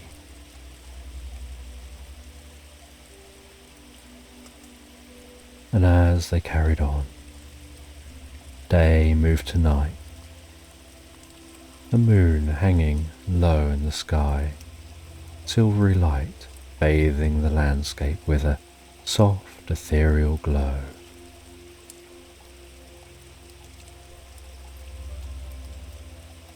And the butterfly begins to hear a roaring sound in the distance, And as they get closer to that roaring sound, so they discover it's an ocean of water pounding on the shore. They see the most beautiful sandy beach, the glistening diamonds on the surface of the water.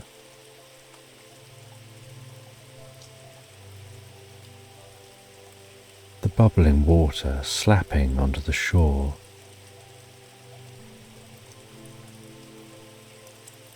And while watching this water and smelling how this water is different to the water at the fountain or the water at the river, this water has a salty smell. They encounter a seagull, and the seagull explains that the sea is an exciting place of endless exploration. It's a vast expanse, ever changing, yet always the same. Both a mirror and a mystery, a reflection of the world above, and a gateway to the unknown world below.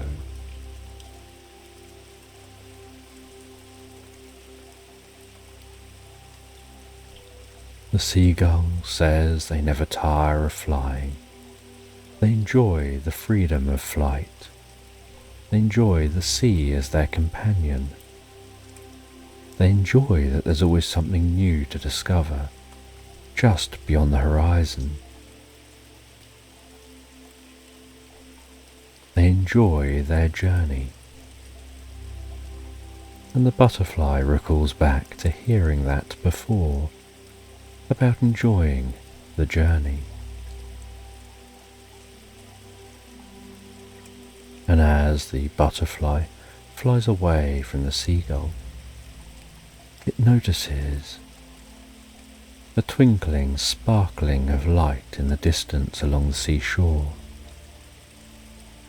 and flies closer to that sparkling, twinkling light, and notices on the seashore shells of all shapes and sizes, some small and delicate, others larger and more intricate, and some shimmering with a pearlescent sheen that seems to be catching the moonlight. And the butterfly lands beside a shell, and the shell seems to hum with a faint melodic vibration, as if it holds within it the echoes of the ocean, the memory of the waves that once carried it. The butterfly feels a deep sense of wonder, as if it stumbled upon a treasure trove of ancient stories, each shell a chapter, a verse, a song that tells of the sea's endless journey. They press a tiny ear against the shell and are immediately enveloped by the sound of the ocean, the gentle roar of the waves, the distant call of seabirds, the soft whisper of the wind.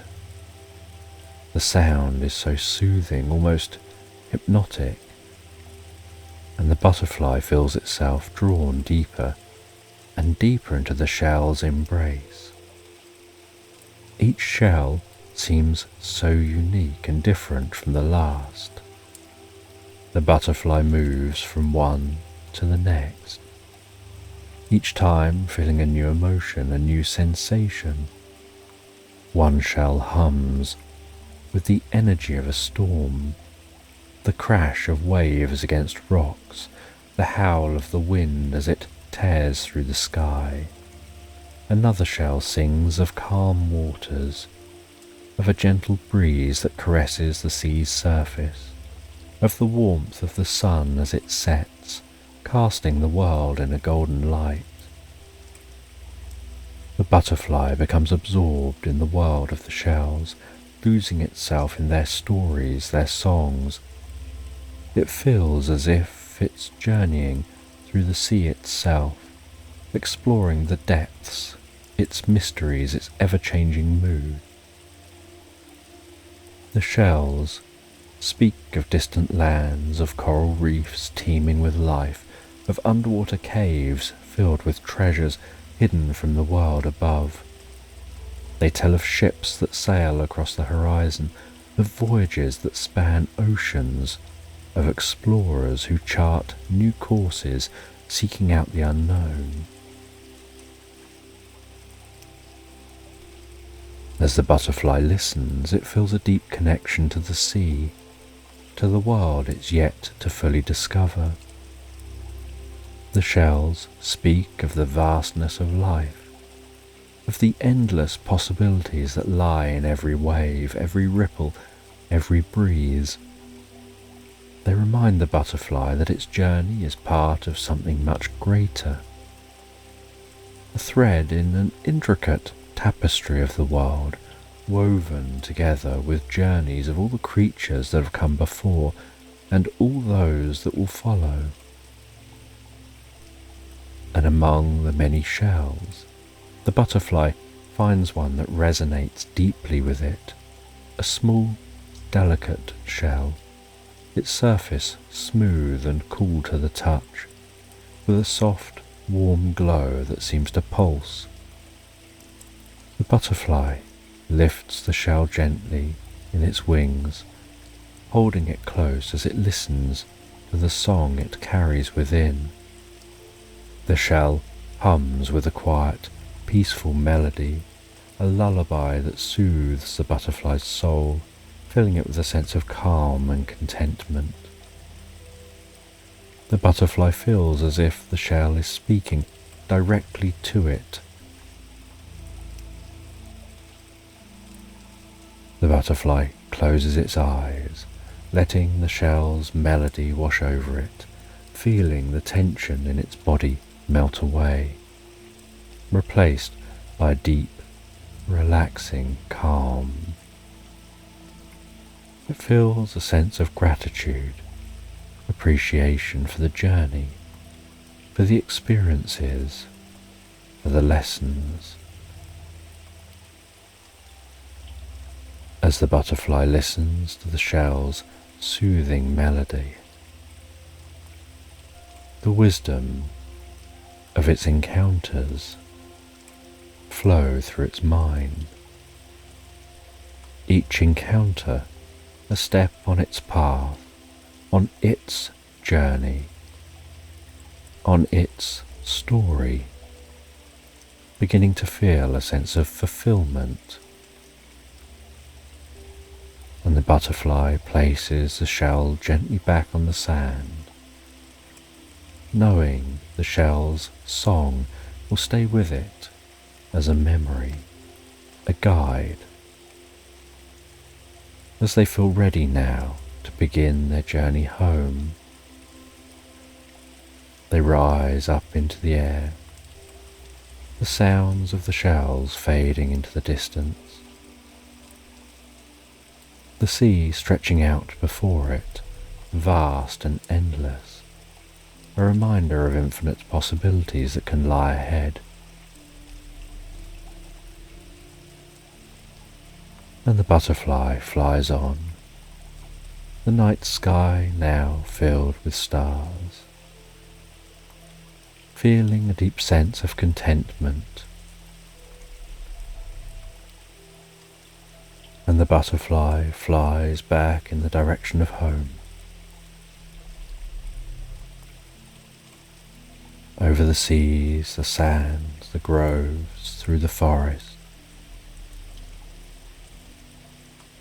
back towards that distant hill, where the silhouette of the old monastery stands outlined against the sky. The butterfly notices that weathered weather vane, spinning slowly on top of the monastery's highest tower, feeling that sense of familiarity and warmth of home. The butterfly lands gently, On the steps that lead up to the monastery's entrance, pauses for a moment, taking in the stillness, the quiet that surrounds it, feeling a sense of contentment and peace and calm. And the butterfly enters the monastery. The air inside is calm and still, filled with the faint scent of incense, the soft glow of candles flickering along the walls, casting warm, dancing shadows. The butterfly feels a sense of calm wash over them, a feeling of sanctuary, a place they can rest, where they can simply be. And they pass through the monastery and then out into a peaceful courtyard. And in this courtyard, they encounter a wise person. A person that isn't just a guide, but a reflection of their own inner wisdom. The wise person smiles. You've travelled far, you've gathered much wisdom. Now it's time to rest, to reflect on your journey, and to find the peace that lies within. Your journey has led you here, to this place of rest and reflection, of deep relaxation. This is a safe, calming place, a place of peace, a sanctuary.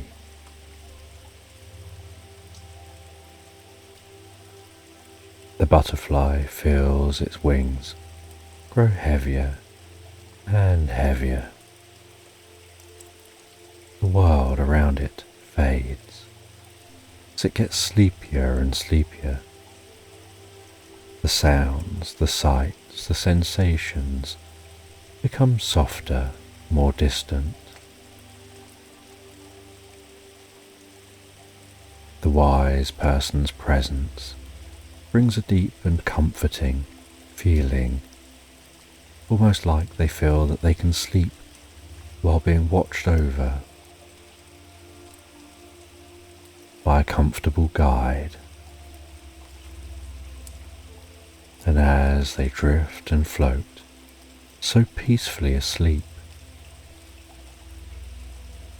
the world outside the temple grows quieter and quieter.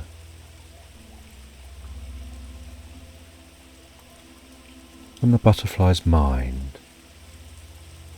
learns and develops and integrates all of their learning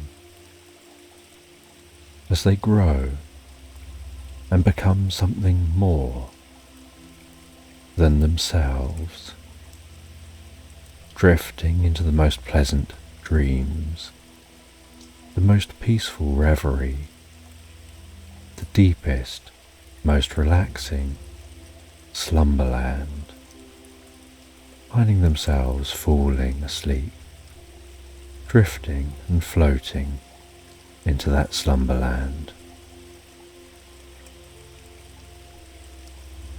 And in a secluded corner of a peaceful dimension, tucked away from the bustle of distant lands, stands a forest so ancient and untouched that the air seems to hold the very whispers of time. The trees here stretch tall and wise, their trunks twisted with age, their canopies so dense that they weave a living tapestry of emerald green. Among the roots of a towering oak Goldrick Froststone, a humble dwarf, has made his home. His cabin, built lovingly from the very wood of the forest, nestles in the embrace of the earth, half hidden among the ferns and moss that blanket the ground. The first light of morning filters softly through the canopy, casting dappled patterns on the cabin's wooden walls. The air is fresh, crisp, with the scent of pine and damp earth, and the faintest hint of wildflowers. The soft creak of the wooden floorboards greets Goldrick as he rises each day, the familiar sound and comforting reminder of his rooted life. His bed, modest but warm, is draped in thick blankets that hold the faint smell of lavender, herbs he collects from the forest and weaves into his home. Outside, his vegetable garden, a patch of vibrant life in the heart of the wild, greets him. Every morning, Goldrick steps out into the cool air, his feet bare against the soft soil, feeling the earth's pulse beneath him. The dew clings to the leaves of his plants, glistening like tiny jewels in the morning light. He hums softly to himself, a quiet tune he's sung since childhood, as his hands work through the soil, tending to his vegetables and herbs with care.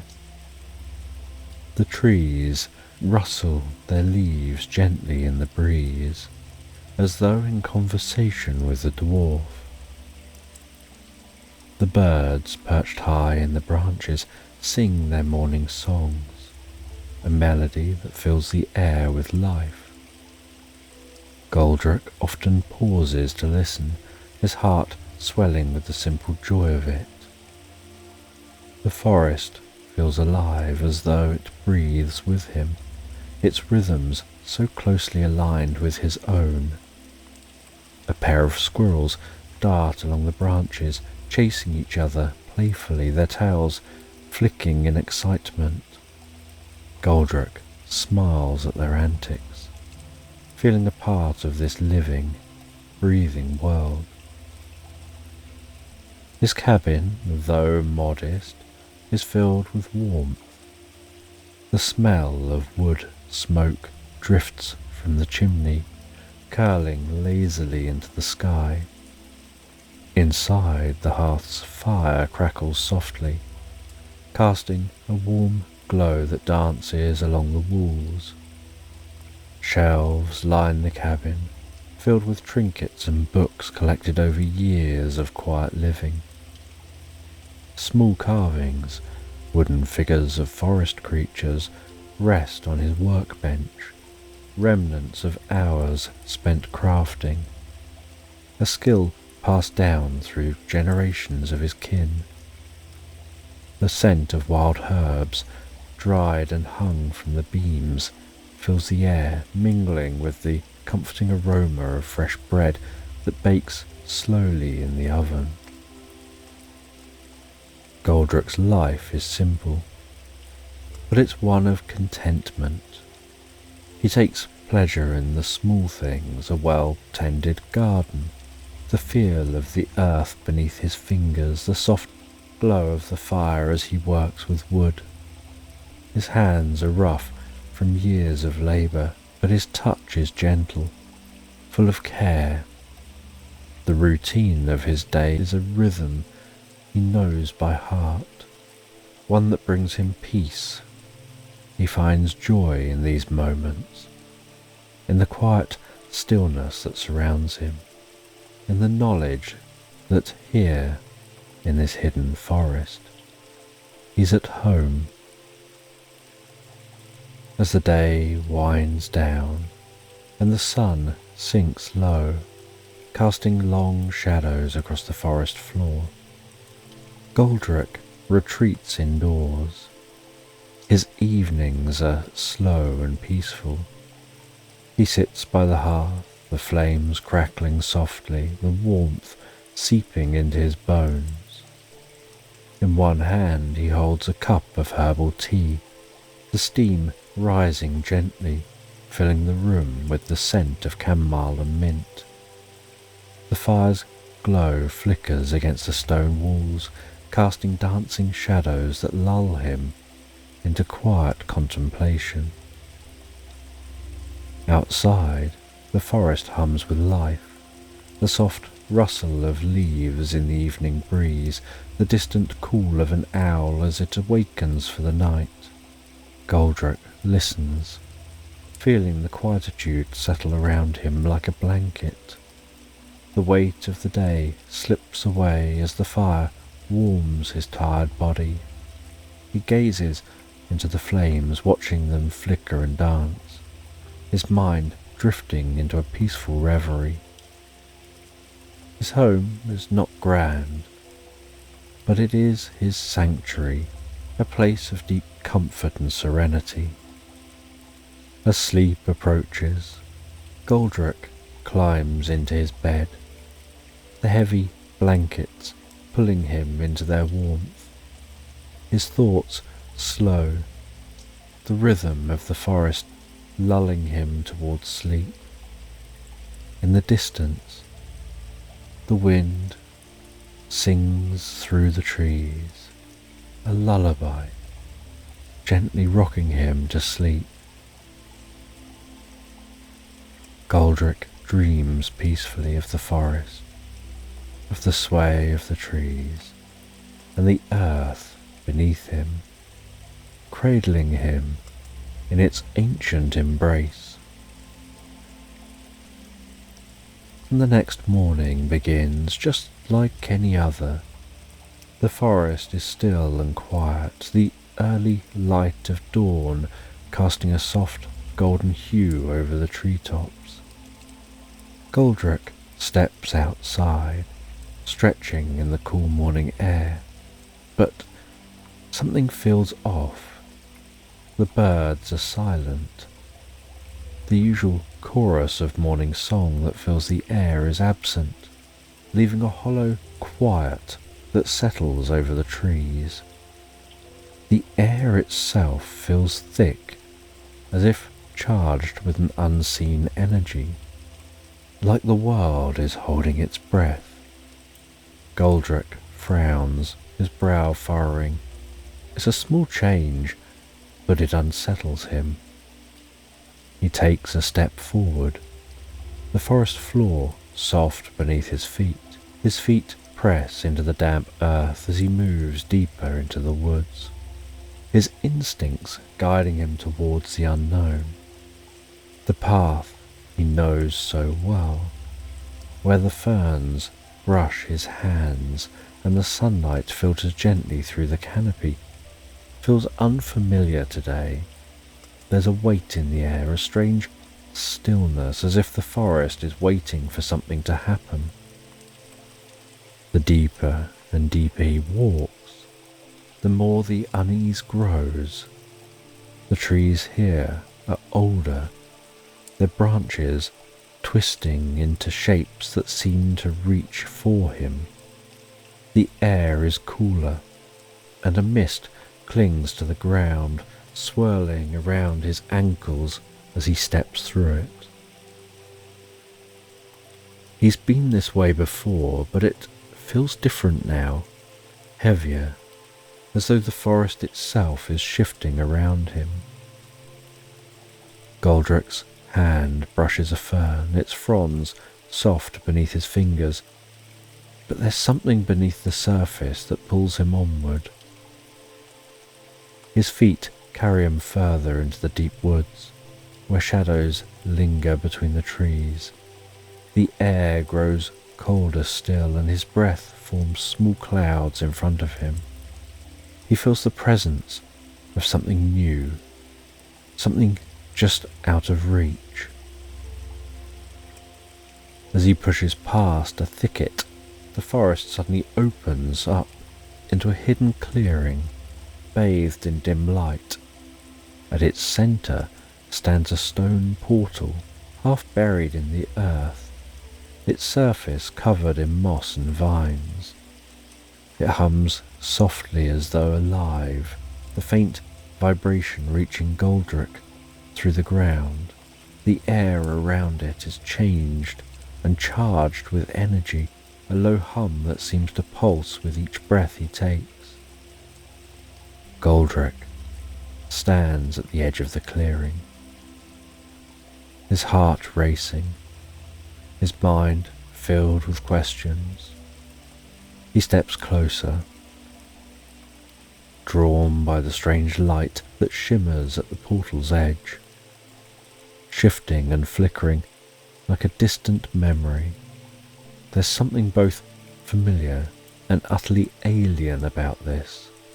He reaches out, his hands trembling slightly, the pull of the portal growing stronger with every passing moment. He knows, deep down, that stepping through this portal will change everything. The safety of his cabin, the quietude of his life, it all seems so far away now, but the portal beckons, its light flickering softly as though it's waiting for him. Goldrick hesitates for a moment, the weight of the decision weighing heavily on his chest. He feels urged towards this portal. With a deep breath, he steps into the light, the world around him fading into a soft glowing blur, the forest, the cabin, his life, everything melting away as the portal's light envelops him, pulling him into a new and unknown world. And as the light of the portal fades, he finds himself standing in a world that feels utterly foreign yet strangely alive. The cool, earthy scents of his home are gone, replaced by the thick, humid air of a jungle that hums with a life all of its own. The air presses down on him like a heavy cloak, clinging to his skin and filling his lungs with the smell of damp earth, wet leaves, and something faintly sweet like overripe fruit. Above him, the canopy is a dense quilt of green, so tightly woven that it barely lets the sunlight through. What little light does manage to slip through creates a soft, dim glow, casting the jungle floor in shades of muted green and grey. Massive trees rise up like pillars, their bark twisted and gnarled, their roots snaking across the ground in thick, tangled webs. Goldrick's eyes widen as he takes it all in, his heart pounding with both awe and uncertainty. This is a world far removed from the quiet forest he knows. The plants around him are unlike any he's ever seen. Leaves larger than his body stretch out, their waxy surfaces gleaming and glistening faintly in the filtered light. Some are a deep, vibrant green, while others shimmer with colours that shift from violet to blue as they catch the faint rays of the sun. Flowers with petals as wide as his arm bloom in vibrant bursts of red and gold, their sweet fragrance mixing with the dampness in the air. Strange twisting vines dangle from the trees above, swaying gently as though stirred by an invisible breeze. Then there's the sounds. The jungle is alive with different sounds. The constant buzz of insects fill the air, their wings creating a steady hum that vibrates in Goldrick's ears. In the distance, the gentle sound of birds calling out from treetops. Their songs, sometimes sharp and piercing, other times highly melodic and pleasant. Every so often, there are rustles in the undergrowth, as though something unseen is moving just beyond sight. Taking a hesitant step forward, Goldrick feels the softness of moss beneath his feet, damp and spongy as though the ground itself is alive. He crouches down, runs his hands over the surface, feeling the cool moisture seeping around his fingers. It's both familiar and foreign, a connection to the earth, but not his earth. As he stands again, the weight of the jungle presses in around him. The trees towering above him, like silent guardians. Despite the overwhelming strangeness of this place, there's a beauty here. It's wild, untamed, and utterly different from the ordered peace of his quiet forest.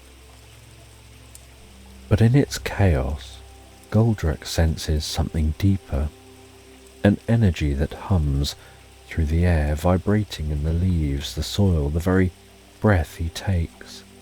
The jungle feels alive in a way that makes his heart race, not with fear but with wonder. The familiar comfort of his cabin, his garden, his fire, those things for now feel like a distant memory, washed away by the sheer magnitude of this new world. He feels like a speck in the vastness of this teeming place. The path ahead is unclear. A thick undergrowth stretches out before him. He feels that he can't stay still. He feels the portal brought him here for a reason. He feels that his feet must carry him on, and so, with a deep breath, he takes another step and then another, the moss giving way to dense ferns, fronds brushing against his legs as he moves deeper and deeper into the jungle, each step cautious but determined. The mystery of this new world drawing him forward. As he walks, the sounds of the jungle become a steady rhythm in his ears, as though the path is wild and untamed. There's a strange sense of purpose in every rustle of leaves, every distant bird call. Time in this jungle seems to stretch and warp, the light above barely changing as Goldrick presses on. Hours pass, though it feels like moments, and the deeper he goes, the more the undergrowth thickens, wrapping around him like a dense green web. His legs grow tired from pushing through the tangled plants, his skin damp with the humidity. Every so often he stops to catch his breath, listening to the jungle around him, trying to make sense of the sounds and the shifting shadows. Just as weariness begins to settle into his bones, the soft murmur of water reaches his ears. His pace quickens, hope rising within him. He pushes past a thick wall of ferns, and suddenly the jungle opens up before him, revealing a wide, dark river cutting through the landscape. The water is swift and deep, its surface reflecting the dim light from above in swirling patterns of black and silver. It moves with a silent force, the current strong enough to sweep away anything that dares to enter. He steps closer, the cool air coming off the river, a welcome relief from the jungle's humidity. But as he crouches by the river's edge, watching the water swirl and churn, a wave of uncertainty washes over him. The river feels like a barrier, one that separates him from whatever lies ahead.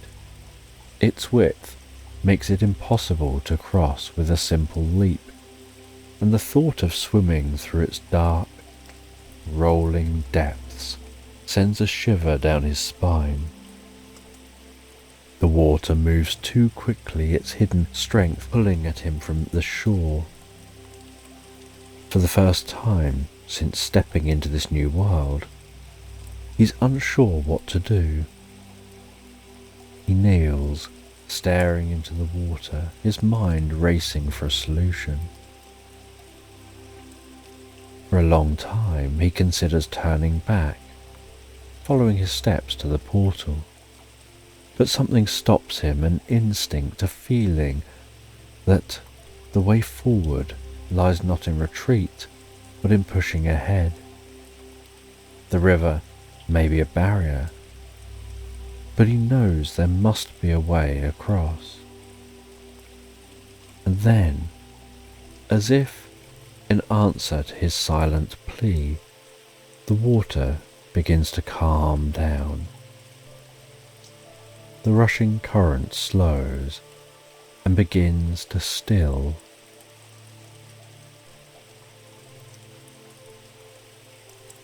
Beneath the surface, faintly glowing stones begin to appear, their soft light illuminating the dark water. They shimmer like stars, revealing a hidden path that winds its way across the river. Goldrick stands, his heart steady. He steps cautiously onto the first stone. The stone holds firm. With each step, he moves carefully from one stone to the next, the cool water lapping gently against his legs. The river, once an insurmountable obstacle, now feels like part of his journey, guiding him as he moves towards the other side of this river. The glowing stones pulse softly beneath him, their light offering comfort and clarity as he makes his way across. As he reaches the far shore, he feels a sense of relief and triumph. He stands for a moment, breathing in the fresh air. Dense jungle continuing on the other side of this river. He feels like he's no longer the Goldrick who lived quietly among the trees, tending to his garden, sitting by the fire. He's now an adventurer, a traveller in a world of mystery and wonder, learning to trust the unknown.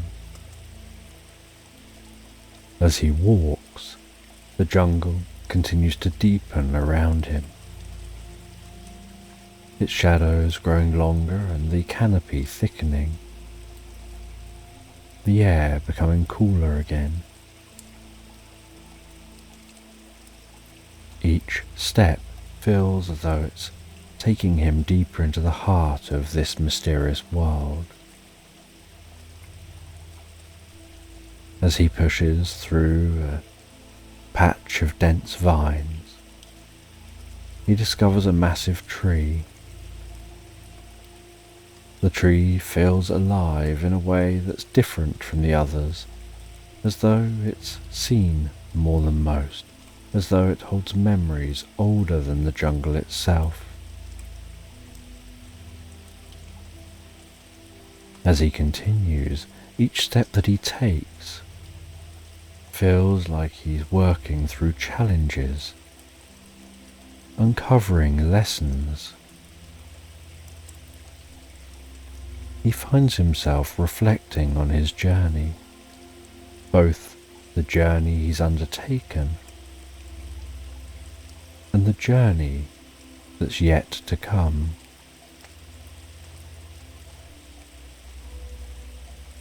and while he continues, he eventually exits the jungle to discover a large glowing lake in a clearing. The lake stretches out before him, its surface smooth and calm. Beneath the surface seems to be a faint ethereal glow, pulsing gently.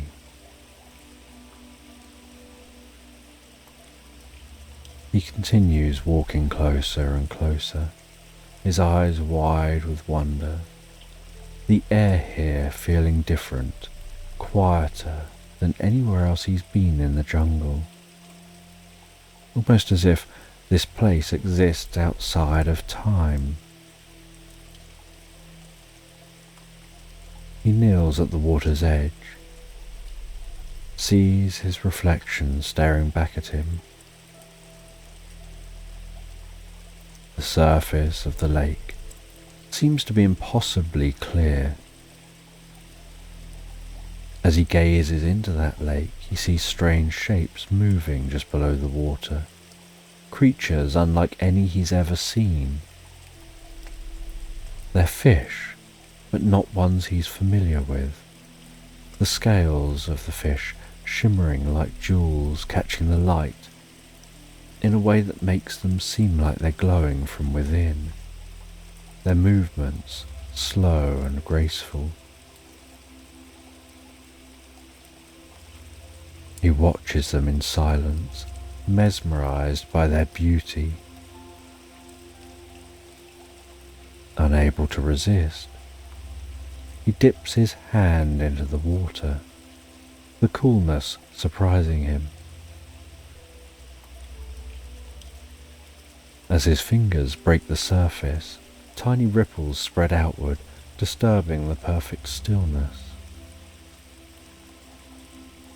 The sensation is so calming, bringing a sense of quiet peace through his body, releasing and easing tension in any muscles,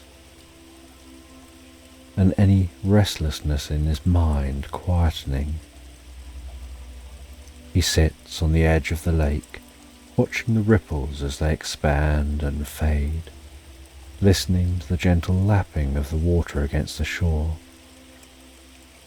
He feels that this lake is ancient, filled with untold stories. He has this sense that this area is to be understood and learned from, that the lake holds some level of wisdom and knowing. And after gaining some insights here, he continues on pushing through the jungle until once more the jungle gives way to open sky, to a crisp, cool air, to a rocky and rugged landscape dominated by towering cliffs, rising like giants from the earth, seeming to stretch impossibly high towards the sky. He stops at the base of some cliffs, looks up at those cliffs, has this sense of the wind whistling high up among those cliffs. He's aware there's no path around the cliffs, and so, taking hold and pressing his body against the stone, he begins to climb. He reaches for one ledge and then another, first with a hand, then pushing with a foot and reaching with another hand and moving another foot, carefully working his way up the cliff face. aware that he has the strength in his body to overcome the challenge and climb this cliff. As he ascends, the wind grows stronger, whipping around at his hair, pulling on his clothes. The world below him seems to shrink. The jungle seems to fade into the distance. He pays all of his attention to climbing this cliff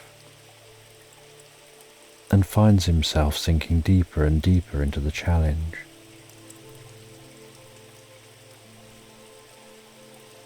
The higher he climbs, the more the landscape seems to change. The air grows colder, the wind grows sharper, the stones become smoother.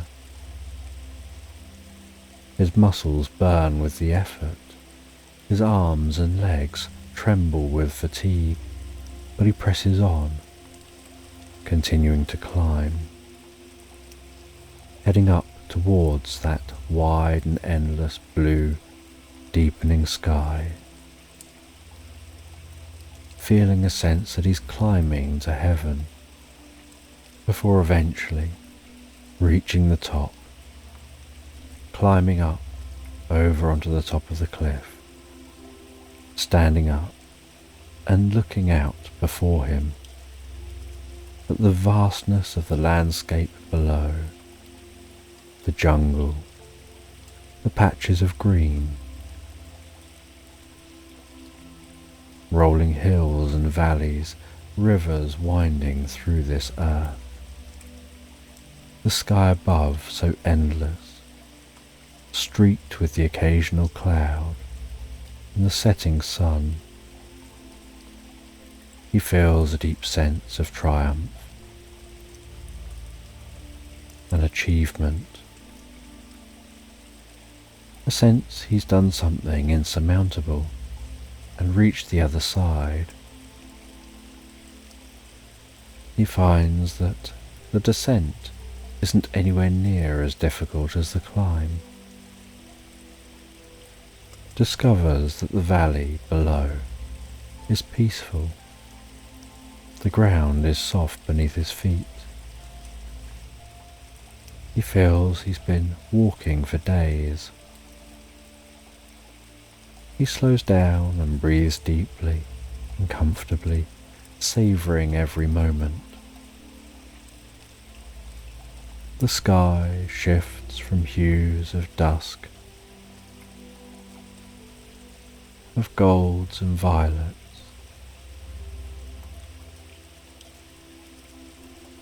He continues to travel through the valley, heading back towards his home. He's aware that he's found something within himself that he didn't know at the beginning of his journey he was even seeking. And while walking, there's a scent of pine tickle his nostrils and catches a glimmer of the world he once knew. He reaches that portal. He passes through to the other side, continuing his journey through familiar homeland.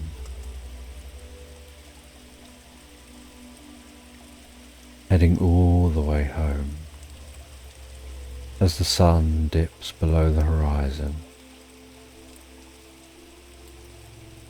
Being back at the cabin that's nestled among those roots of the ancient tree. But feeling back here that there's a warmth, a sense of life that he hadn't noticed before. He wanders around his home, taking in the slightly different atmosphere, aware that he's brought this atmosphere in with him as a slightly changed person. He reaches for the kettle, pours himself a cup of tea, enjoying the way the heat seeps into his fingers as he rests his weary legs from his journey, aware of the quietness, the soft hum of the fire, the faint rustling of trees outside. And as the fire crackles, he allows himself to reflect on his journey while drinking that tea, aware it's changed him in ways he didn't expect, to become a better version of himself. Before bed, he heads outside once more, just to breathe in some of that cool and crisp air, to gaze at the stars overhead, to listen to the sounds of the night, before heading back into the cabin, the fire burning down to embers, glowing faintly, giving off the most gentle warmth, the moonlight dancing through the window, casting a soft glow across the room. As Goldrick heads to bed, closes his eyes, and drifts and floats so peacefully, so relaxed asleep, into slumberland.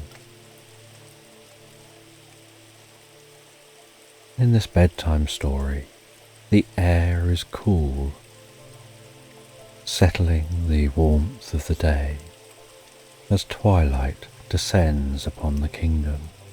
The forest, in the final breath of autumn, is hushed but alive. Golden leaves carpet the ground, soft under paw and hoof, while others still cling to branches, catching the last threads of light. The evening breeze stirs them gently, the sound like soft murmurs through the ancient trees. Overhead, the sky deepens from amber into a deep indigo, as though the world is slipping ever so gently into a dream. Beneath a towering oak that stands as an ancient guardian in the centre of the forest, 4 figures gather, each from a different corner of the kingdom. Polly the hare sits with quiet grace, her long ears perked, listening to the rustling leaves as though they might whisper secrets of long forgotten times. Her fur, pale as dawn's first light, catches the last glow of the evening sky. Bramwell the badger, solid and sturdy, leans against the oak's rough trunk, his thick paws digging gently into the earth as if drawing strength from the roots that stretch far below. On a low-hanging branch perches Rowan the raven, his dark feathers gleaming in the twilight, his sharp eyes glinting with unspoken thoughts. Then there's Fern the fox, pacing lightly across the mossy ground, her fiery coat a flicker of movement in the fading light, her sharp nose twitching as she absorbs the scents of the forest. They've come from different lands, each bearing the weight of their own community's suffering. The evil king, with his insatiable thirst for wealth, has drained the towns and villages dry. Markets that once thrived now lie in ruin, the streets echoing with the heavy footfalls of mercenaries rather than the cheerful chatter of traders. Laughter, once a hallmark of village life, has long since been replaced by the fearful clank of soldiers' armour. The kingdom is suffocating under the weight of tyranny, and each of these animals has witnessed their homes fall to ruin, their neighbours struggling under the cruel hand of a king who values nothing but gold. "I've heard rumours," Holly begins, her voice soft but charged with quiet determination. Her bright eyes scan the faces of her companions. "They say beneath the king's castle lies a vault filled with gold. The same gold he uses to pay the mercenaries, the ones who enforce his rule." The group listens in silence, the weight of her words settling over them like a soft blanket. There's a pause, heavy with unspoken thoughts as they let the enormity of her plan sink in. "If we destroy the vault," Holly continues, her voice firmer now, "if we collapse his wealth, his power will crumble, the mercenaries will leave, and he'll be left with nothing, no gold, no army." Bramwell shifts, his deep voice rumbling in the quiet. "It sounds like a dream, Holly, but dreams, they're fragile things." "A dream can be fragile," Holly agrees, her gaze steady, "but it can also be powerful." On bonfire night, while the kingdom celebrates, while the fires burn bright, we can move unseen. We can use the night to strike a blow that will shake the very ground he stands on. Rowan tilts his head, his beady eyes narrowing in thought. "It's risky," he croaks, his voice rasping like dry leaves caught in the wind. "But the king is most vulnerable when he believes himself untouchable. He'll be too preoccupied with his own celebrations." Fern, who's been pacing with restless energy, finally stops. She looks at each of them in turn, her sharp eyes glinting with a spark of something dangerous, something hopeful. "If we're going to do this," she says, her tail swishing behind her, "we need to make sure it's done right. We'll only get one chance." Holly nods, feeling the resolve within the group solidify. We'll move carefully under the cover of the bonfire's glow, and when we strike, it'll be the beginning of something new." The ancient oak looms above them, its branches creaking in the cooling air as if in agreement, as though the forest itself understands the gravity of what's to come. The last golden light of twilight fades into the deeper shades of night, and with it, a sense of purpose settles over the group. The night is coming, and with it, the promise of change. The village square is alive with the warm glow of bonfires, their flames licking the sky like lazy flickering tongues. The air is thick with the rich earthy smell of wood smoke and the sweet aroma of roasting chestnuts. It feels like a festival of fire and warmth, a night where the world slows, sinking into the soft embrace of the evening. Voices rise and fall, murmuring like a lullaby, soothing in their familiarity, wrapping the villagers in the comforting rhythm of community. Lanterns hang from the trees, casting a soft golden glow that dances gently in the breeze. They sway like tiny stars suspended in the branches. The village feels dreamlike. The kind of place where time seems to melt, where reality blurs into something softer, something more tender. The crackle of the bonfires is steady, a rhythmic background hum that seeps deeper into the cool air, carrying with it the promise of warmth and safety. Holly, bramwell, rowan and fern move through the crowd with quiet purpose.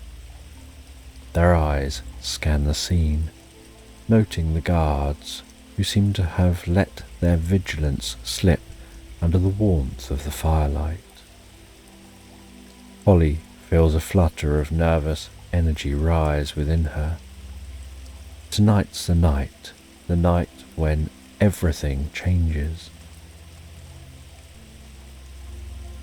Fern's eyes catch sight of the soldiers who've grown careless in their revelry. They're distracted, she murmurs to the group. This is our chance.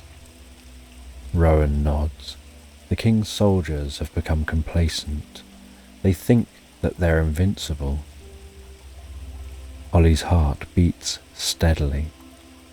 Though tension hums beneath her calm exterior, she can feel the energy of the night gathering around them, as if the very air is thick with potential. The bonfire's light flickers across their faces, casting shifting shadows that move like dreams just out of reach. The night hums with life. The kingdom stands on the edge of something new.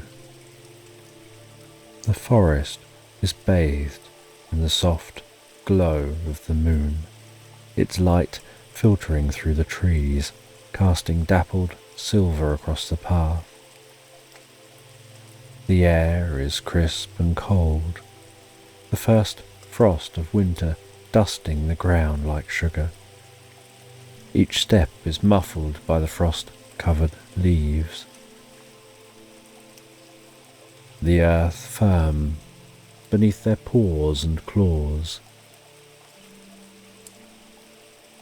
The trees arching overhead, their bare branches weaving together.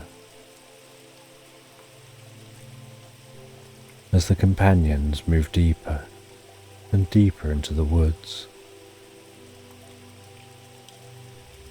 above them the sky is a vast expanse of deep blue, sprinkled with stars twinkling, as if they know the events that are unfolding. The companions walk in silence, absorbed in their own thoughts, their hopes and fears. Holly leads the way. There's a quiet determination in her step, a steady belief that what they're about to do is not only necessary but right. Bramwell walks beside her, his broad paws crunching softly against the frost. He knows the risks, but he trusts Holly's vision. Rowan flits from branch to branch. Fern moves gracefully behind them. The sound of night can be heard with soft rustling wind through the trees, the occasional distant hoot of an owl, the gentle sound of the breeze.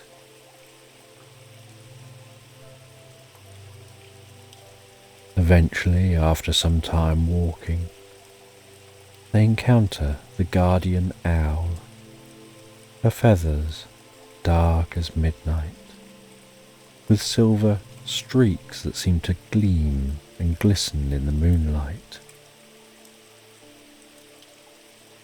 Travellers, you walk a dangerous path. Ollie steps forward. We know, but it's the path we must take. The king's castle is treacherous, says the owl. Beneath it lies a labyrinth of tunnels designed to ensnare anyone who enters. The king is paranoid and has many defences. The owl pulls a single silver feather out from beneath her wing. This feather is a gift. It'll bring you clarity when you feel lost and courage when doubt creeps in. But remember, it's not the feather that holds the power. It's your belief, your dreams, that will guide you through your darkest hour.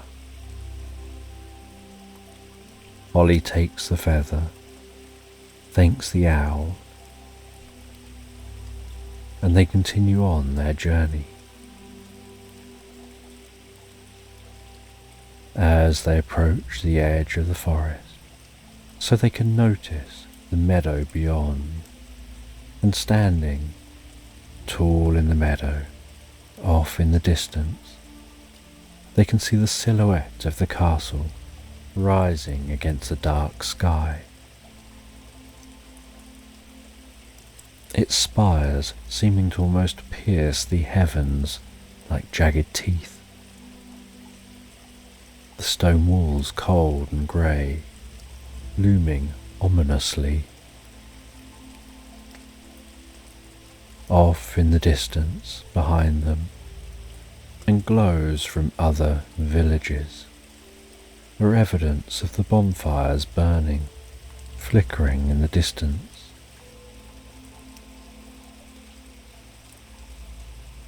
As they draw closer, so the wind picks up, not only carrying the scent of smoke from all the bonfires from surrounding towns and villages,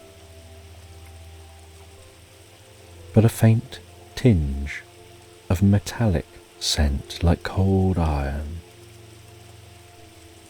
With this scent, Ollie shivers. Bramwell breaks the silence. We're walking into the lion's den. Ollie glances at him. Keep calm. We've come too far to turn back now. We need to do this for the better of all these people, of all these villages and towns.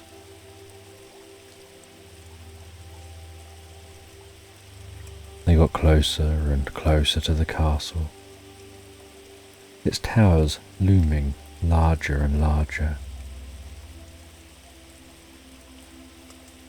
Rowan swoops down from above as they reach the outer wall. He tells the others that the side gate is currently unguarded,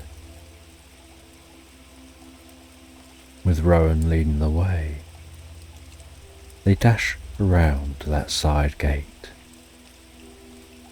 and slip through the gate, their bodies pressed firmly against the cold stone as they move silently through the shadows.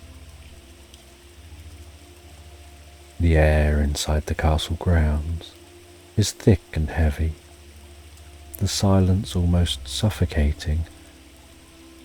The scent of damp stone and iron fills the air. The group move quietly, heading deeper and deeper into the heart of the king's fortress. Acting like mere shadows in the night, slipping unnoticed through the darkened corridors, heading closer and closer to the gold-filled vault. And deep beneath the castle. The labyrinth of tunnels seems to stretch endlessly.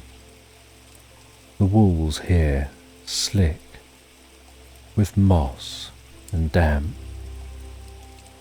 the stone gleaming faintly in the dim light of Holly's lantern.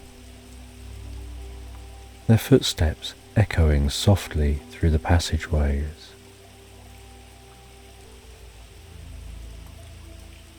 Every noise, every scrape, every rustle, feeling slightly magnified by the walls around them.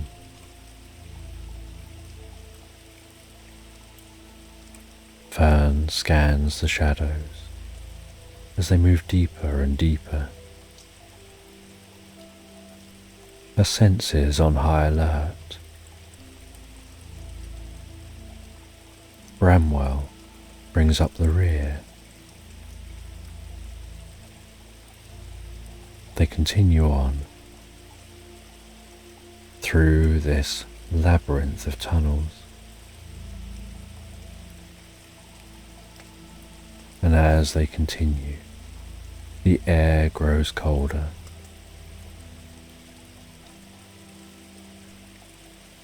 Holly holds the lantern tighter. Suddenly, Fern halts, her nose twitching. She lifts her head. They've arrived, and the tunnel opens into a large chamber. And before them, at the centre of this cavernous space, is the king's hoard, piles of gold, jewels and artifacts. The vault is enormous, the high stone ceiling arching above them, like the ribcage of some ancient beast. The gold glimmers softly in the dim light, casting a warm glow that makes the space feel strangely alive. Holly steps forward, her heart pounding in her chest as she pulls a device from her satchel. It's small, delicate, no larger than her paw. Its gears and cogs humming softly with power. She kneels beside a pile of gold, setting the device carefully on the shimmering coins. Holly adjusts the tiny levers and dials with precise movements. The device begins to hum louder. The vibrations from the device begin to sink into the room, merging with the tension that's filling the air. Just as Holly is about to activate this device, a metallic clang echoes down the tunnel, followed by the unmistakable sound of footsteps. The guards are coming. Rowan's feathers bristle. They're close. Holly freezes for a moment. The device is almost ready, but they need to act quickly. She glances at Fern. Bramwell's jaw tightens. "We don't have much time," Holly whispers. She turns the final dial. The device clicks softly. The hum grows louder before settling into a steady rhythm. It's ready. The sound of the footsteps grows louder. The metallic clang of armour rings through the tunnels. "We need to move now," Holly says. Fern is already ahead, darting towards the side tunnel that branches off from the vault. "This way," she calls. The others follow quickly, their steps light and silent as they disappear into the shadows, leaving the vault behind. As they slip deeper, and deeper into the labyrinth. The device hums quietly in the vault, its presence barely noticeable among the piles of gold. Soon, its power will be unleashed, and the king's wealth will be no more.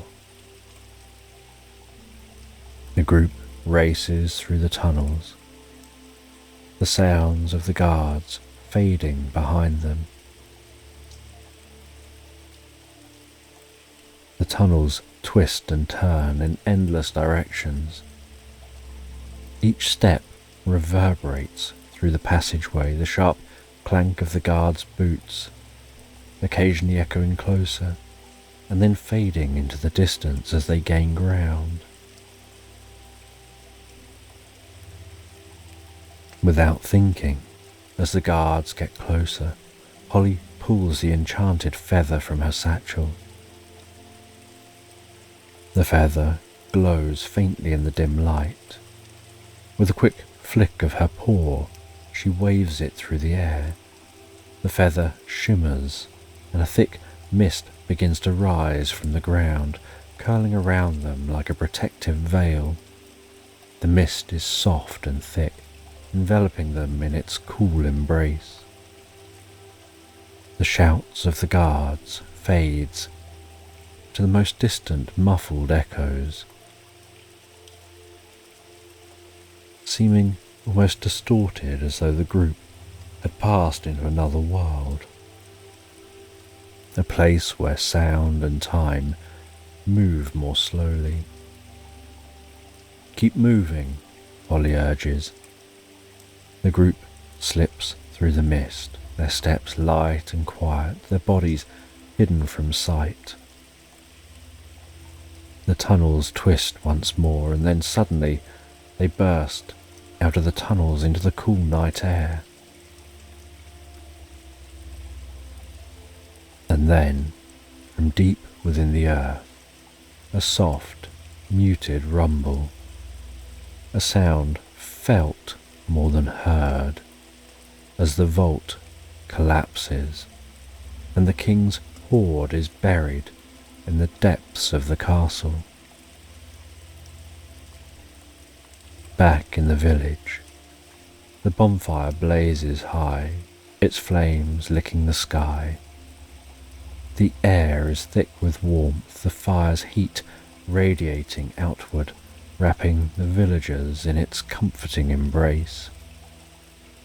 Sparks float up lazily, carried by the soft breeze. Holly and her companions stand at the edge of the firelight, watching as the villagers laugh and dance, unaware of the events that have just transpired. There's lightness in the air, a sense of freedom that none of them quite understands yet. The king's power has crumbled, and with it, the heavy weight that pressed down on the kingdom. The warmth of the fire seeps gently into Holly's bones, so soft and so soothing, her body feeling heavy with exhaustion, but a good kind of tired, a tiredness that comes from knowing they've done something important, something that'll change the land. Bramwell, Fern, and Rowan all enjoy the experience and feel a deep sense of peace and calm. They don't need to say anything to each other. The moment just speaks for itself. They've done what they set out to do, and now the kingdom will change. The villagers will wake up to a new dawn, one where the king has no power. The next day, the king's court is silent. Once the heart of power and wealth, the grand hall now stands empty, its stone floors cold and bare. king sits slumped on the throne, his form hunched and weary. His richly embroidered robes hang heavily from his shoulders. His crown sits lopsided on his head. His mercenaries have deserted him, their loyalty bought with riches that no longer exist. The vault, the heart of his empire, is gone, buried beneath the castle, destroyed by the very animals who now stand in judgment before him. Holly stands at the front of the crowd, her heart light despite the gravity of this moment. Bramwell watches quietly, Rowan perching on a nearby railing. Fern, gazing at what's going on.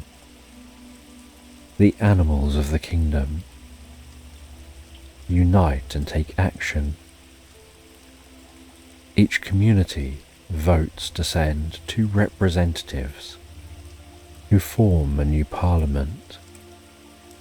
They stand in a circle around the king's throne, their voices low as they decide his fate. The decision is made without any cruelty or malice, that the king will be exiled. With no power, he'll be reduced to nothing more than a distant memory. He can live out his days far from the kingdom. The forest clearing is bathed in the soft light of a new dawn, the first rays of sunlight filtering through the trees.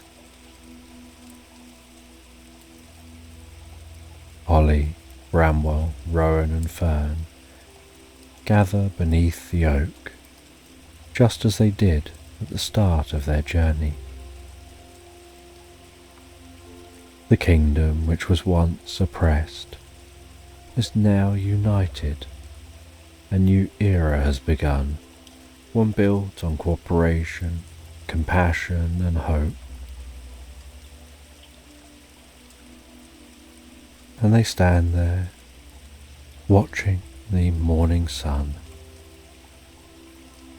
feeling a deep, peaceful, pleasant feeling wash over them, of deep relaxation and harmony,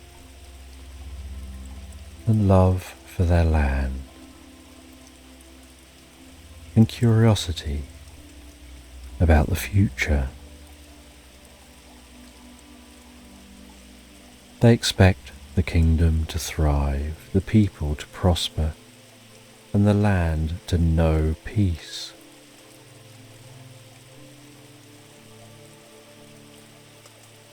The world around them now feels so light and bright, and they head off in their own directions. And Holly heads home to bed as the day draws to an end, and feeling a sense of achievement, and feeling like she's falling asleep to wake to a new day, to a new world, to a brighter future. She sleeps better than she slept for many years as she drifts and floats, so peacefully, so relaxed, asleep into slumberland. And on a crisp autumn evening, the air is clear and still, as though the world is taking a deep, quiet breath. Finn, a young fox with fur the colour of burnt umber, sits by his window, gazing out at the sleepy landscape beyond. The trees are shedding their leaves, and the sky is painted with hues of deep violet and indigo, as if dusk itself is curling up to rest. The candle-lit lantern sways ever so slightly on his windowsill, casting a soft, gentle, flickering glow that dances along the wooden floor. As Finn watches the last golden rays of sun disappear behind the hills, a faint stirring in the air draws his attention. The breeze is gentle, like a sigh carried on the wind, and it brings with it the scent of damp earth and distant bonfires. There's a peculiar stillness in the night, something almost expectant, as though the world is waiting for something to happen. His ears perk up, curiosity stirring inside him, like a leaf caught in a breeze. Outside his window, beneath the lantern's warm glow, something flutters. At first, it seems like a stray leaf caught in the gentle current of air, but then Finn notices it. A slip of parchment, delicate and worn, its edges curling slightly as if it has travelled through time itself.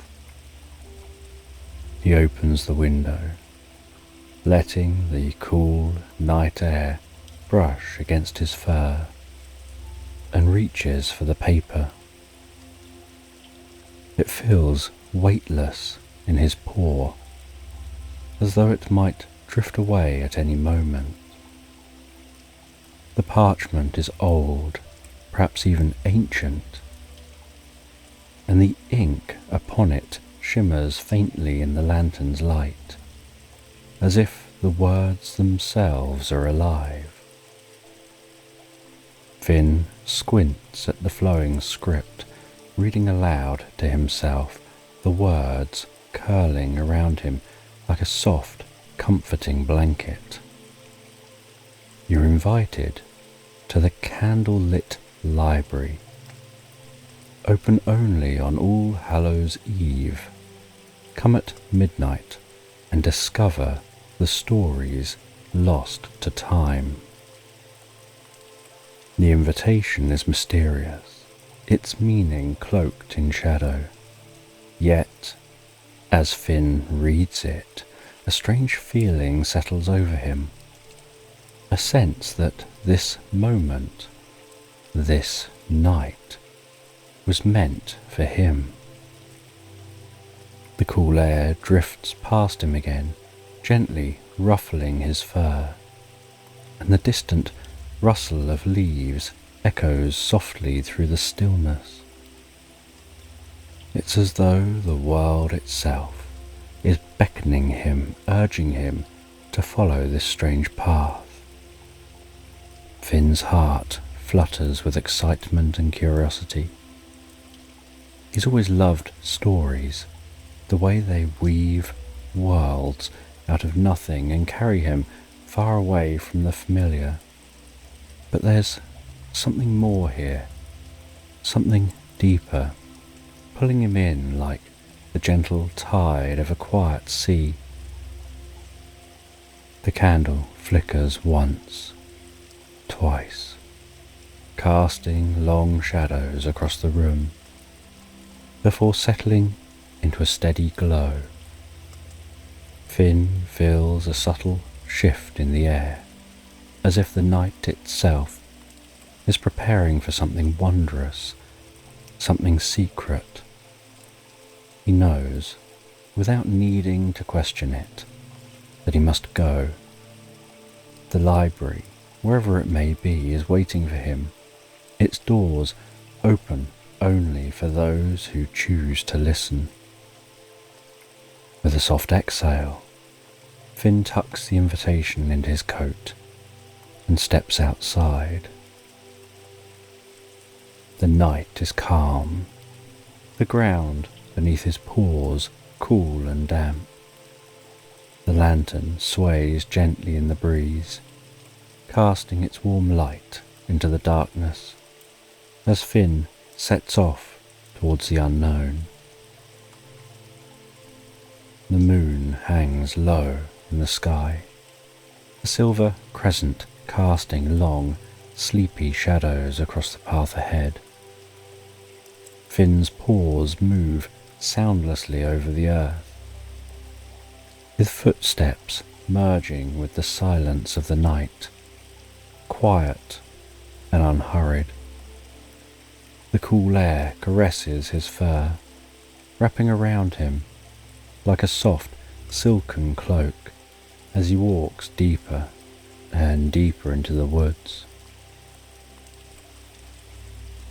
The path winds lazily through the trees, their branches stretching overhead as though the forest itself is pulling him in. The leaves, still clinging to the last of their autumn colours, rustle gently in the breeze, a soothing sound that blends with the rhythmic pulse of Finn's steps. It feels as though the world is slowing down, each movement becoming softer, more deliberate, like a lullaby floating through the night. The ground beneath him is soft and damp with the memory of recent rain, and the earthy scent of moss and wood fills the air. And every now and then a leaf flutters down, spinning lazily in the moonlight, before landing soundlessly on the ground. Finn's senses feel heightened yet relaxed, attuned to the quiet harmony of the night. He breathes in deeply, the crispness of the air filling his lungs, and with each step he feels himself sinking deeper and deeper into the calm, steady rhythm of the forest. The trees, tall and ancient, sway so gently in the night breeze, their branches creaking softly, as if they're sharing their secrets with the stars. As Finn walks, he can almost hear their murmurs, their quiet voices blending with the wind, speaking of times long past and mysteries held deep within their bark. It's a comforting sound lulling him further into the stillness of the night. The moon's light bathes everything in a soft silver glow, making the path ahead seem almost otherworldly. It stretches out before him, winding deeper and deeper into the forest, as though leading him towards something just beyond the reach of his imagination. Finn follows it without hesitation, his heart steady, his mind calm, as though the path is guiding him, not the other way round. Every so often, the air shifts, carrying with it the faint scent of distant fires, of wood smoke and pine, mingling with the rich, damp smell of the earth. It's a scent that makes Finn feel grounded, connected to the world around him. Yet it also stirs something deep within him, a quiet anticipation, a sense of being on the edge of discovery. as he moves deeper and deeper into the woods. The trees seem to part like the pages of a book, revealing more of the story with each step. The path winds onwards, inviting him to relax further into its rhythm, to let go of any lingering thoughts or worries. Finn breathes deeply, allowing the tranquility of the night to settle over him like a soft, warm blanket. His pace slows. His mind quiets. And with every step, he feels himself sinking deeper and deeper into a peaceful reverie, as though the forest itself is guiding him to a place where dreams and stories blend together. And as he continues to venture deeper into the woods, he eventually discovers the candle-lit library, bathed in the gentle glow of hundreds of flickering candles that line its towering walls. Its structure is ancient, made of stone that seems to shimmer softly under the moonlight, as though it holds memories of countless stories within its very foundation. The building rises tall, its roof disappearing into the mist that clings to the highest branches of the surrounding trees. Vines crawl up its sides, thick and tangled, their leaves rustling softly in the night breeze.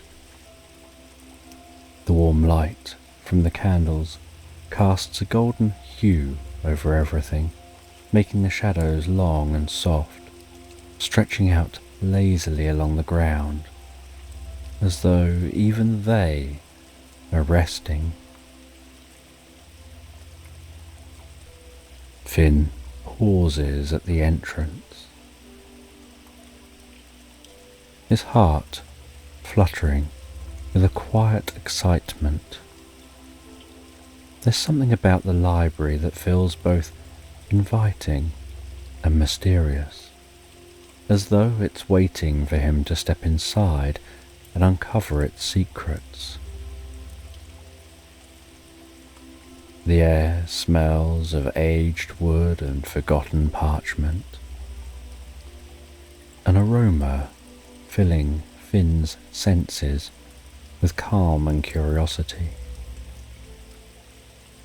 He steps forward, and as he pushes the heavy wooden door open, it groans softly, as though waking from a long slumber. The warm light from the candles spills out, enveloping him in its comforting glow, and for a moment he feels as if he's stepping into a different world altogether. A world where time moves slower, where the air itself hums with the quiet presence of stories waiting to be told.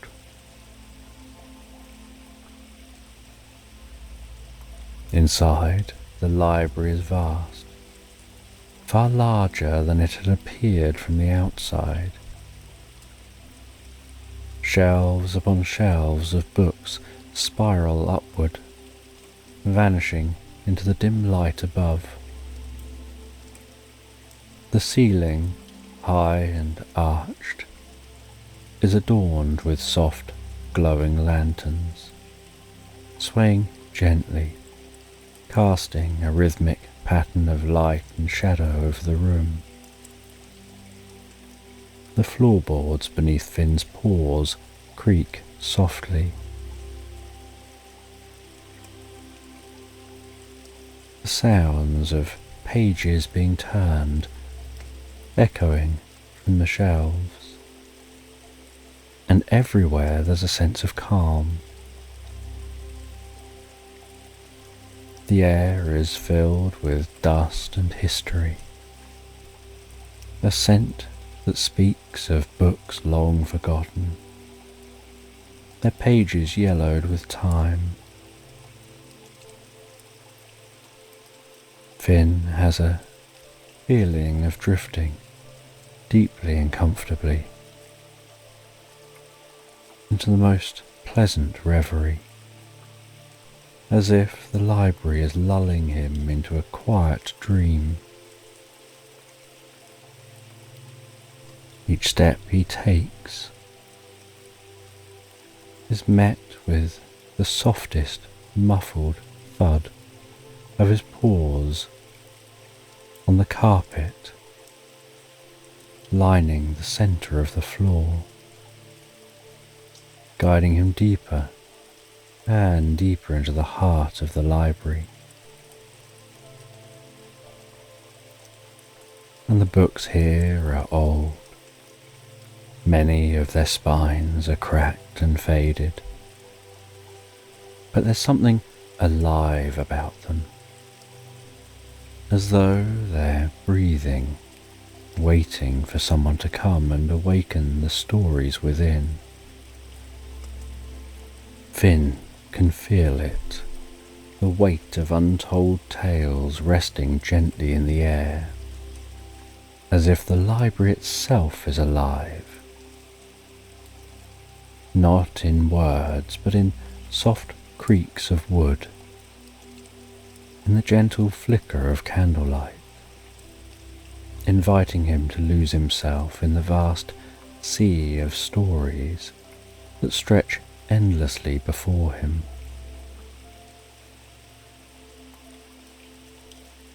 There's a warmth here, a quiet comfort that fills Finn with a sense of belonging, as though this place has been waiting for him patiently for years.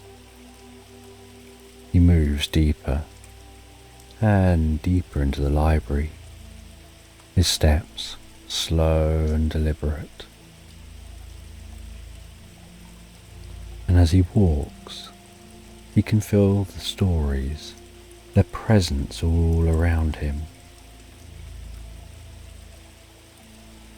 The stillness is so complete that it almost feels as if the world outside has disappeared entirely.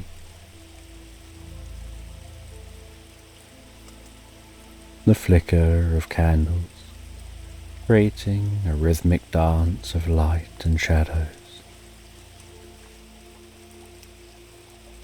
And then he notices from somewhere between the towering shelves, a sound breaks the quiet, a soft, melodic hum, rising and falling gently, like a breeze playing through the leaves of a distant forest. The sound is faint at first, barely more than a suggestion of music. But as he walks, so the sound grows stronger. He follows the sound until he reaches a corner of the library where the light is dimmer, more intimate, and the shelves are packed even more tightly with books, their spines worn and frayed from centuries of use. And standing in the soft glow of a single lantern is a figure, an owl, her feathers the colour of silver moonlight, perched on a low wooden table, her eyes closed as she hums softly to herself, her wings folded neatly at her sides, their tips glinting faintly in the candlelight, her body seeming to glow with a soft ethereal light. and Finn watches her in silence for a moment, captivated by the gentle, rhythmic quality of her hum, the way it fills the air with a sense of calm that makes him want to sit down and listen forever. There's something ancient about her, something wise and timeless, as though she has seen countless stories come and go, and carries them all within her. Without opening her eyes, the owl speaks, her voice soft and soothing like a lullaby. "I've been waiting for you, Finn." Her words surprise him, but they also feel right, as though this meeting was always meant to happen. "You know my name?" Finn asks, stepping closer, his voice quiet in the stillness of the library. The owl slowly opens her eyes.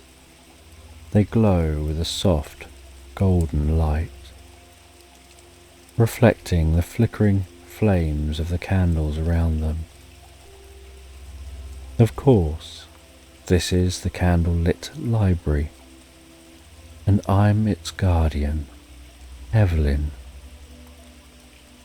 There is kindness in her gaze, a warmth that makes Finn feel instantly at ease. He steps closer, his curiosity growing. The library, it's unlike anything I've ever seen. It feels alive. Evelyn smiles gently, her feathers ruffling slightly. It is alive in its own way. Every story here holds a piece of life, a fragment of a world once imagined. And this library, it's been waiting for someone to complete a story that was left unfinished long ago. Finn's heart skips a beat. An unfinished story. Evelyn nods slowly, her gaze never leaving his. Yes, a story that was never completed and without an ending. The balance of the library has been disturbed. The story is trapped, suspended in time, waiting for someone like you to bring it to its conclusion. Finn feels a deep sense of purpose stirring within him, a quiet but powerful urge to help. How do I finish it? The owl's eyes soften, her voice becoming quieter, almost a murmur. You'll find the way. The library will guide you, as will I. But for now, rest. Let the stories around you calm your heart. The journey ahead requires both patience and courage. Finn feels a warmth spread through his chest. He looks around the library once more, at the endless shelves of books waiting to be discovered. The air thick with possibility, with stories untold, and yet at the same time it feels like the safest, most restful place in the world.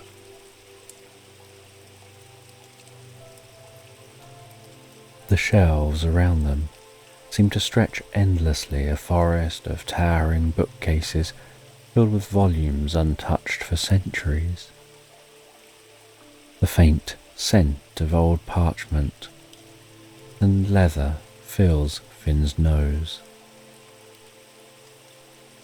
As they walk, the soft glow of the candles create long, fluid shadows dancing along the floor, seeming to match the rhythm of Finn's own steps.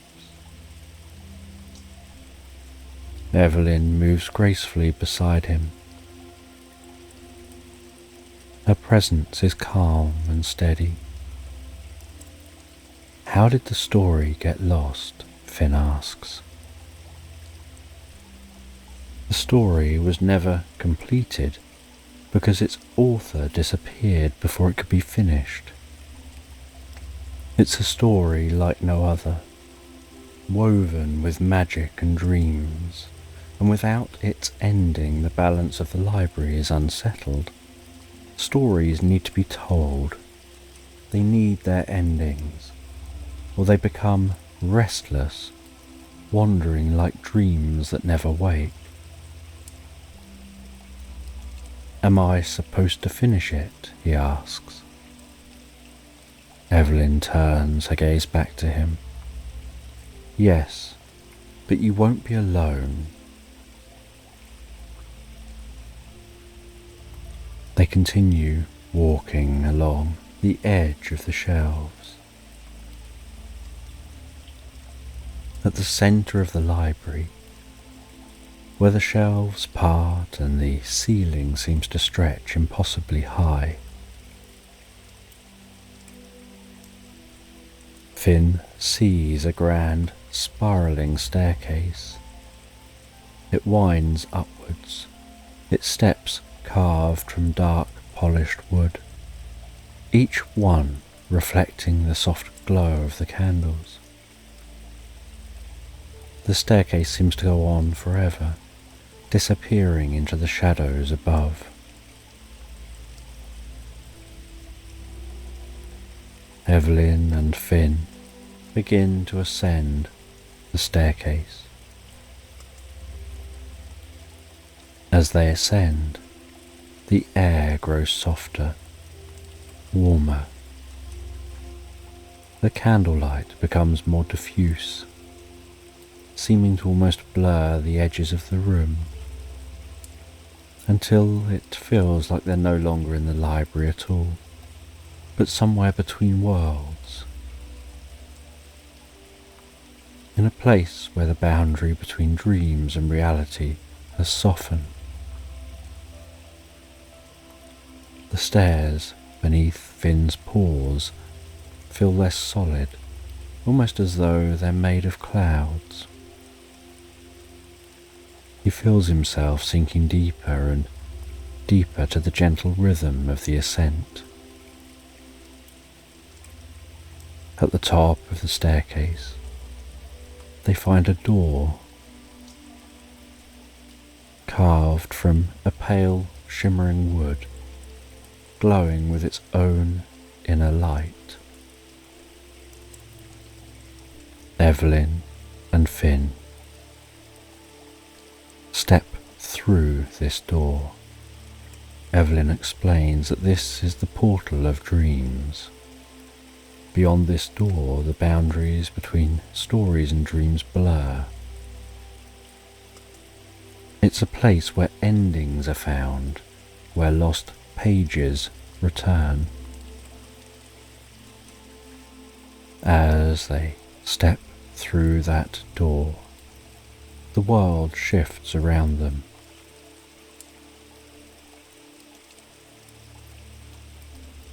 Finn notices that his steps feel more like walking on silk than soil. Before him he sees a vast forest of ancient trees with twisted trunks rising high into a misty air. Each tree is a guardian of untold stories.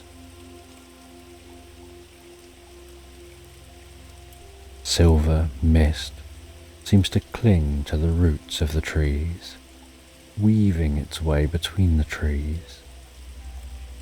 The leaves overhead glowing faintly, their light pulsing gently, as if they're breathing.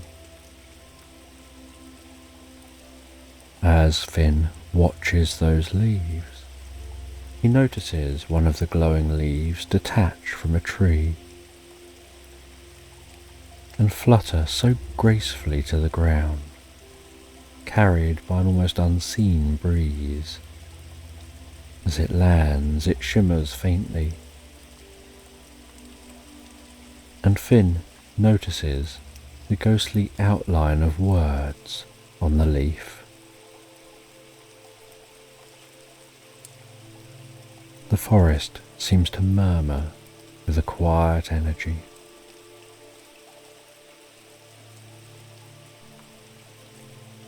Finn finds his ears catch snippets of stories, fragments of memories, half-finished thoughts, all carried on the mist like echoes of something once known. Each step he takes sinks him deeper and deeper into the experience. He finds his body relaxing more, his muscles unwinding, absorbed in the dreamlike atmosphere.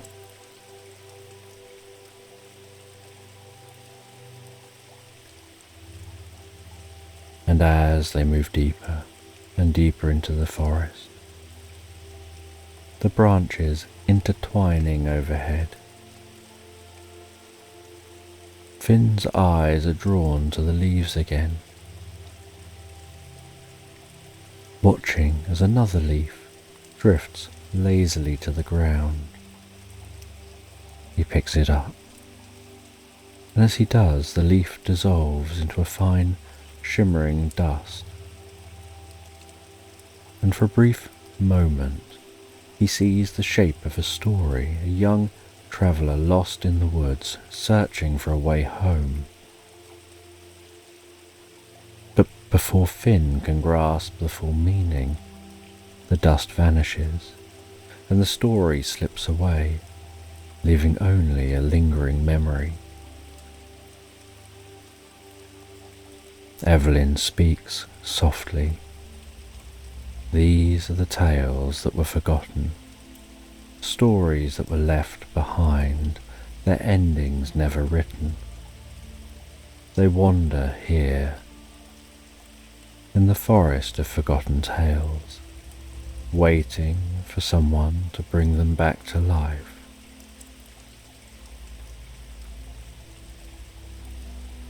After what feels like hours, Finn and Evelyn arrive at the edge of the forest, where the trees give way to a wide, slow-moving river.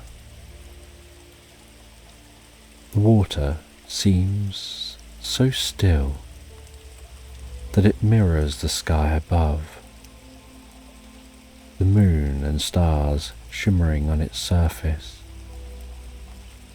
The river stretches out before them, silent and calm.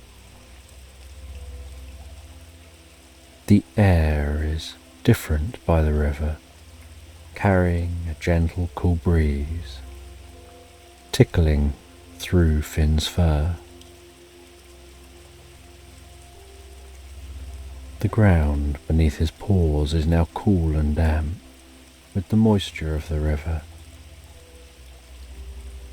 He feels a sense of deep calm wash over him, as though the river itself is inviting him to rest, to let go of all worries and drift into its gentle current. This is the river of reverie, Evelyn says. It holds the flow of stories that never end, a continuous current of thoughts and dreams that drift without conclusion. You must cross the river, but do so with an open heart, allowing your thoughts to drift freely like the water. Finn gazes at the river, its surface reflecting the sky. He feels a gentle pull of the water, not a physical force, but a quiet invitation asking him to let go. Relax and trust the flow of the river.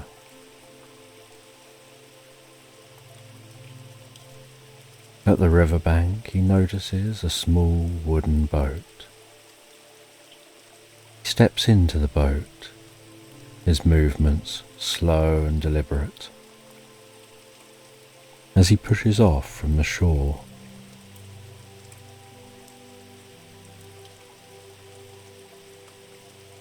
And the boat moves slowly, almost imperceptibly. The river is so still. The boat rocks so gently, lulling him deeper and deeper into relaxation. He finds his mind quietening, his body sinking into relaxation, into the boat's soft embrace. His thoughts becoming light and airy like clouds drifting by. The edges of his consciousness blurring with the world around him. And that boat continues to drift gently to the far shore. And on the far side,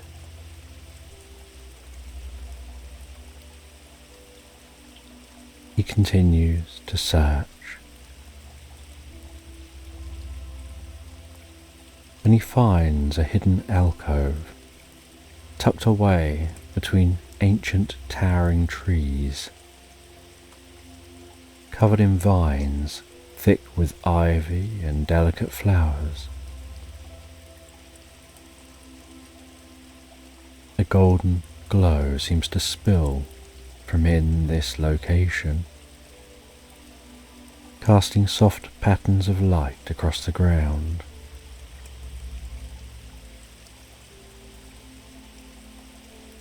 The space seems so intimate, lit with a soft golden glow. And in the centre of this space is a smooth, weathered stone pedestal with a single book, its cover worn with age. The book seems to hum with a faint, ancient power, as if it's been waiting here for centuries.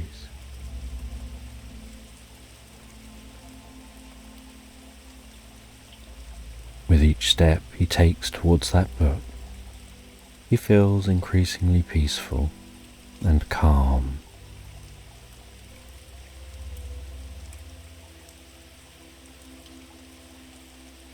And the second he touches the book, he feels an instant connection, a gentle warmth spreading through him, as though the book recognizes him and welcomes him. He carefully opens the book, begins to turn the pages, and while he turns the pages, he can feel the lost words. He can feel the lost story.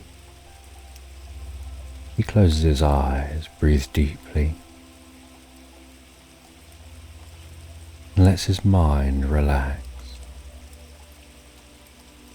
He allows his thoughts to drift like leaves on a stream, and as he does, the story under his fingertips begins to take shape. Words start to flow from him, not from his mind, but from somewhere deeper, as though he's drawing them through that river and onto the pages here. where he's bringing them back to life.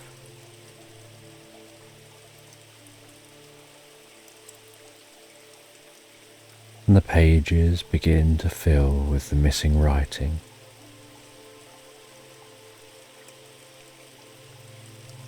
Finn's paws move gently across those pages, but the story itself is guiding his paws and writing itself under his paws. He doesn't rush, takes his time. He lets each word, each sentence fall into place, like the pieces of a puzzle finding their home, until the story is complete and the last page is filled, and he feels a deep sense of peace settle over him and closes the book and heads out of this alcove, meets back up with Evelyn, and heads back to the candle-lit library.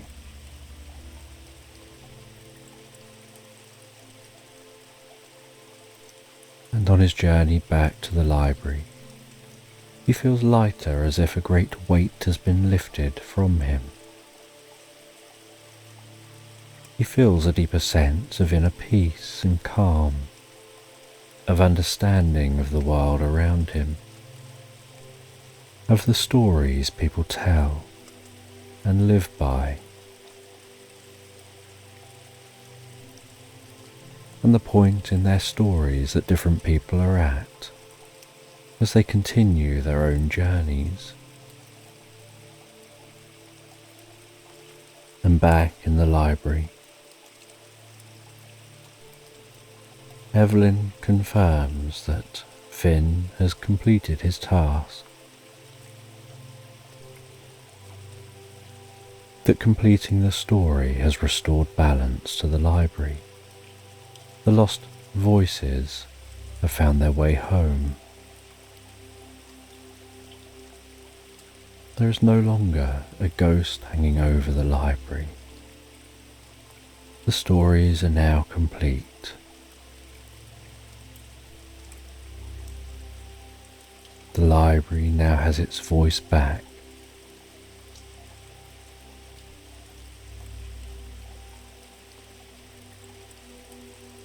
Evelyn thanks Finn for his help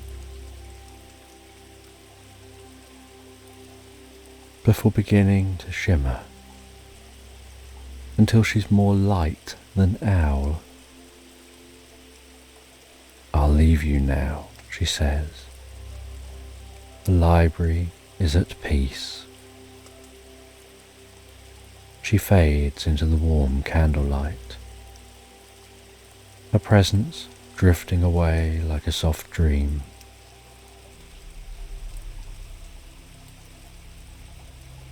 Finn leaves the library,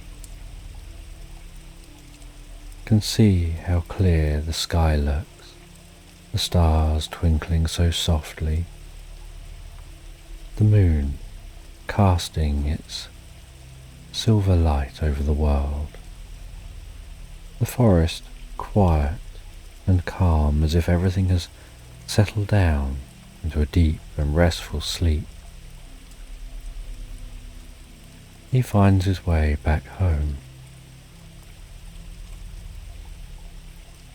settles down at home before going to bed, where he drifts and floats so peacefully, so relaxed asleep, into slumberland. And in the heart of a quaint, weathered cottage, nestled at the edge of a sleepy village, lies a room where time seems to stretch and yawn with every passing hour. This room is a haven of softness and warmth. a place where the world outside slips away, leaving only the comforting embrace of tranquility. The walls here are adorned with faded floral wallpaper, which exudes a quiet charm, their colours softened by years of gentle sunlight. Every corner of the room speaks of comfort, from the plump, overstuffed cushions that spill across the floor like contented cats, to the well-worn blankets that drape lazily over the arm of an old rocking chair, inviting anyone to settle in and rest. And in the centre of this room, bathed in the golden glow of the late afternoon sun, lies Whiskers,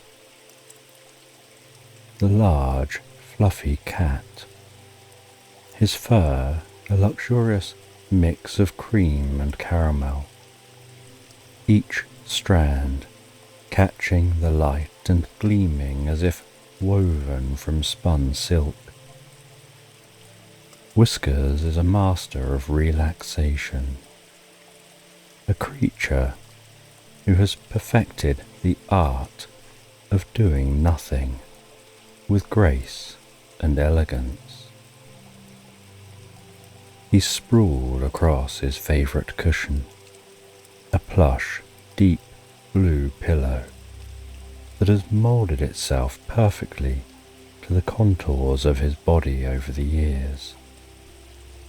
The cushion sits by the window, where the sunlight pours in like warm honey, cooling around Whiskers and creating a cocoon of warmth that he sinks into with a contented sigh. The room is filled with the scent of fresh lavender, a calming fragrance that drifts in through the open window, mingling with the faint, earthy aroma of the garden outside. The gentle breeze carries with it the soft rustle of leaves and the distant hum of bees busy with their late afternoon tasks. But these sounds barely register with Whiskers, who's far more interested in the warm, drowsy feeling that spreads through his body, making his eyelids grow heavier and heavier. Whiskers stretches lazily, his limbs extending in a slow, languid motion that speaks of utter contentment. His back arches gracefully, and his claws, sharp and white, peek out from their velvety sheaths as he flexes them against the cushion. With a low, rumbling purr, he rolls onto his side, his fur rippling like a field of golden wheat in the gentle breeze. The sun's rays dance across his body, highlighting the subtle variations in colour, from the deep caramel of his back to the creamy white of his belly. He closes his eyes, the world around him blurring into a haze of warmth and light. As he settles deeper into the cushion, the room seems to respond in kind, growing quieter, more peaceful. The ticking of the old clock on the mantel slows to a soothing rhythm, like the steady beat of a heart at rest. The sunlight, warm and soft, seems to sink into Whiskers' fur, melting away any last remnants of wakefulness His breathing becomes slow and steady, each exhale a sigh of contentment. The soft sounds of the room, the whisper of the breeze, the creak of the floorboards, the distant chirp of a bird outside, all blend together into a lullaby that lulls Whiskers into a state of deep, restful relaxation. The world outside the window begins to blur as Whisker's mind drifts further and further into a dreamlike state. The sun, now low in the sky, casts long golden beams across the wooden floor, creating patterns that dance and sway like leaves floating on a gentle stream. These patterns seem to draw Whiskers deeper into his cushion, as if the very light is encouraging him to sink down into the soft embrace of sleep.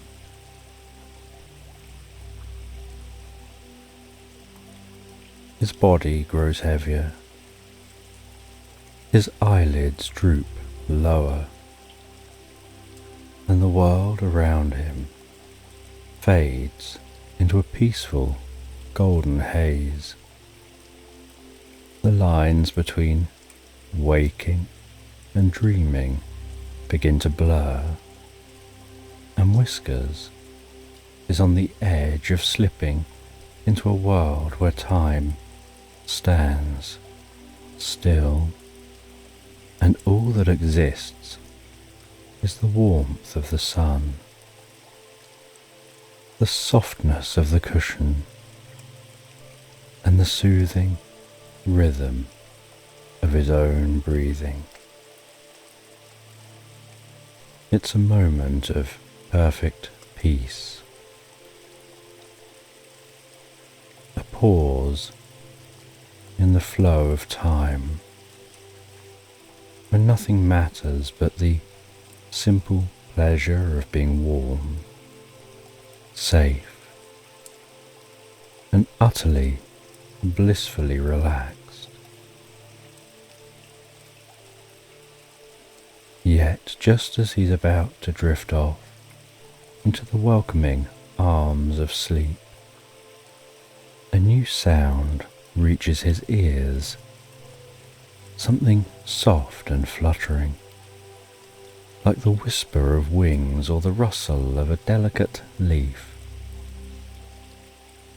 It's a sound that doesn't belong to the usual symphony of the room, a sound that tugs gently at the edge of Whisker's awareness, pulling him back from the brink of sleep and into a state of curious alertness.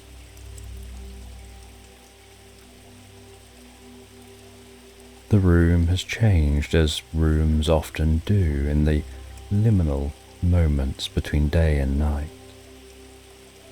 The sun, once a golden presence, has dipped lower, its light shifting from a warm gold to a soft dusky pink that fills the room with a gentle otherworldly glow.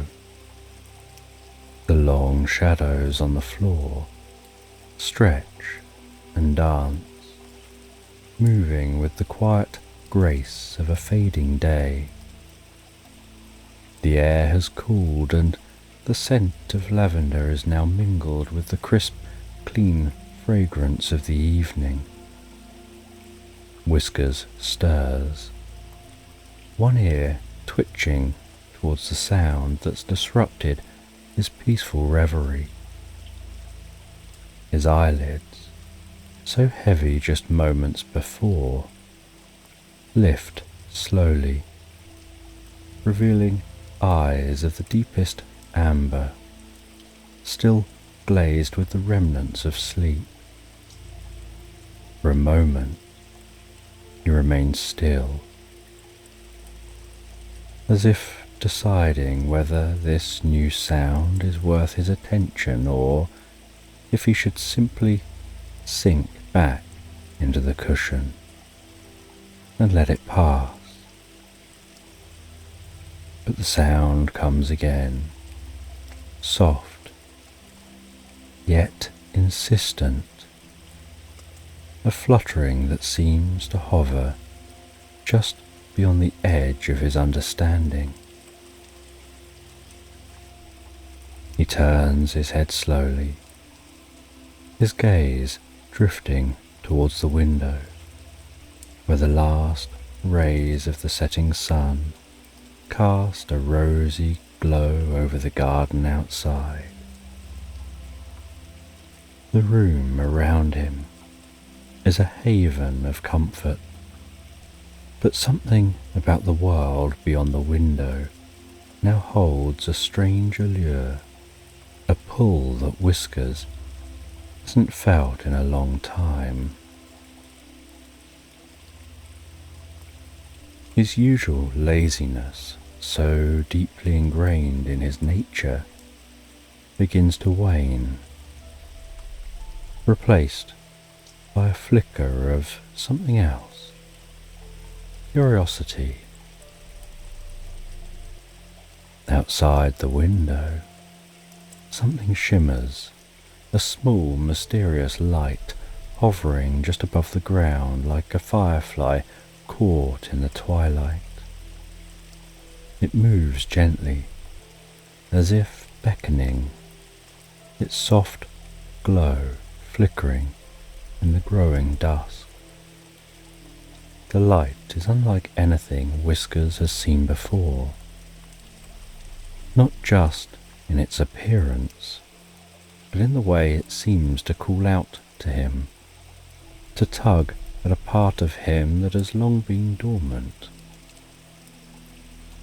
It's a light that stirs something deep within his heart, a whisper of adventure, a promise of something more than the warm, comfortable world he knows.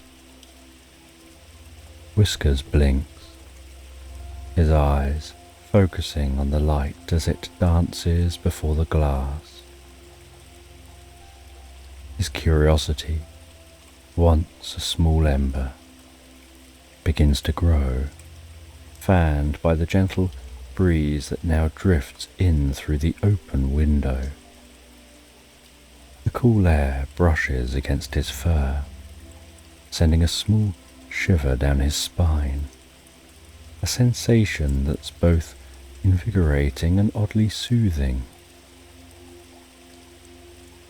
The laziness that once held him captive is now giving way to a sense of wonder, a desire to explore, to understand the source of this strange, captivating light.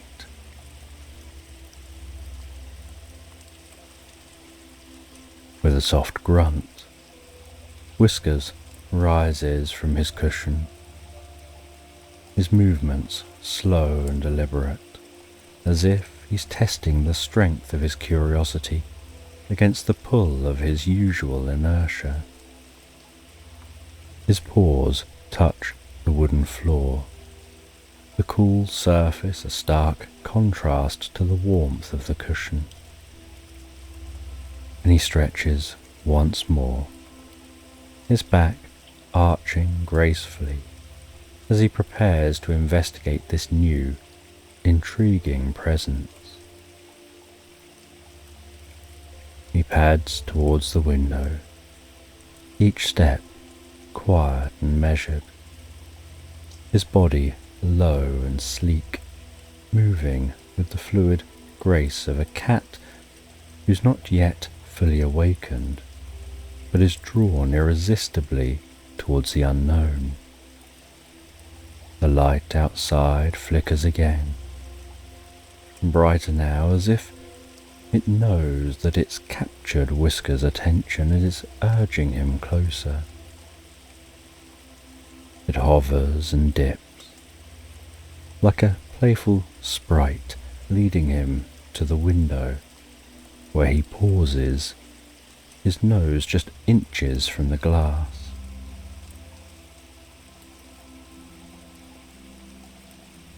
Through the window, the garden is a world transformed by the soft light of dusk. The familiar shapes of bushes and flowers are now cast in shadow, their edges blurred and softened, creating a landscape that feels both familiar and strange.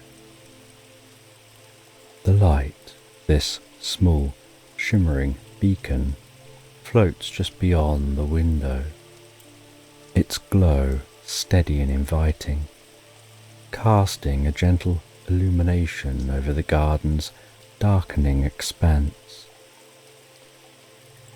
Whiskers feels the pull of the light stronger now, a tug that resonates deep within him, stirring a sense of curiosity that he can no longer ignore. He hesitates for just a moment, torn between the comfort of his cushion and the allure of the unknown. But the light is insistent, its glow beckoning him to step out of his familiar world and into the twilight, where mysteries await and dreams are made. With quiet resolve, Whiskers decides to follow the light. He nudges the window open, the cool evening air rushing in to greet him, carrying with it the sense of the garden and the promise of an adventure. The light flickers one last time, as if in approval, and begins to drift away, leading Whiskers out of the room and into the night. And Whiskers gives one final glance back at his cozy cushion before stepping through the window, leaving behind the warmth and comfort for the cool, mysterious embrace of the evening.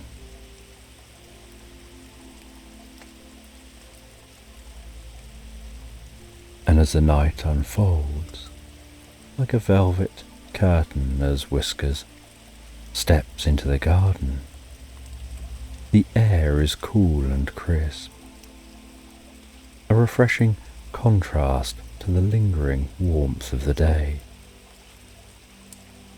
It wraps around him like a soft, comforting blanket, his fur bristling slightly in response to the night's chill, each hair standing on end as if to catch the faint whispers of the breeze that dance through the leaves above. The garden, so familiar in daylight, seems to have transformed into a place of mystery and enchantment. Shadows stretching long and dark across the ground, their shapes shifting and swaying with the movement of the wind. What were once simple bushes and flower beds now seem like hidden alcoves and secret corners, each one holding the potential for discovery. The night-blooming flowers have opened their petals to the moon, releasing the most beautifully intoxicating fragrance that fills the air.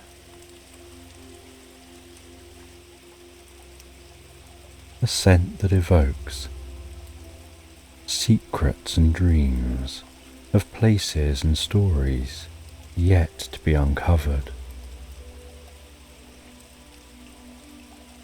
And above Whiskers, the sky is a deep indigo canvas, dotted with the first stars of the evening, twinkling gently like tiny pinpricks of light in a vast expanse of darkness, watching so timelessly over the world below. The moon, a slender crescent, hangs low on the horizon, its silver light casting a soft ethereal glow over the garden, the light mingling with the mysterious shimmer that Whiskers has been following, creating a pathway of silvery luminescence, beckoning him forward and deeper into the night. His paws move so soundlessly over the cool earth, each step measured and deliberate, almost as if he doesn't want to disturb the quiet magic of the night. The ground beneath him is soft, cushioned by a layer of fallen leaves that give the faintest crunch under his weight. The garden feels alive in a way that it doesn't during the day,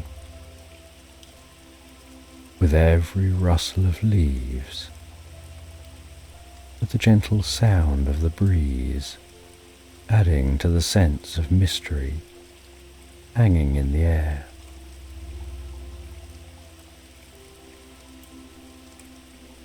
The tree's branches lean over, creating a walkway to follow. Whiskers continues on, finding occasionally that he wants to dance playfully in the shadows as they flicker and twirl.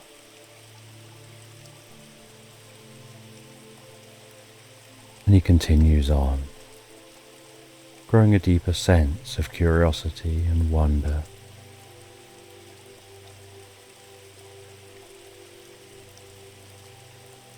And the light guides him deeper and deeper into the garden, further and further away from his home. And he follows that light, noticing the world around him, gently shifting and changing. The garden, once seeming small, now begins to feel like a vast and endless expanse. The trees seem to be growing taller, their branches reaching up to the sky like spires of ancient castles. The flowers seem to glow faintly in the moonlight, swaying in time with the rhythm of the breeze. The petals brushing against Whiskers' fur as he passes, leaving a trail of their sweet, sleepy scent in his wake. And the further he goes, the more absorbed he becomes in the world around him. The cool air, the soft sounds, the gentle light, all lulling him deeper into a state of peaceful relaxation. His body moving automatically, his mind drifting further and further into the realm of dreams. The garden, with its usually familiar paths and well-known nooks, has become a gateway to something beyond, a portal to a world where anything is possible, where the boundaries between reality and fantasy blur and fade away.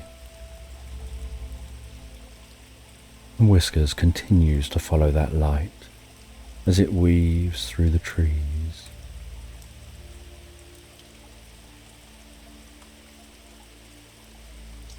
and while following the world around him, becomes softer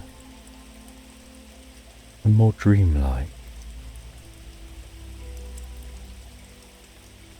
and the light stops, hovering just in front of a large, ancient oak tree. The tree is immense, its trunk thick and gnarled, its branches spreading wide, casting deep shadows on the ground. The bark is rough and weathered, etched with the passage of countless years, giving off a sense of wisdom, as if the tree has stood here since the beginning of time. And as Whiskers stands there, the light just hovering above him, he hears a soft, deep, friendly hoot. And high above, in the sprawling branches of this ancient oak tree, he notices a pair of glowing eyes shining like twin moons in the darkness, and discovers that they belong to Orion, a wise old owl who's made this tree his home. His feathers are a mottled mix of greys and browns, blending seamlessly with the bark of the tree, making him nearly invisible apart from his luminous eyes. He sits perched on a branch, his large wings folded neatly against his body, his head tilted slightly to one side as he gazes down at Whiskers. Orion exudes a sense of calm, ancient wisdom, as if he's seen and known all that there is to see and know in this world.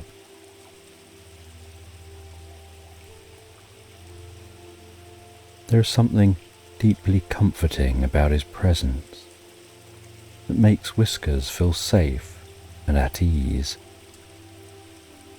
almost like he's in the company of an old friend. Orion hoots softly, the sound deep and melodic, resonating through the still night air, a sound that seems to echo in the heart, stirring something deep within Whiskers, a recognition of the ancient rhythms of the world, of a connection between all living things.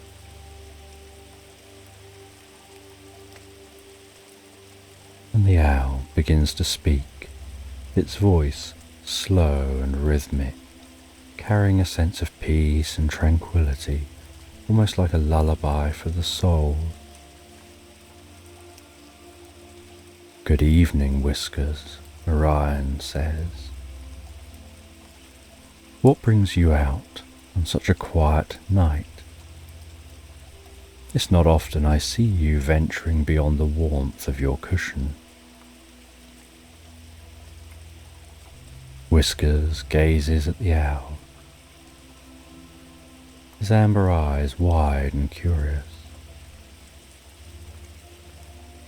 He feels the need to speak, to explain, but words seem unnecessary. Orion's gaze is so penetrating, so knowing, that Whiskers has the sense that this owl already understands the unspoken answers and the meaning of everything. "You followed the light," Orion continues. "It's a light that few notice, and fewer still follow. but you have felt its call and you've heeded it. That light is a guide, a beacon that leads to a place where dreams are born and where the deepest, most peaceful rest can be found. The owl's words wrap around Whiskers like a comforting blanket, soothing, reassuring.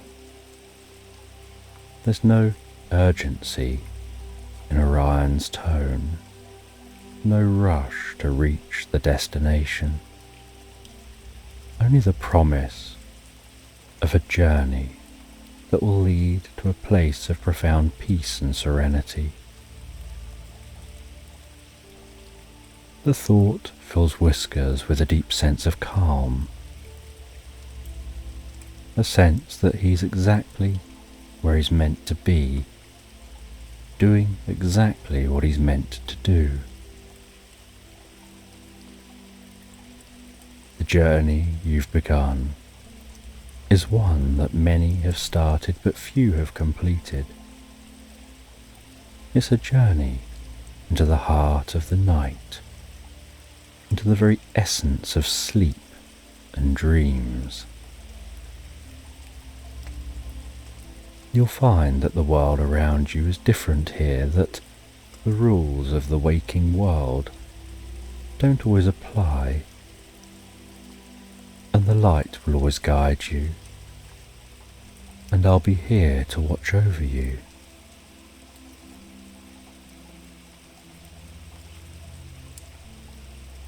And Whiskers felt a deep sense of gratitude and a positive warmth settle into his heart. He nodded gently, acknowledging Orion's words. The light still hovering above, pulsing softly with a reassuring glow. "Follow the light," Orion said. "It'll take you where you need to go. And remember, wherever the journey leads you, I'll be here, watching over you, guiding you from afar. Trust in the light, and trust in yourself."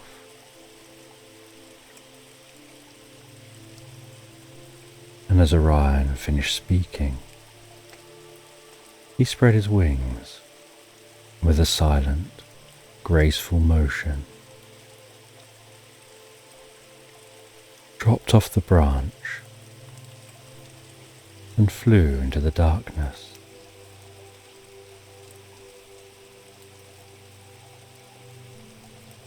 Whiskers took a deep breath, ready to continue his journey.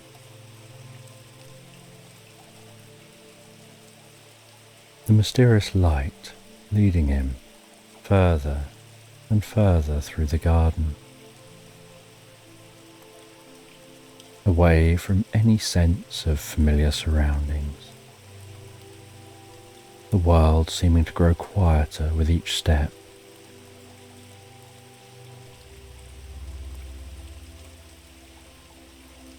The sound of the night becoming muffled.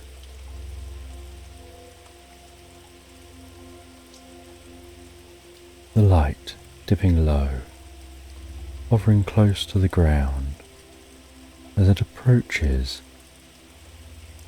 a small hidden hole nestled beneath a cluster of wild flowers.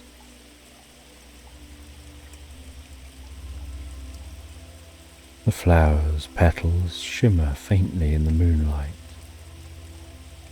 creating a gentle glow that illuminates the entrance. The light pauses at the entrance. Whiskers hesitates for a moment as he peers into the small dark hole. The scent of earth and moss gently meeting his nostrils. With curiosity, he lowers his head and starts to head into the hole. He finds that the descent is smooth and easy. The earth is cool and soft. The tunnel is lined with gentle moss, offering up a soothing texture against his fur.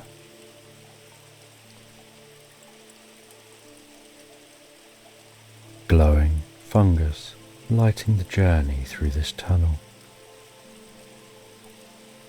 Like the walls are covered in twinkling stars. This tunnel giving off a sense of peace and calm and comfort. Like a sanctuary hidden within the earth.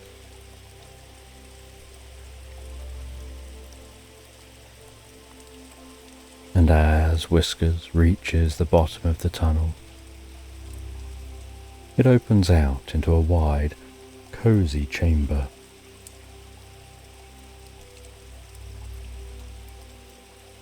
The floor covered in a thick carpet of dried leaves and soft grasses. The freshest, most pleasant scent rising from the ground, like a spring meadow. The air warm and comfortable.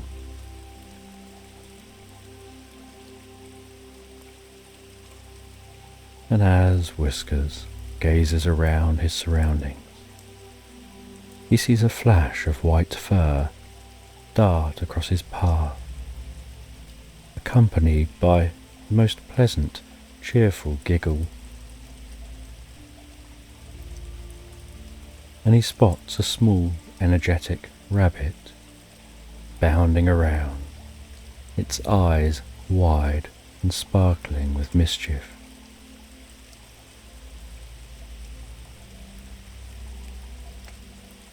And this rabbit is Thistle, the playful guardian, and she greets Whiskers with a joyful bounce, her soft fur brushing against his as she circles him in an enthusiastic welcome. "Hello there," Thistle exclaims, her voice high and sweet, filled with the unbridled joy of a creature who knows nothing of worry or fear. "Welcome to my cosy little burrow. It's not often we get visitors down here, especially not from the world above. You must be a very special being." Whiskers feels a warm smile spread gently across his face, the infectious energy of the rabbit lightening his heart. He watches as Thistle bounces around him, her movements quick and graceful, as if she's dancing to a tune that only she can hear. There's something so pure and carefree about her. "Come, come," Thistle urges, her voice like the tinkling of bells. "You must be tired after your journey. Why don't you rest here for a while? The moss is soft, the air is sweet, perfect for a little nap." For a moment, Whiskers is tempted. The burrow is indeed inviting, its warmth and softness beckoning him to lie down, close his eyes, and drift into a peaceful slumber. But then he remembers the light that's led him here, the gentle glow that still hovers just above him, patiently waiting. There's still more to discover, more to learn. "What about the light?" Whiskers asks, his voice soft and low, almost as if he's speaking to himself. It's leading me somewhere. There's somewhere I need to go. Thistle stops her bouncing, looks at Whiskers with wide, understanding eyes.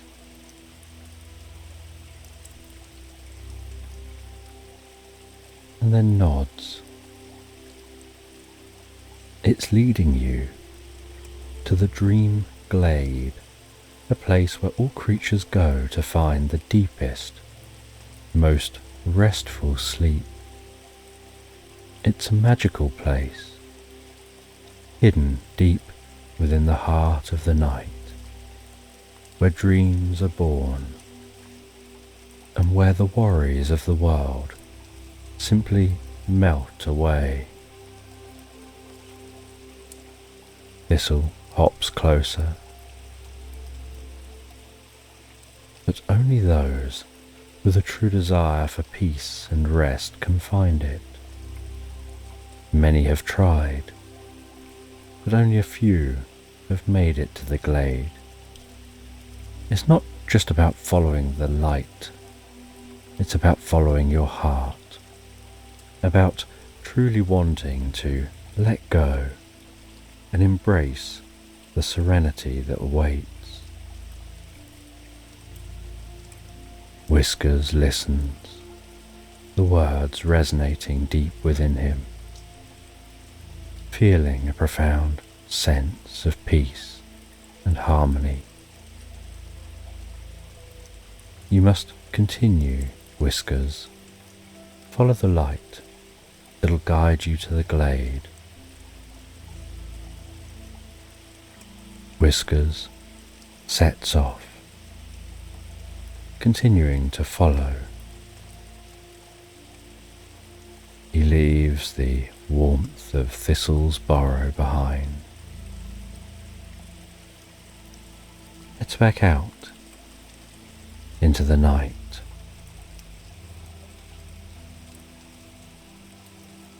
The air has become cooler, more crisp. The world around him is so silent and still. The stars continuing to twinkle.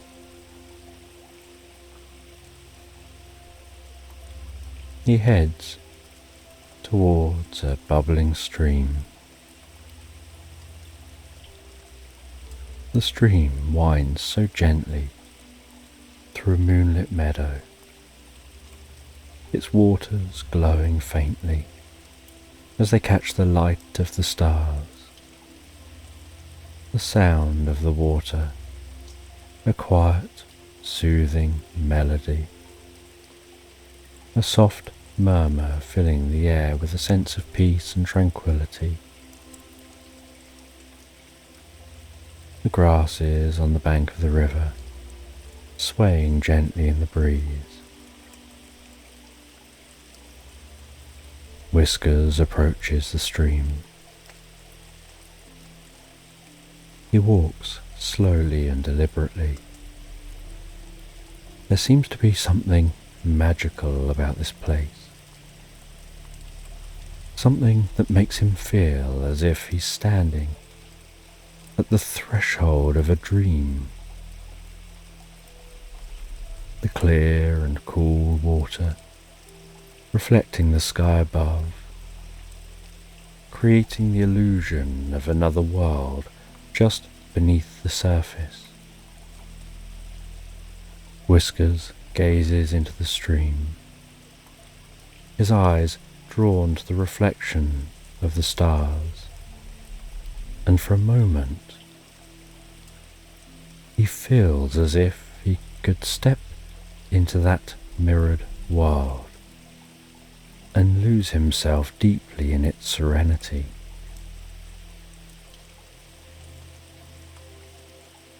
He can see his reflection looking back at him. But it's not just his reflection. It's a version of himself that's lighter, more serene, almost as if he's already part of the dream that beckons him. His fur, in the reflection, seems to shimmer and glow. His eye is deep, holding a calmness that he's never seen before. The stream continues to hum, its relaxing melody, resonating deep within Whisker's soul. Like a song of rest, of letting go of worries and cares that weigh on the heart. As he listens to that stream, he can feel those worries melting away, dissolving like mist in the morning sun. The world around him growing softer and softer as he sinks deeper and deeper into a peaceful reverie. Discovering that the stream is a guide, a gentle presence leading him not just physically but mentally deeper to the heart of his journey. The light just hovering above the stream, pulsing in a gentle rhythm, urging Whiskers to let go, to let himself be carried on the current of dreams. And Whiskers steps closer to the stream, the cool water lapping at his paws. The sensation making him feel as if he's standing on the edge of two worlds, one waking, one of sleep.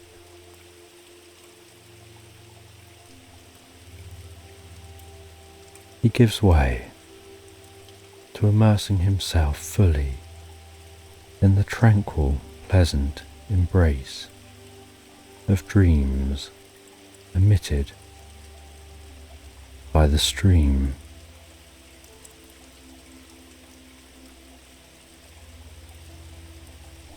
He enjoys this sensation for a while,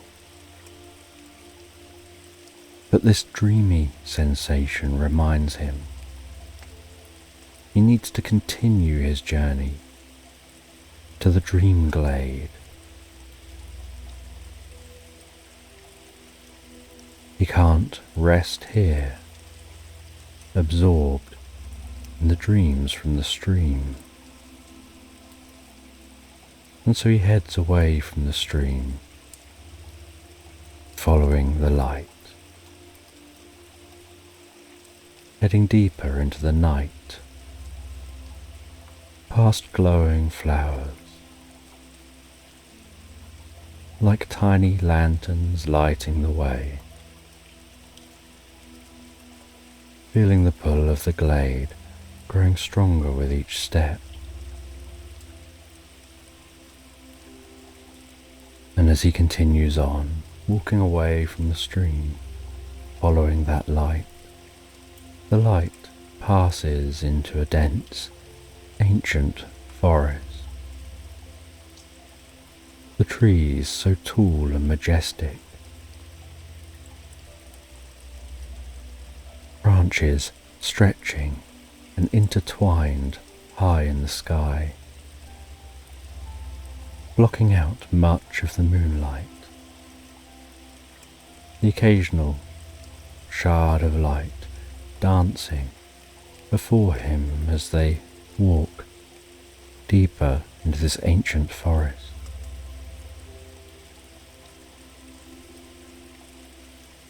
This forest seems so magical, a place where he can imagine souls go to rest and find peace. The light ahead weaves through the trees like the most gentle breeze as Whiskers follows.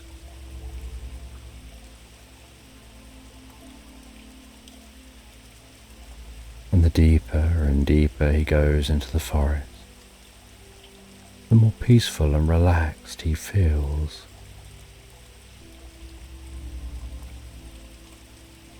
And in the heart of the forest,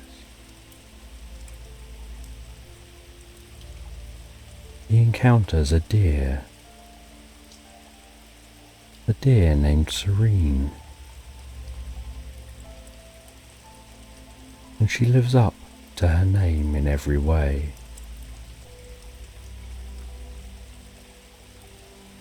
She gives off a deep sense of kindness and calmness and deep understanding. She has soft and brown fur, moves so gracefully and unhurried, as if she has all the time in the world.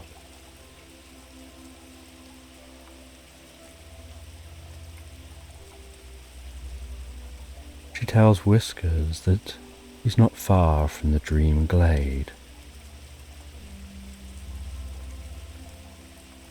Explains that it's a place where the deepest dreams are born,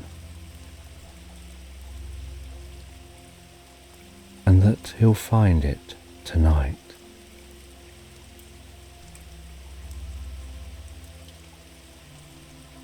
And Whiskers feels a deep sense of serenity from Serene, before noticing the trees beginning to part beyond her, and a path widening, and the light moves towards that widening path. And with a deep sense of curiosity, Whiskers follows.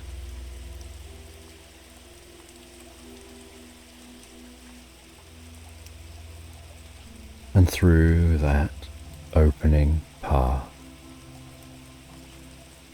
is a hidden sanctuary bathed in soft light that seems to come from everywhere and nowhere at once, a warm and inviting light, creating a glow that's gentle and comforting, like the first light of dawn, carefully spilling over the horizon. And as Whiskers steps into the glade, he feels a deep sense of awe and wonder.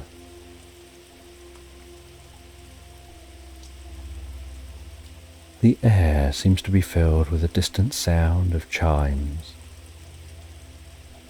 like tiny tinkling bells, singing in the breeze, adding a deeper, dreamlike quality to this place. And in the centre of this glade is a small, crystal clear pool of water that's perfectly still. And Whiskers feels he could almost step into the pool and sleep on the surface, floating under the most peaceful night sky.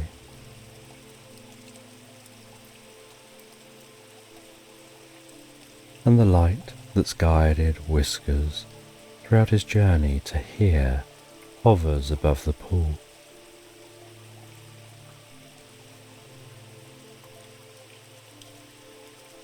And Whiskers gazes into the water. And the longer he gazes into that water, the deeper and more profound his experience becomes. He feels a sense of becoming lighter and lighter, as if he could just float away on a breeze, carried by the gentle melody and the chimes surrounding him. And while gazing into the water, feeling a deep sense of peace and calm,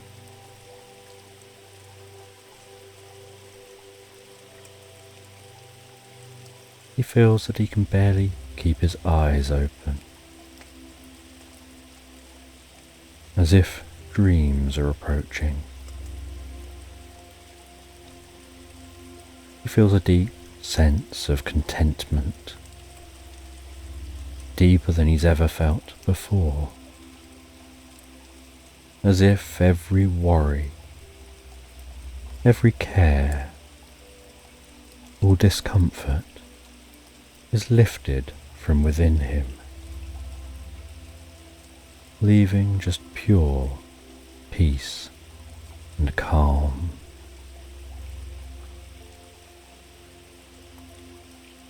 Feeling this glade is offering up a sense of healing, renewing his mind and body, filling him with comfort.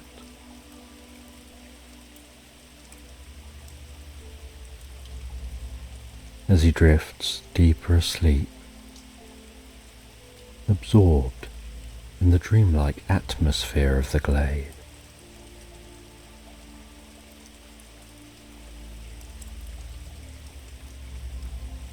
And Whiskers lies there so peacefully, so relaxed in the glade, his body relaxing deeper and deeper, his mind resting and at ease.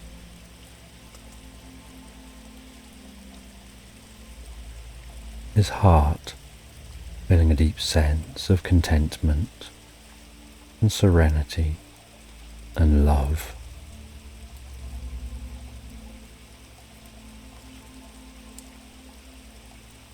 Exploring the corners of the silence as he drifts deeper and deeper into the experience.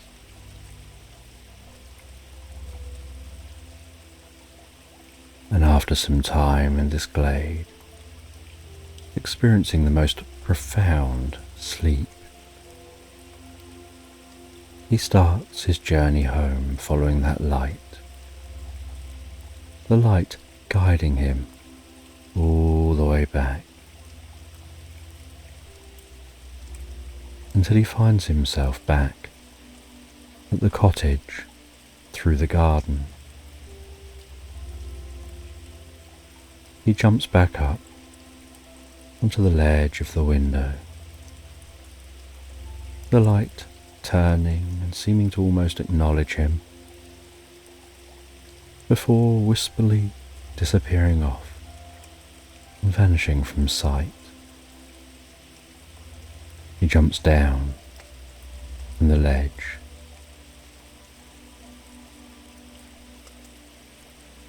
back in the familiarity and the warmth of the cozy room in the cottage.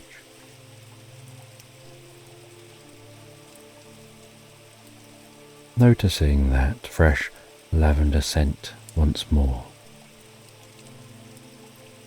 as he heads back and rests back down on his favourite cushion, curling himself up on its inviting surface and sinking down into a profound sense of peace and relaxation, stretching lazily, closing his eyes, beginning to dream about his journey to the dream glade and back again, what he saw, what he heard, the smells, the experience, before drifting and floating deeper and deeper asleep, so profoundly all night long, into slumberland.